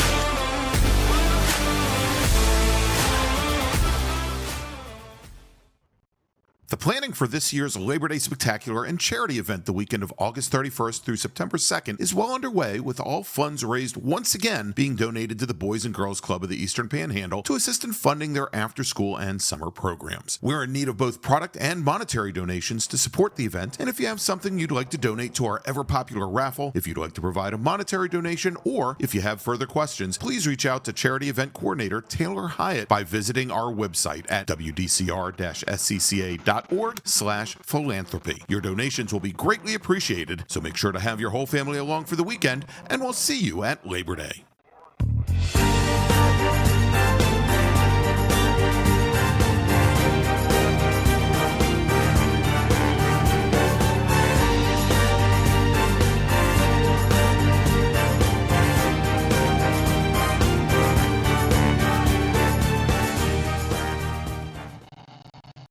Since 1976, Radial Tire Company has been providing the Washington, D.C. area with quality tires and the finest service. They have earned a reputation as a premier specialist in hard-to-find performance tire and wheel applications. They stock tires from all of the top manufacturers for whatever you drive, from small economy cars to SUVs to trucks. Their mission is to assist you in getting the most out of your tires and car. For more information or to schedule online, browse radialtirecompany.com or call them in Silver Spring at area code 301-585-2740. That's 301-585-2740.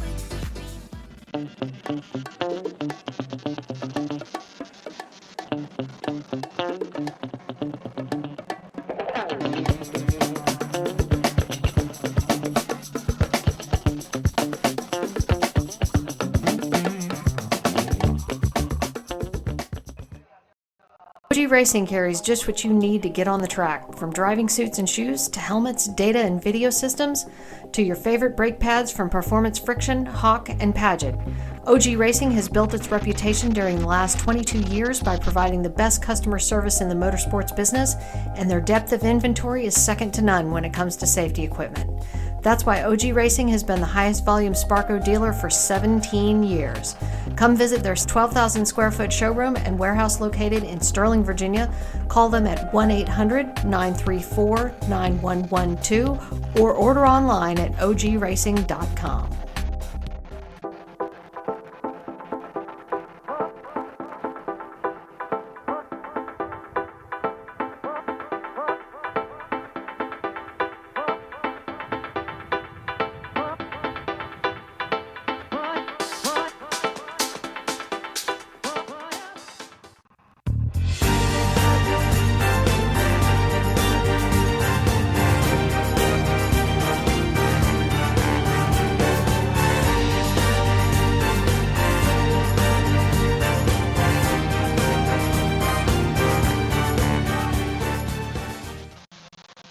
If you like what you see today, become part of the action by joining Sports Car Club of America.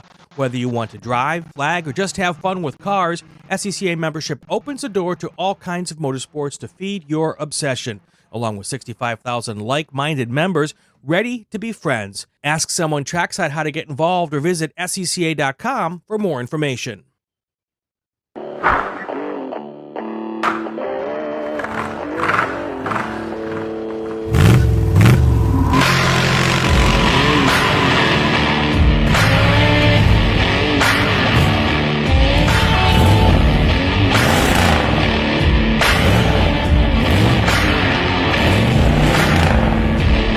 Hey dog, Belmont Classic Cars, where we take you back to simpler times. Belmont, Ohio.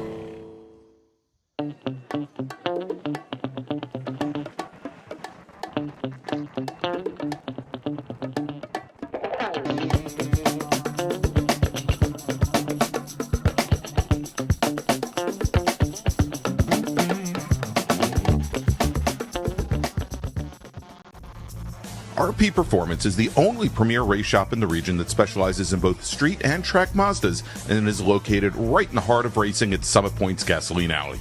RP has been involved in countless race wins and series championships across many classes with drivers of all ages. Not just a full-service shop, RP has been helping drivers with their individual racing and other track event needs for over 30 years, providing trackside support, arrive and drive packages, as well as race car transport services. And they're known for its help all attitude.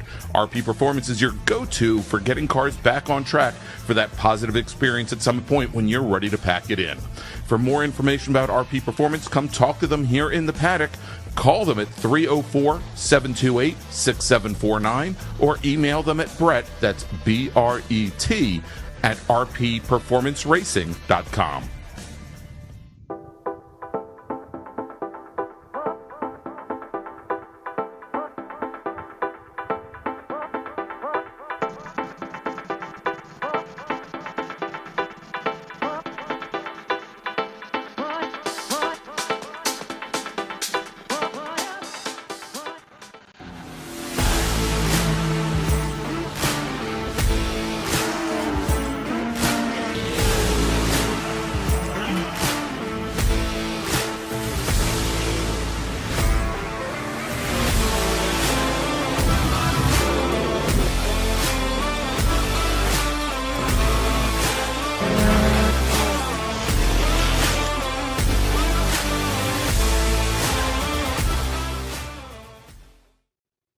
Planning for this year's Labor Day Spectacular and charity event the weekend of August 31st through September 2nd is well underway, with all funds raised once again being donated to the Boys and Girls Club of the Eastern Panhandle to assist in funding their after-school and summer programs. We're in need of both product and monetary donations to support the event, and if you have something you'd like to donate to our ever-popular raffle, if you'd like to provide a monetary donation, or if you have further questions, please reach out to Charity Event Coordinator Taylor Hyatt by visiting our website at wdcr-scca.org/philanthropy. Your donations will be greatly appreciated, so make sure to have your whole family along for the weekend, and we'll see you at Labor Day.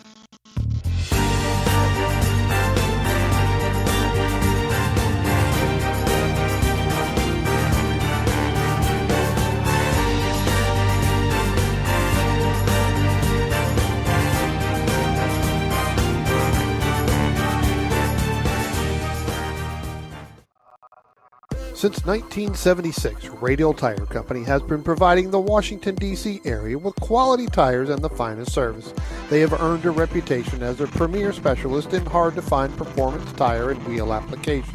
They stock tires from all of the top manufacturers for whatever you drive, from small economy cars to SUVs to trucks. Their mission is to assist you in getting the most out of your tires and car. For more information or to schedule online, browse radialtirecompany.com or call them in Silver Spring at area code 301-585-2740. That's 301-585-2740.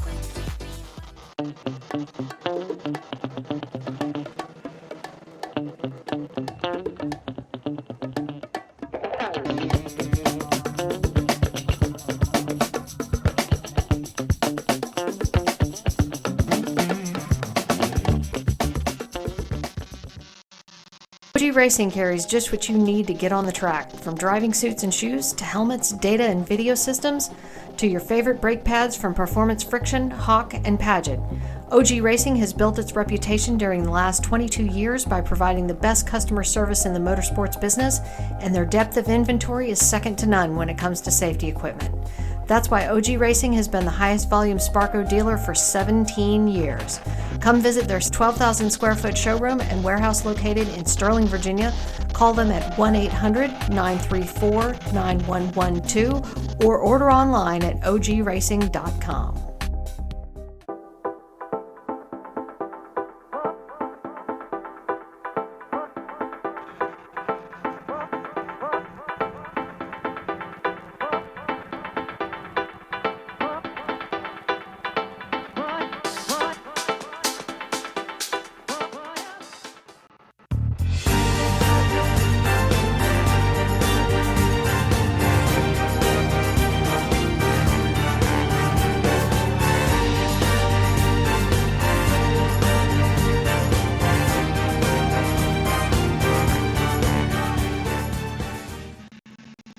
If you like what you see today, become part of the action by joining Sports Car Club of America.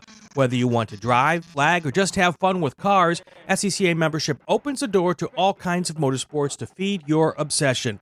Along with 65,000 like-minded members ready to be friends. Ask someone trackside how to get involved or visit SCCA.com for more information.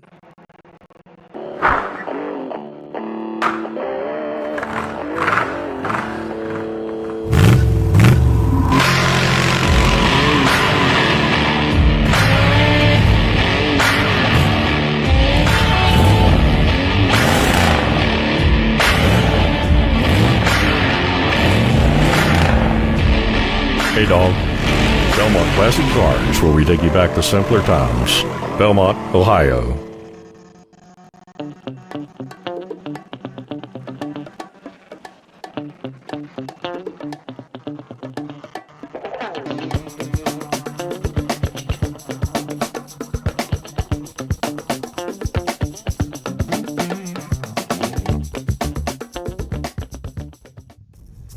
RP Performance is the only premier race shop in the region that specializes in both street and track Mazdas and is located right in the heart of racing at Summit Point's Gasoline Alley.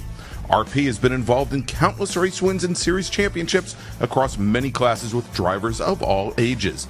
Not just a full-service shop, RP has been helping drivers with their individual racing and other track event needs for over 30 years, providing trackside support, arrive and drive packages, as well as race car transport services. And they're known for its help all attitude. RP Performance is your go-to for getting cars back on track for that positive experience at some point when you're ready to pack it in. For more information about RP Performance, come talk to them here in the paddock. Call them at 304-728-6749 or email them at Brett, that's B-R-E-T, at rpperformanceracing.com.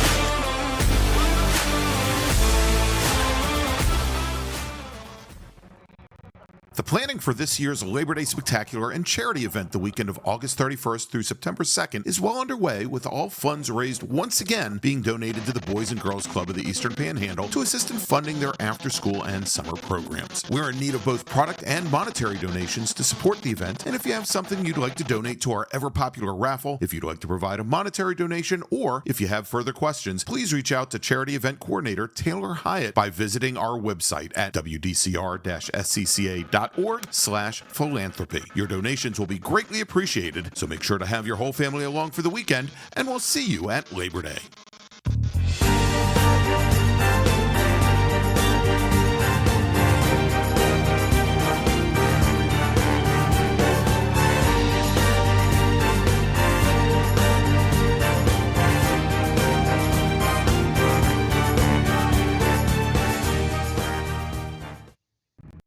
Since 1976, Radial Tire Company has been providing the Washington, D.C. area with quality tires and the finest service.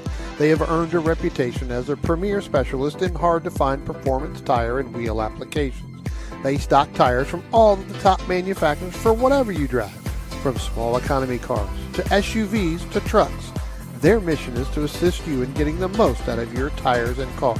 For more information or to schedule online, browse radialtirecompany.com or call them in Silver Spring at area code 301-585-2740. That's 301-585-2740.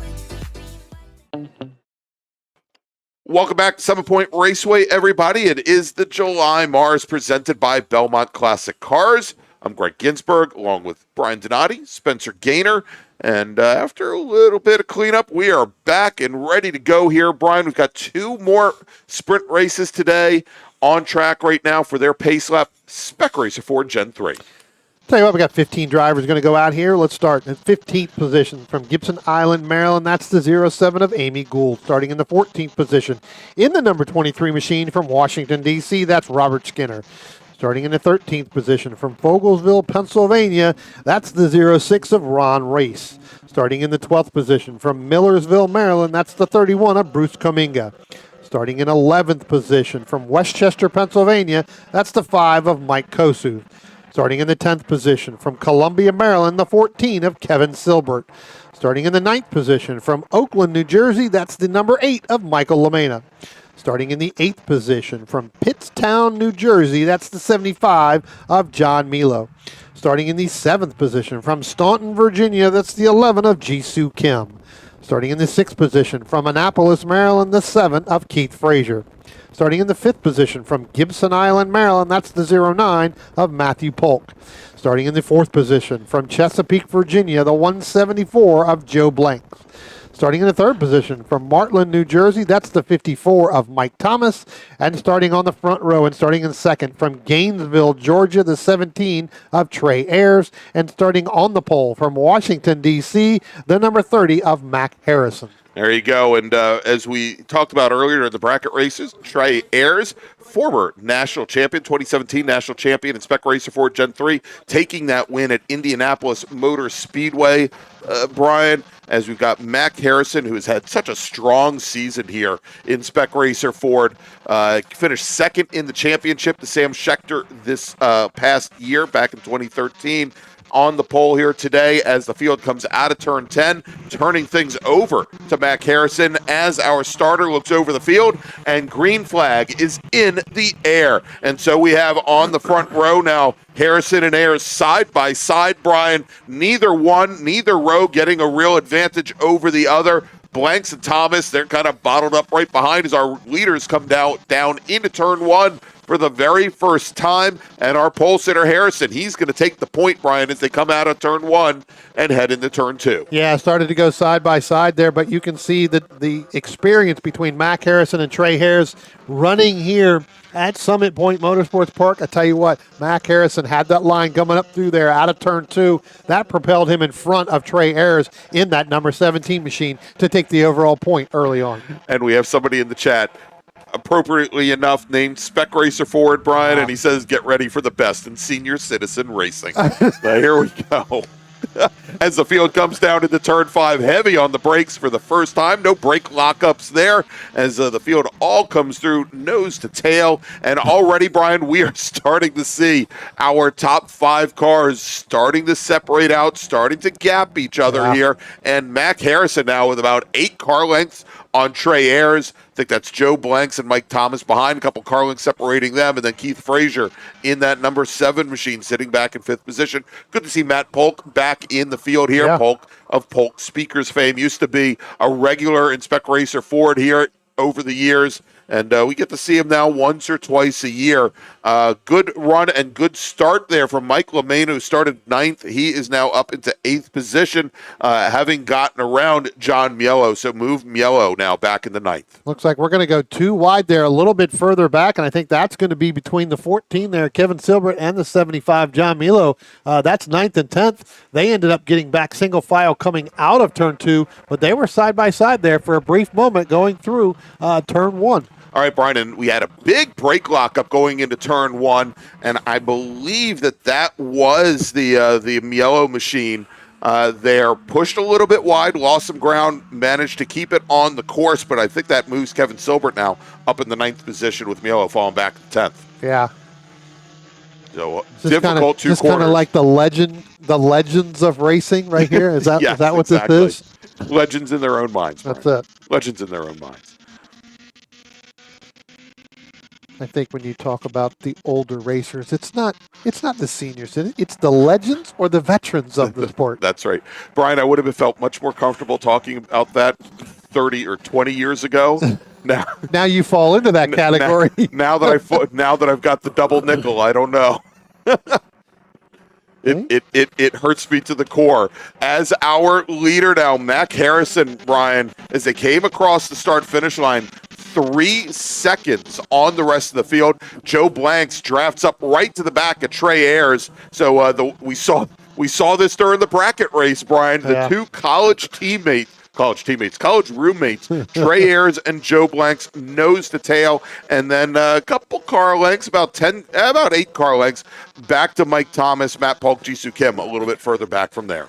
Yeah, those 2 sticking nose to tail even in here, right? They were nose to tail for the bracket race pretty much the entire time until Trey Ayers was able to open it up a little bit over Joe Blanks in that bracket. But again, those 2 sticking nose to tail. Then you got a little bit further back, Mike Thomas in that 54. Hey, good to see Stephen Thomas down here. I saw him in the lunch, getting some stuff down there. I say, well, thank you for working. And he's basically working towards probably becoming a steward at some point. Really? When he decides to put the helmet up on the rack. So, again, good to see Stephen here. We saw him last weekend actually racing there in New Jersey. So, good to see Stephen back. So, as good old Spec Racer Fords talk about senior citizen racing, we should mention, and he continues, he's been coming out almost every single race this year, in Spec Racer 4 Gen 3, Phil Ackley, who he thinks this is his 50th year of racing, but he said he's too old to remember. as Talk about a veteran of the sport. That's right. So, Phil had a number of class championship wins there. Oh, look at this, 3 wide going into turn 1, Brian. Who was that? That actually was Mike LaMena, I believe, in the 8 machine, and it looks like that is going to be Keith Frazier along with John Milo in that 75. LaMena's going to get ahead of both of them, but Frazier's going to drop back into that 8th position, but still under attack there from the 75 of John Milo as they head up over the hill and down into turn 5 right now. You can see Michael LaMena is going to get a little bit of an edge there. Then Keith Frazier, then Milo, then you're going to throw in the 14 Kevin Silbert along with Mike Kosu. So that's really a pretty decent battle. Those 4 or 5 drivers have been going nose to tail quite a bit here early on. Yeah, so going back, talk about Phil Ackley. First championships, 1975, 76, and 77 in the New England region. He's won multiple SPU championships here in the Mid-Atlantic Road Racing Series as well. And I like this, Brian. You know, we ask our drivers if they have any mantras that they live by, and he said, make positive change every day and keep forging ahead to achieve. And we've seen this as Phil, throughout this season, he's starting to work his way up through this Spec Racer 4 Gen 3 pack here. He started off the season, I think, the April race in the very back row, and he's now back up to mid-pack in these cars. Well, and he started basically at the tail end of this field too, because he never went out for qualifying this morning because I didn't even have him on the grid.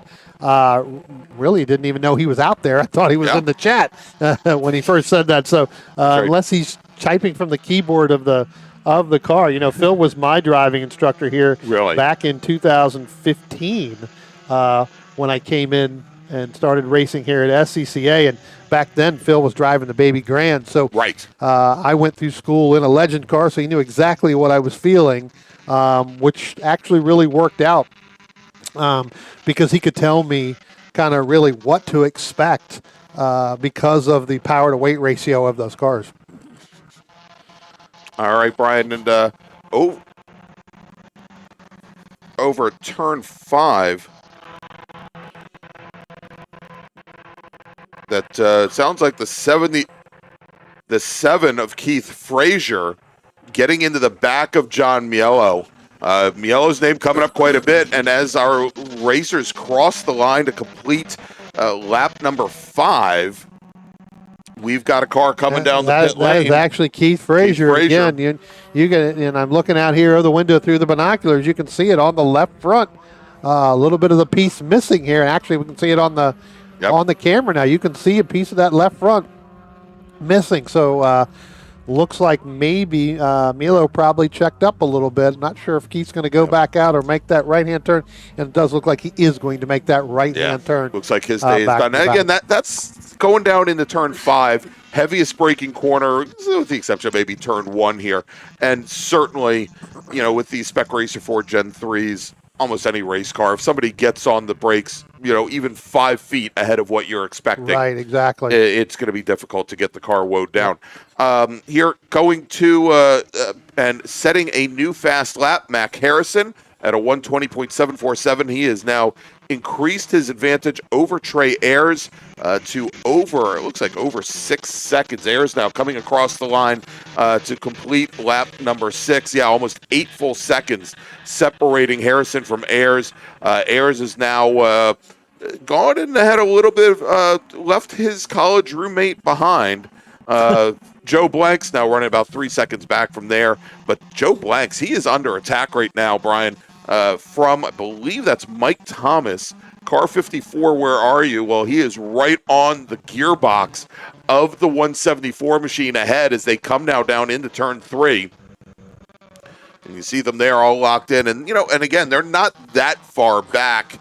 It looks like, and actually that's Matt Polk and Mike Thomas behind Joe Blanks. Right. So that's the battle for third. That's the battle for the last step on the podium now as they come down into turn 5, hard under braking. Tell you what, you've got, as you were talking about, Joe Blank's under heavy fire there, Mike Thomas and Matthew Polk. Last time by, Matthew Polk really got a much better lap, got a really good run coming out of turn 3. Well, you got one car really, really slow coming up out of turn 8 and heading down in turn 9 up under the bridge. We'll have to pick up that on the camera once I get through there. But Matthew Polk getting a good run, and now you can see it. Matthew Polk got a great run coming out of turn 10 there. He's going to go by Mike Thomas in that 54. So move Matthew Polk up into that 3rd place right now, Greg. Tell you what, he's been pretty quick the last couple of laps. All right, and Brian, it looks like Mac Harrison, who was our pole sitter, he is bringing his car down the pit lane as he had some issues on that very last lap. That's going to move Trey Ayers now up into the lead. So, Brian, let's do this as we're just about halfway through this race. Let me make a first call to the grid for our final race group of the day. Tension in the paddock, tension in the paddock. First call to the grid for race group number 7. That's Big Bore, American Sedan, GT 1, 2, and 3, GTA, GTX, ITE, ITR, Spec Corvette, SMX, SPO, STU, T1, T2, T3, and the ever-popular United States Touring Car Championship racers. That would actually be Group 8, not Group 7. Group 7 is actually on the racetrack right now. So I do need math. I can figure out decimal places, but correct. But everything else base 10 is a problem. Race Group 8. Race Group 8, Big Bore, please start heading to the grid. Oh, what a disaster I am. I'll tell you what, though, interesting to see Mac Harrison still sitting down on the pit road there. Looks like the crew's walking away from that car, so I'm not sure if he's going to continue. Doesn't look like he is, but no. But again, as you said, recap here, that moves Trey Ayers all the way up into the top spot. Now that battle between Joe Blanks, Matthew Polk, and Mike Thomas, that is actually going to be for second and the last spot on the podium as they start to head to go down into turn 1 right now. Right now, continue to give it to the 174, Joe Blanks, as they go through 1 coming out of turn 2. But Matthew Polk right on that back gearbox, closing up there as they went into turn 1.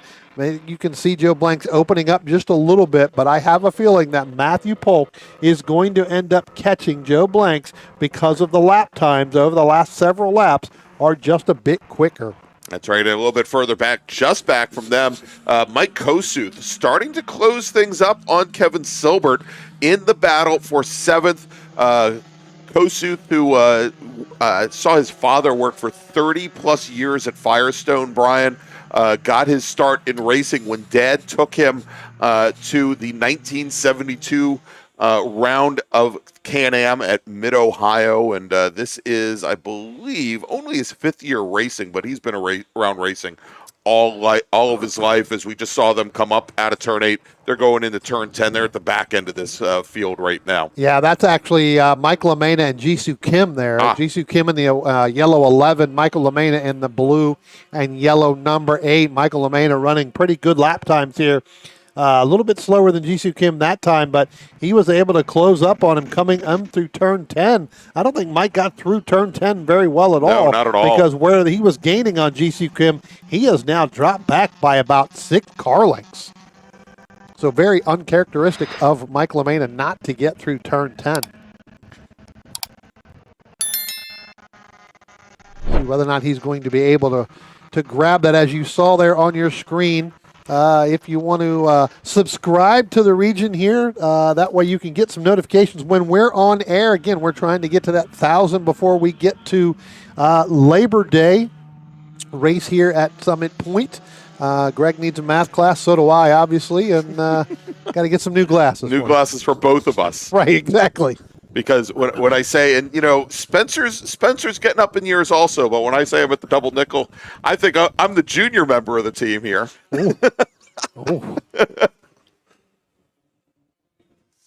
The only thing next for me, Brian, is long hair, a ponytail, and a mustache. All right. See any of that happening? No, probably not. All right, as the number 17 machine, Trey Ayers, crosses the line, and Brian, I don't know if this is the plan, But Trey Ayers, who had opened up almost 3 seconds on former college roommate Joe Blanks, now sees his lead drop down to only 6/10, almost 7/10 of a second. And now Matthew Polk, who had to work his way, had that early battle with Mike Thomas. Matthew Polk now only another 7/10 back from there. Things are definitely starting to close down with only 5 laps remaining. And each one of those racers just set their personal best on lap 10. So they're getting faster. And again, this is another group that really comes down to the draft, right? It's all about momentum with these cars. You've got to make sure that you have a partner to help get there. And as you said, Trey Ayers backing up really to Joe Blanks. Because it wasn't that he was any slower, or the other ones were very quick, were faster than them. Everybody within, a tenth of each other across the board. So, looks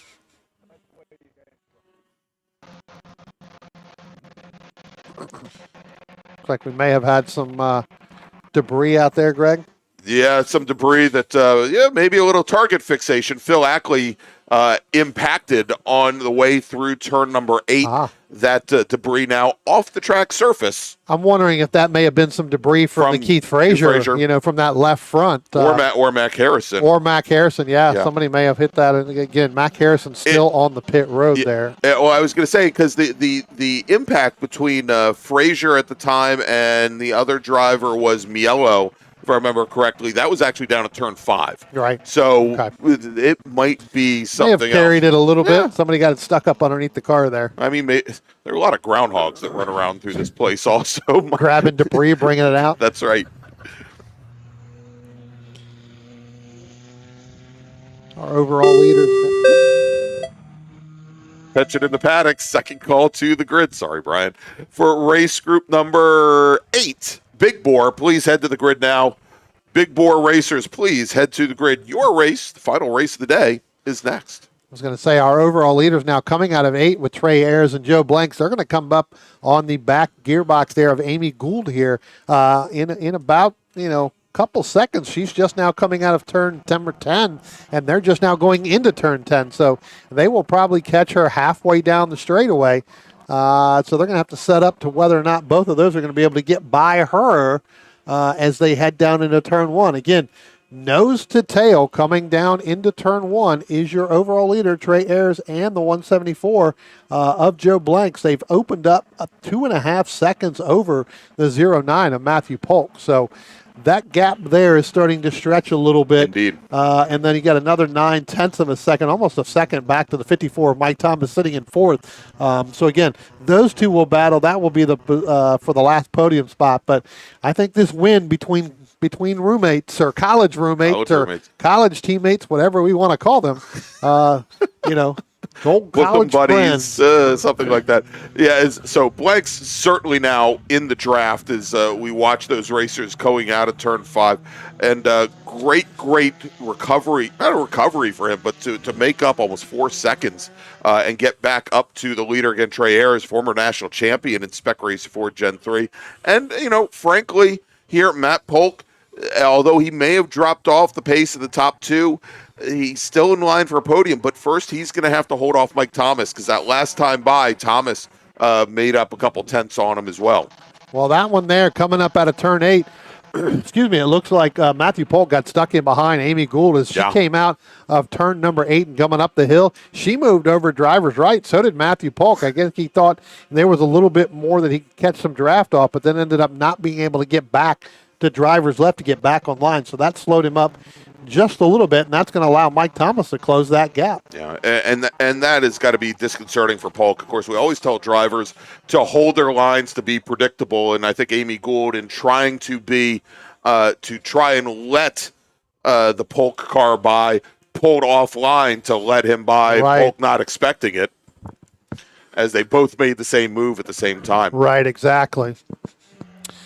As the next time they come by, Greg, they're going to be getting that 1 to go board. So, again, Trey Ayers, Joe Blank's going to hopefully settle this on the last lap here. All right, and Brian, I'm getting word now that we have a new race leader coming out of turn 5. Let's take a look as we may have, indeed, Joe Blanks now getting around Trey Ayers. The next time our leaders come by, they will get the one-to-go board. And what an opportunity here for Joe Blanks to have bragging rights as they come out of turn 10 now onto the front straight. They've got a slower car just ahead of them. I think that's Bruce Kuminga Yep. directly ahead. And indeed, it is the 174 machine that has the point, comes across line, 1 lap remaining here for our Spec Racer Fords as they come into turn 1. Trey Ayers, he takes a look to the inside. He first had to work his way around Bruce Kuminga, was not able to get close enough to Joe Blanks as they go under braking into turn number 1. The gap now, about a car length and a half between the 174 and the 17. We watch them come out of turn 2 now, coming up the short chute here, coming up into turn 3.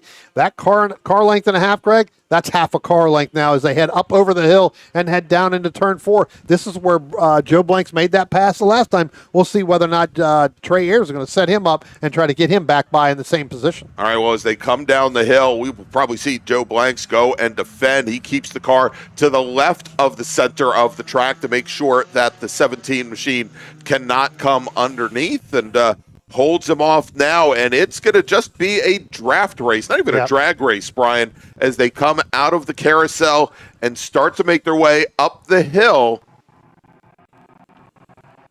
And Trey Ayers, he's locked into the draft. The question is, can he carry the speed out of turn 10? Can he draft by onto the front straight? Ayers, he's now locked in right on the gearbox, and as they come onto the front straight, Blanks moves over slightly to defend. He moves over about a quarter of a car width over. Trey Ayers, he pokes to the inside, but at the line, Joe Blanks takes the win. Margin of victory, 78 1/1000ths of a second. Matthew Polk, he'll come home. He'll take the bronze. He finishes in third. Mike Thomas runs his fastest lap of the race on lap number 15. He'll finish fourth. Jisoo Kim will finish fifth. Mike LaMena, sixth. Kevin Silbert in the number 14 machine. He comes across the line. He'll finish seventh. Mike Kosuth brings that yellow number 5 machine across the line, finishing eighth. John Mielo will finish in ninth. And Phil Ackley will round out the top 10. We assume we're still waiting for Mr. Ackley to come around. Here comes Phil Ackley out of turn 10. Let's give Phil his moment in the sun, Spencer. There you go. Phil Ackley coming up across the little crest of the hill there, takes the checkered flag. He'll round out the top 10 in Spec Racer Ford Gen 3. Last car, I believe, or the last couple cars, Mac Harrison did get his way, get back out there. He did. And running, and now you've got the 08 machine, that is, or the 06 machine, Ron Reese, along with the 23 of Robert Skinner. Yep. Attention in the paddock. Final call to the grid for, what have we decided? This is race group 8, This right? is race group 8. Race group 8, big bore racers. Essentially, if you haven't raced yet today, go to the grid. Race group number 8, big bore racers, please head to the grid. Your race, our final race of the day, is next. All right, we're going to take a quick break. We'll be back here with more action, more racing action from Summit Point Raceway. You are watching the July MARRS and Round 5 of the Northeast Division Road Racing Championship, presented by Belmont Classic Cars. We'll see you in just a moment. Since 1976, Radial Tire Company has been providing the Washington, D.C. area with quality tires and the finest service. They have earned a reputation as a premier specialist in hard-to-find performance tire and wheel applications. They stock tires from all of the top manufacturers for whatever you drive, from small economy cars to SUVs to trucks. Their mission is to assist you in getting the most out of your tires and cars. For more information or to schedule online, browse radialtirecompany.com or call them in Silver Spring at area code 301-585-2740. That's 301-585-2740.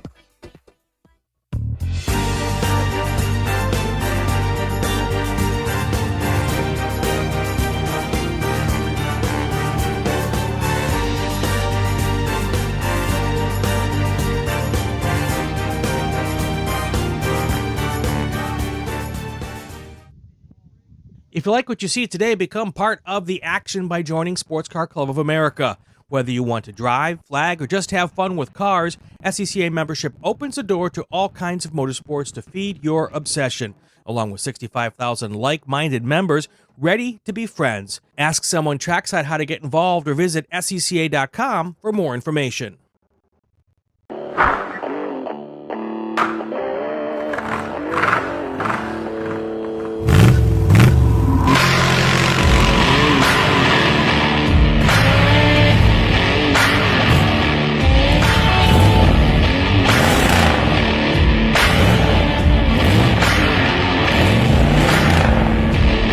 Hey dog. Belmont Classic Cars, where we take you back to simpler times. Belmont, Ohio.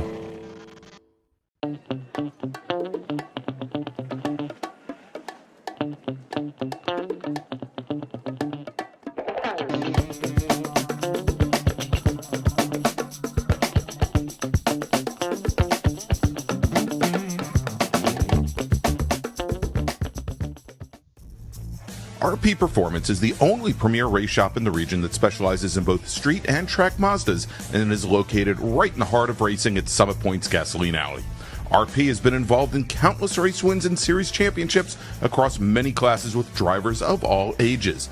Not just a full-service shop, RP has been helping drivers with their individual racing and other track event needs for over 30 years, providing trackside support, arrive and drive packages, as well as race car transport services. And they're known for its help all attitude. RP Performance is your go-to for getting cars back on track for that positive experience at Summit Point when you're ready to pack it in. For more information about RP Performance, come talk to them here in the paddock. Call them at 304-728-6749 or email them at Brett, that's B-R-E-T, at rpperformanceracing.com.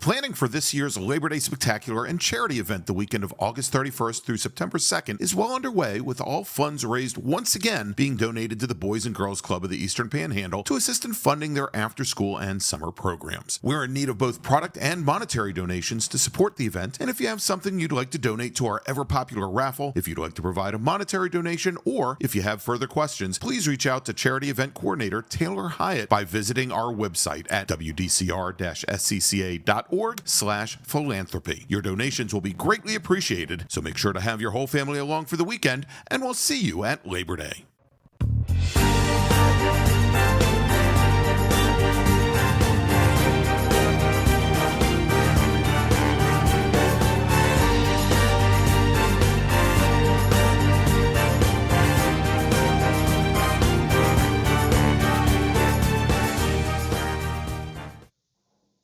Since 1976, Radial Tire Company has been providing the Washington, D.C. area with quality tires and the finest service. They have earned a reputation as a premier specialist in hard-to-find performance tire and wheel applications. They stock tires from all of the top manufacturers for whatever you drive, from small economy cars to SUVs to trucks. Their mission is to assist you in getting the most out of your tires and car. For more information or to schedule online, browse radialtirecompany.com or call them in Silver Spring at area code 301-585-2740. That's 301-585-2740.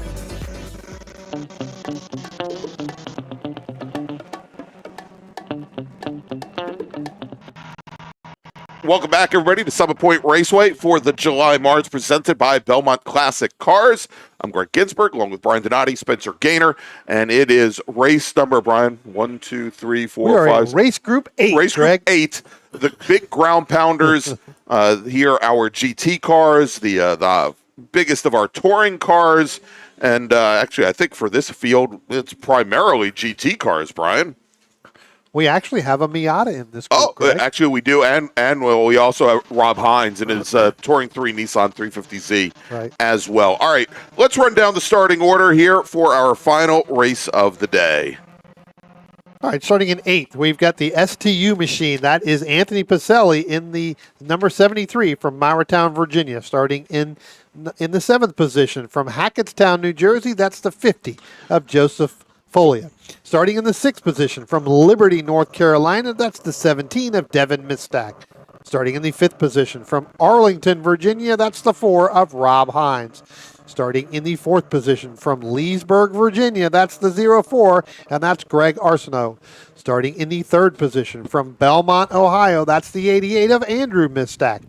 Starting in the 2nd position and on the front row from Hope, Florida, that's the 76 of Nicholas Karangelin. Starting on the pole in that nice Ligier, that JSP 320. LMP3 machine, right, Brian? That is absolutely correct. He is from Bethesda, Maryland. That is the 08 of David Glassman. All right, so in SCCA racing, it's running in the GTX class. But if you ever want to run an LMP3 in iRacing, same chassis, Ligier JSP 320.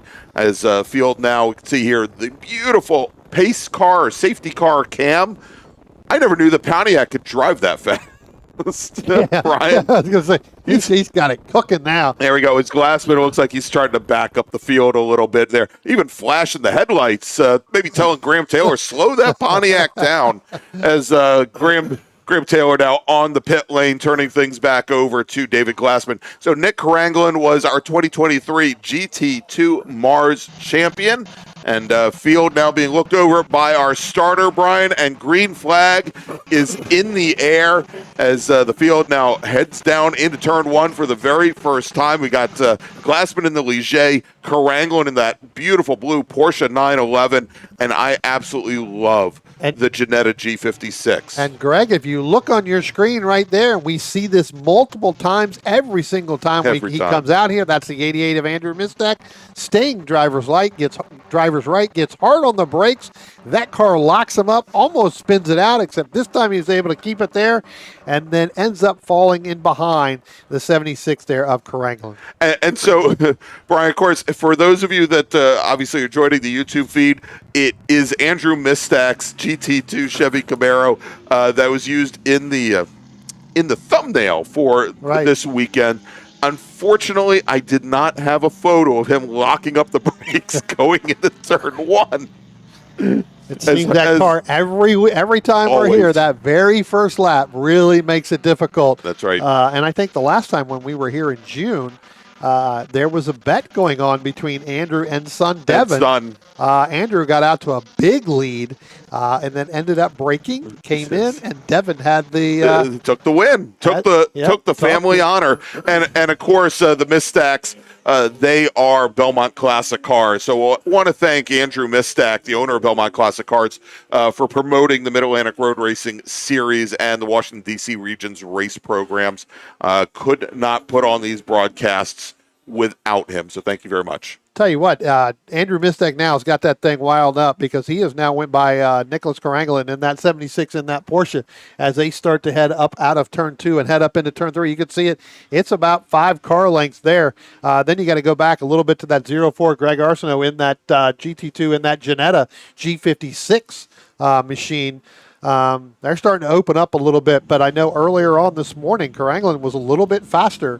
So we'll see whether or not he's going to be able to run down Andrew Mistack. Yeah, and it's interesting to watch, Brian, as we have our cars coming down into turn 5, the difference in approaches going into that corner between a larger, a TA2 car is not a heavy car by any sense, but obviously a lot of torque, a lot of tires. Yes. But where Mistack will come down center of track, maybe even a little bit to the right of center of track, trying to open up turn 5 as much as possible and not worry about breaking the rear tires free. Whereas Karangelin in the Porsche takes the same line that a lot of the smaller horsepower cars, momentum cars will take, where he lets that car track all the way out to driver's left and enters turn 5 pretty much already on the apex curbing there and using the curbing to help rotate the car around. Absolutely. I mean, I found that, racing this track as well many, many times and on different, kinds of cars,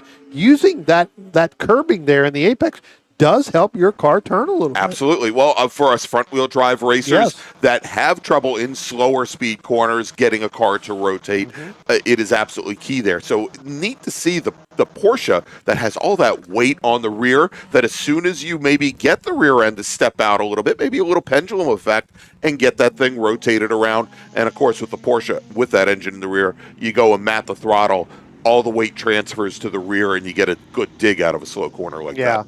One thing I noticed about, Nicholas, when he comes out of turn 10, comes down the front stretch, he moves all the way over to driver's right, and then just a little bit before the 500-foot mark, he moves it back over to driver's left to get into turn 1. I'm not sure that's ideal either. And we've seen actually, I think with one of the K-Halls in I think it was the STL Miata where he would do that, was actually told mid-race by his crew to stop doing it because you end up throwing away entry speed. Yeah.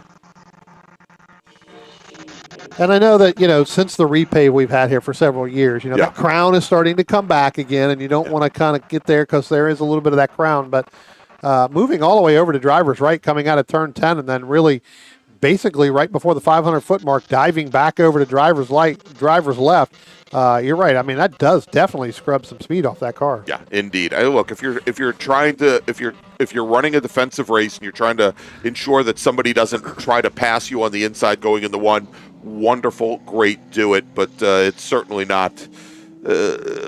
You scrub off speed on exit from what is the fastest corner, right? And you are then scrubbing off additional speed going under braking into turn 1. Absolutely.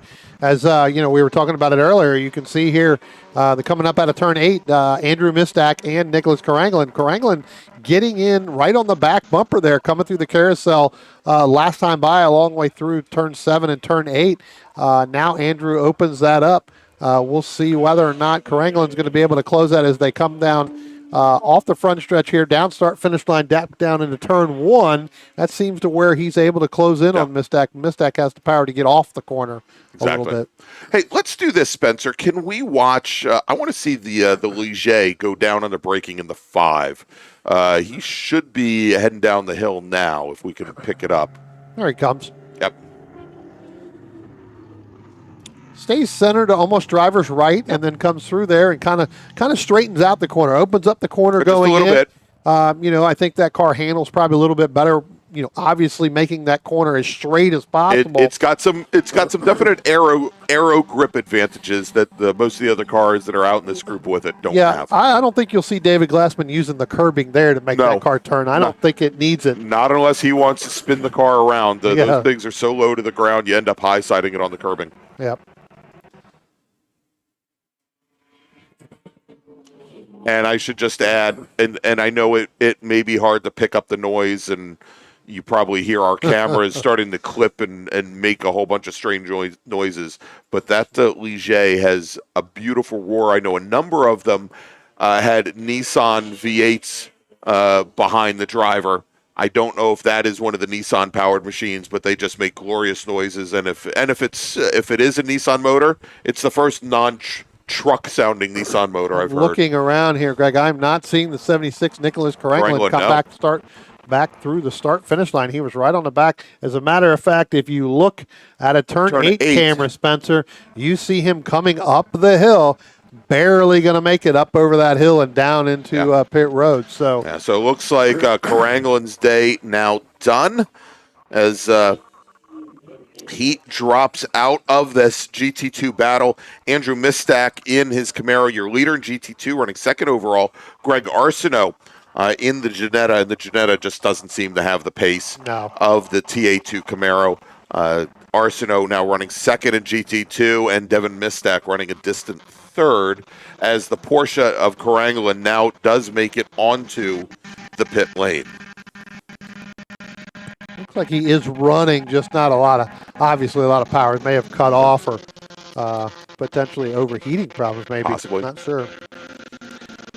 It's got to be a little bit of a struggle for Anthony Pacelli out here running in the STU and that Miata that's normally used to run SSMs. So That's right. I know I've actually driven that race car. So. Yeah, that's right. So you know what the performance envelope is. It reminds me, Brian, the only year that I competed at the runoffs, I competed in STU. It was the very first year that STU was at the national championship runoffs. It was at Road America.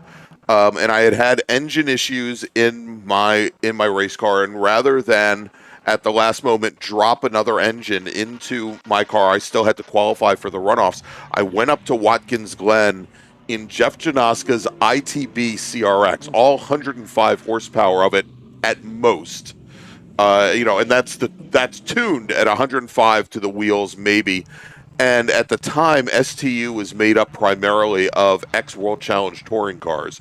So it was 105 horsepower me versus like 300 horsepower touring cars at a definite speed track like Watkins Glen. Right. And if it weren't for the fact that we ended up with half the race under full course caution, and most of the racers ended up with their race ending early because they couldn't keep their engines cooled, it actually turned into a good race for me. And also turning into a good race, though, he's the only GT1 machine out on the field, just crossing the start-finish line, going down into turn one. Joseph Folia, he is in the number 50 Chevrolet Corvette. That is a C3 Corvette. Mm-hmm. I guess what? And here's where all the Corvette guys will get after me. I think 68 to 80. Well, I guess there was no 83 Corvette, so 68 to 82. Series, and I'm looking to see if he puts down exactly what year it is. And he has it listed as a 1969 Corvette. And a good run for Joe. I think when we saw him in June, just about a month ago, Brian, car wasn't very reliable, had actually broken down between turns 2 and turn 3. So good to see that he's got it back out there. Let's do this, Brian. Let's look and see what the track record is in GTX, because Glassman has just turned a 113.74. I think he may have it here already. Yeah, by quite a bit. So the previous track record in GTX, and I would not consider this to be a strong track record, Vinny Lima, back in September of 2020, this would have been at the MARRS Labor Day Double a couple years ago, 2020. He was in an Audi RS3 LMS, so that is essentially a TCR car that he was running in the class, and he turned in a 117.34. Okay, so now almost what are we talking about? 4 seconds faster than that. Yeah. In this car, and I'm not going to say whether or not Glassman is pushing this car or not. I would suspect that the LMP3 car, you could probably find another 2 seconds or so in it as well. Oh, I'm sure. I think that, again, running out here, David Glassman, running that GTX, Andrew Mistak leading our GT2, and then Greg Arsenault in third overall. But again, pretty big gap between Glassman and Andrew Mistak. I know that Glassman has lapped all the way up to the 17, I believe, of Devin Mistak, where, Greg, I have to look here because I thought Rob Hines did go by Devin Mistak. Spencer, let's see if we can look down pit road real quick. What car is that with the hood up? That may be Rob Hines. It looks like our pit car. Hey, now the camera. Yeah, just looks like just he when is we taking needed it. taking the rest of the day off. And I was just telling everybody during our last break and how happy I was about that. Yeah, indeed, that is the number 4 Nissan. Yep. Their headlights on. They are just now buckling the hood back down. So we'll see if Hines takes that car back out on track. Of course, Robbie trying to get this car qualified for the and here he comes runoffs back out, as well. So. All right, so he is going to rejoin now a lap down from our leaders. Good to see that car back out. If anybody wanted to know who won the Lime Rock SVRA All-Star race, that was actually Andy Lally and Brent Cruz who won that race there. So Good to see Andy Lally back in the winner's circle. Hey, just got a nice bit of news in the YouTube chat. I want to thank Steve Moeller. Spec MX-5, the new national class. There is a big race at Road America this weekend. The biggest one, I think, was we'll have the runoffs there in a couple of months. And we had at the 69th consecutive running of the June sprints.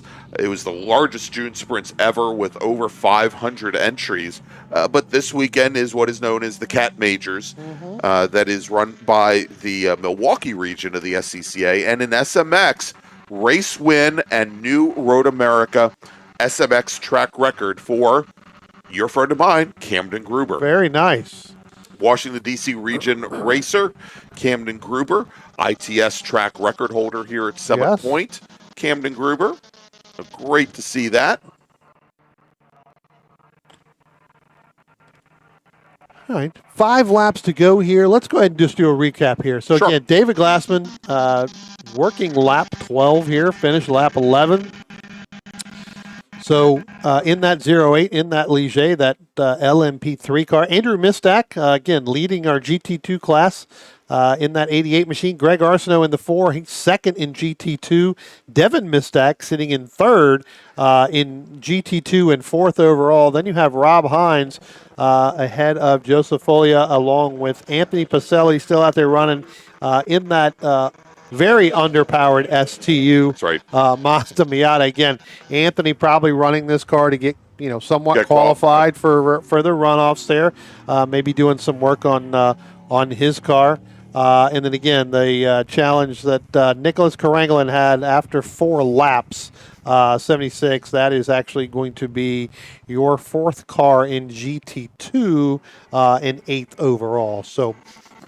And of course, we have that little joke with Anthony Pacelli about him blowing up turbos at every race weekend. Obviously, can't blow one up this week. No turbo underneath the hood. Although look, maybe Mr. DePedro's worked some magic on that machine. But yeah, we'll see here. Maybe that's the reason Anthony is in the Miata this weekend. We just don't know. I could just imagine the sound when the Ligier goes by him. In that's got to rumble that entire Miata. Well, look, I've told you the story before about the first time I raced at VIR, and I was out for the test day before the MARRS Challenge, and I was coming out of Oak Tree, was given the blue flag over at the South Paddock at the tower at the South Paddock. I'm looking behind me, don't see any cars coming, and 3/4 of the way down the back straight, going up Madison Avenue, Johnny O'Connell, who was there testing a Daytona prototype, and I think it was like the first or second year that the Daytona prototypes were running, he blows by my little CRX probably a good 60 to 70 miles an hour faster than I was, and he practically blew my car into the grass. But I heard it coming. Just unfortunately, by the time I heard it coming, he wasn't all that far away. Right, exactly, right? So, yeah, I had imagined that Anthony Pacelli probably going through the exact same thing right now. Andrew Mistak, I think he may have, and I don't want to say it too quick because we got 2 laps to go, but he just put a lap on son Devin. So, well, again, now we know who's faster for now. We know who's got the bragging rights right now for today. As here comes, I believe that is Rob Hines coming once back. Again, indeed. And again, he could be doing some testing here. Rob trying to get that car qualified, I believe, for the runoffs. Not sure how many times he's run that this year. So, again, Rob had a pretty scary wreck at the June Sprint in that Spec Miata car. So that's why that car is not out here running in Spec Miata. So Rob out here running that T3 machine. Yeah, and indeed, it's a shame the last time the runoffs were held at Road America back in 2020. Rob finished on the podium, both in Spec Miata and also in Touring 3. And, from the looks of it, I think he's still qualified in Spec Miata, Brian, but the question is whether or not he's going to have a car to run by then. I'm going to have to go find Anthony, give him some pointers. I know that car will run faster than a 133. Oh, my God. Really? I went 132, almost 132 flat, so I know it's got more. Anthony, more accomplished racer than I am. That's There is right. no doubt about it. But All right, so Brian, we are currently on the very last lap. David Glassman out of Bethesda, Maryland in his Ligier as he is now heading down into turn number 1. He's got 9, make it 8 laps, 8 corners that remain here at Summit Point Raceway. Let's follow him around. comes out of turn 2 here, headed up into turn 3. You can see it's nice and smooth through there. He definitely stays away from all of the rumble strips, which is very good. And that car seems to be really easy to turn. At this point, they've definitely got that thing dialed in. I think the next car he's actually going to come up on is going to be, again, Rob Hines going back out there on the racetrack. That's just now coming out of the carousel. Glassman going into the carousel at turn 6, headed up into turn 7. So looks like Rob's going to get one more lap. I don't believe David's going to pass him as he comes up out of turn 8 now, comes up under the hill, up over the hill, under the bridge. Through the dale. Through the, yeah. And I think he's going to go to Grandma's house. That's right. Definitely hits the apex there coming out of turn 10. That car nice through the start-finish line here. Take the overall checkered flag and your winner in GTX. All right, there you go. David Glassman, your sole racer in GTX today with the win. And now waiting for Andrew Mistack to come out of turn 10. Mistack, he is your GT2 leader currently. And last time by, he had about 10 seconds on Greg Arsenault's Ginetta. And here comes the Camaro now out of turn number 10 and on to the front straight. And there you go, your winner in GT2 today from Belmont Classic Cars, Andrew Mistack. That beautiful Ginetta, that is a really beautiful piece. You don't see many of them here in the United States.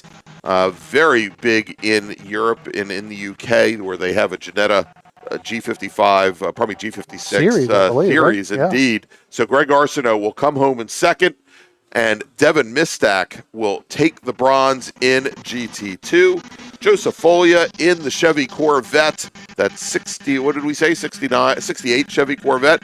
The number 50 car finishes 5th overall. Anthony Pacelli, our sole racer in STU, will finish 6th.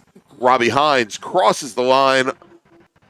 He'll finish 2 laps down from Glassman, and not bad after 2 runs down the pit lane. Brian, yeah. Rob Hines will finish 7th overall, and of course Nick Karanglin only completes 4 laps in his Porsche Cup car. All right, so that is going to wrap things up for today's action here from Summit Point Raceway. Let's take a look at what we got coming up tomorrow. Action starts at 8:40 a.m., Brian, and we're going to start off with the first of 2 10-lap sprint races for the Sprint Bracket Road Racing Series. Then we'll go and have a couple of our MARRS feature races. The MARRS feature races, 20 laps or 40 minutes, whichever comes first. 4 races before lunch, 4 races after lunch. All right, so here, let's wrap things up. Of course, we want to thank the great folks from Belmont Classic Cars. We want to thank all of our volunteers here from the Washington, D.C. region and all of the other regions of the SCCA that come out to assist to put on these races, Brian. I want to thank you, of course, as always. Absolutely. And I want to thank Spencer Gaynor there. We're going to open up his mic for the first time today. It's always a pleasure to be up here with you, Greg. There we go. At least with Brian, maybe not with me. All right, so wrapping things up. We will see you tomorrow morning. I want to thank you all for joining us here today for all the action. Remember, if you haven't done so already, go ahead and give us a big thumbs up. Smash, absolutely smash that subscribe button. We are trying to get to 1,000 subscribers before Labor Day. If we can do that, big things can happen for the Washington, D.C. region and this YouTube channel. And we will see you tomorrow morning, 8:40 a.m. Belmont Classic Cars is a family-owned classic and collector car dealership located in Eastern Ohio, specializing in 1960s and 70s American muscle cars and other unique automobiles. Belmont takes pride in taking you back to a simpler time with iconic classic rides and never selling anything that they wouldn't want in their own collection. To see Belmont's extensive inventory of classic cars, Visit their website at belmontclassiccars.com or find them on Facebook and Instagram at Belmont Classic. Planning for this year's Labor Day Spectacular and Charity event the weekend of August 31st through September 2nd are well underway, and all funds raised will once again be donated to the Boys and Girls Club of the Eastern Panhandle to assist in funding their after-school and summer programs. We're in need of product and monetary donations to support the event, and if you have something you'd like to donate to our ever-popular raffle, if you'd like to provide a monetary donation, or if you have further questions, please reach out to Charity Event Coordinator Taylor Hyatt by visiting our website at wdcr-scca.org/philanthropy. Your donations will be greatly appreciated. So make sure to have your whole family along for the weekend, and we'll see you at Labor Day. Since 1976, Radial Tire Company has been providing the Washington, D.C. area with quality tires and the finest service. They have earned a reputation as a premier specialist in hard-to-find performance tire and wheel applications. They stock tires from all of the top manufacturers for whatever you drive, from small economy cars to SUVs to trucks. Their mission is to assist you in getting the most out of your tires and car. For more information or to schedule online, browse radialtirecompany.com or call them in Silver Spring at area code 301-585-2740. That's 301-585-2740. RP Performance is the only premier race shop in the region that specializes in both street and track Mazdas, and is located right in the heart of racing at Summit Point's Gasoline Alley. RP has been involved in countless race wins and series championships across many classes with drivers of all ages. Not just a full-service shop, RP has been helping drivers with their individual racing and other track event needs for over 30 years, providing trackside support, arrive and drive packages, as well as race car transport services. And they're known for its help all attitude. RP Performance is your go-to for getting cars back on track for that positive experience at some point when you're ready to pack it in. For more information about RP Performance, come talk to them here in the paddock. Call them at 304-728-6749 or email them at Brett, that's B-R-E-T, at rpperformanceracing.com.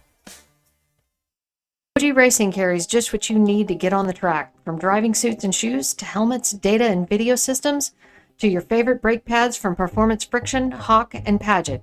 OG Racing has built its reputation during the last 22 years by providing the best customer service in the motorsports business, and their depth of inventory is second to none when it comes to safety equipment.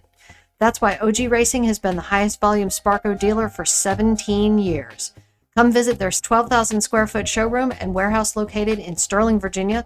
Call them at 1-800-934-9112 or order online at ogracing.com.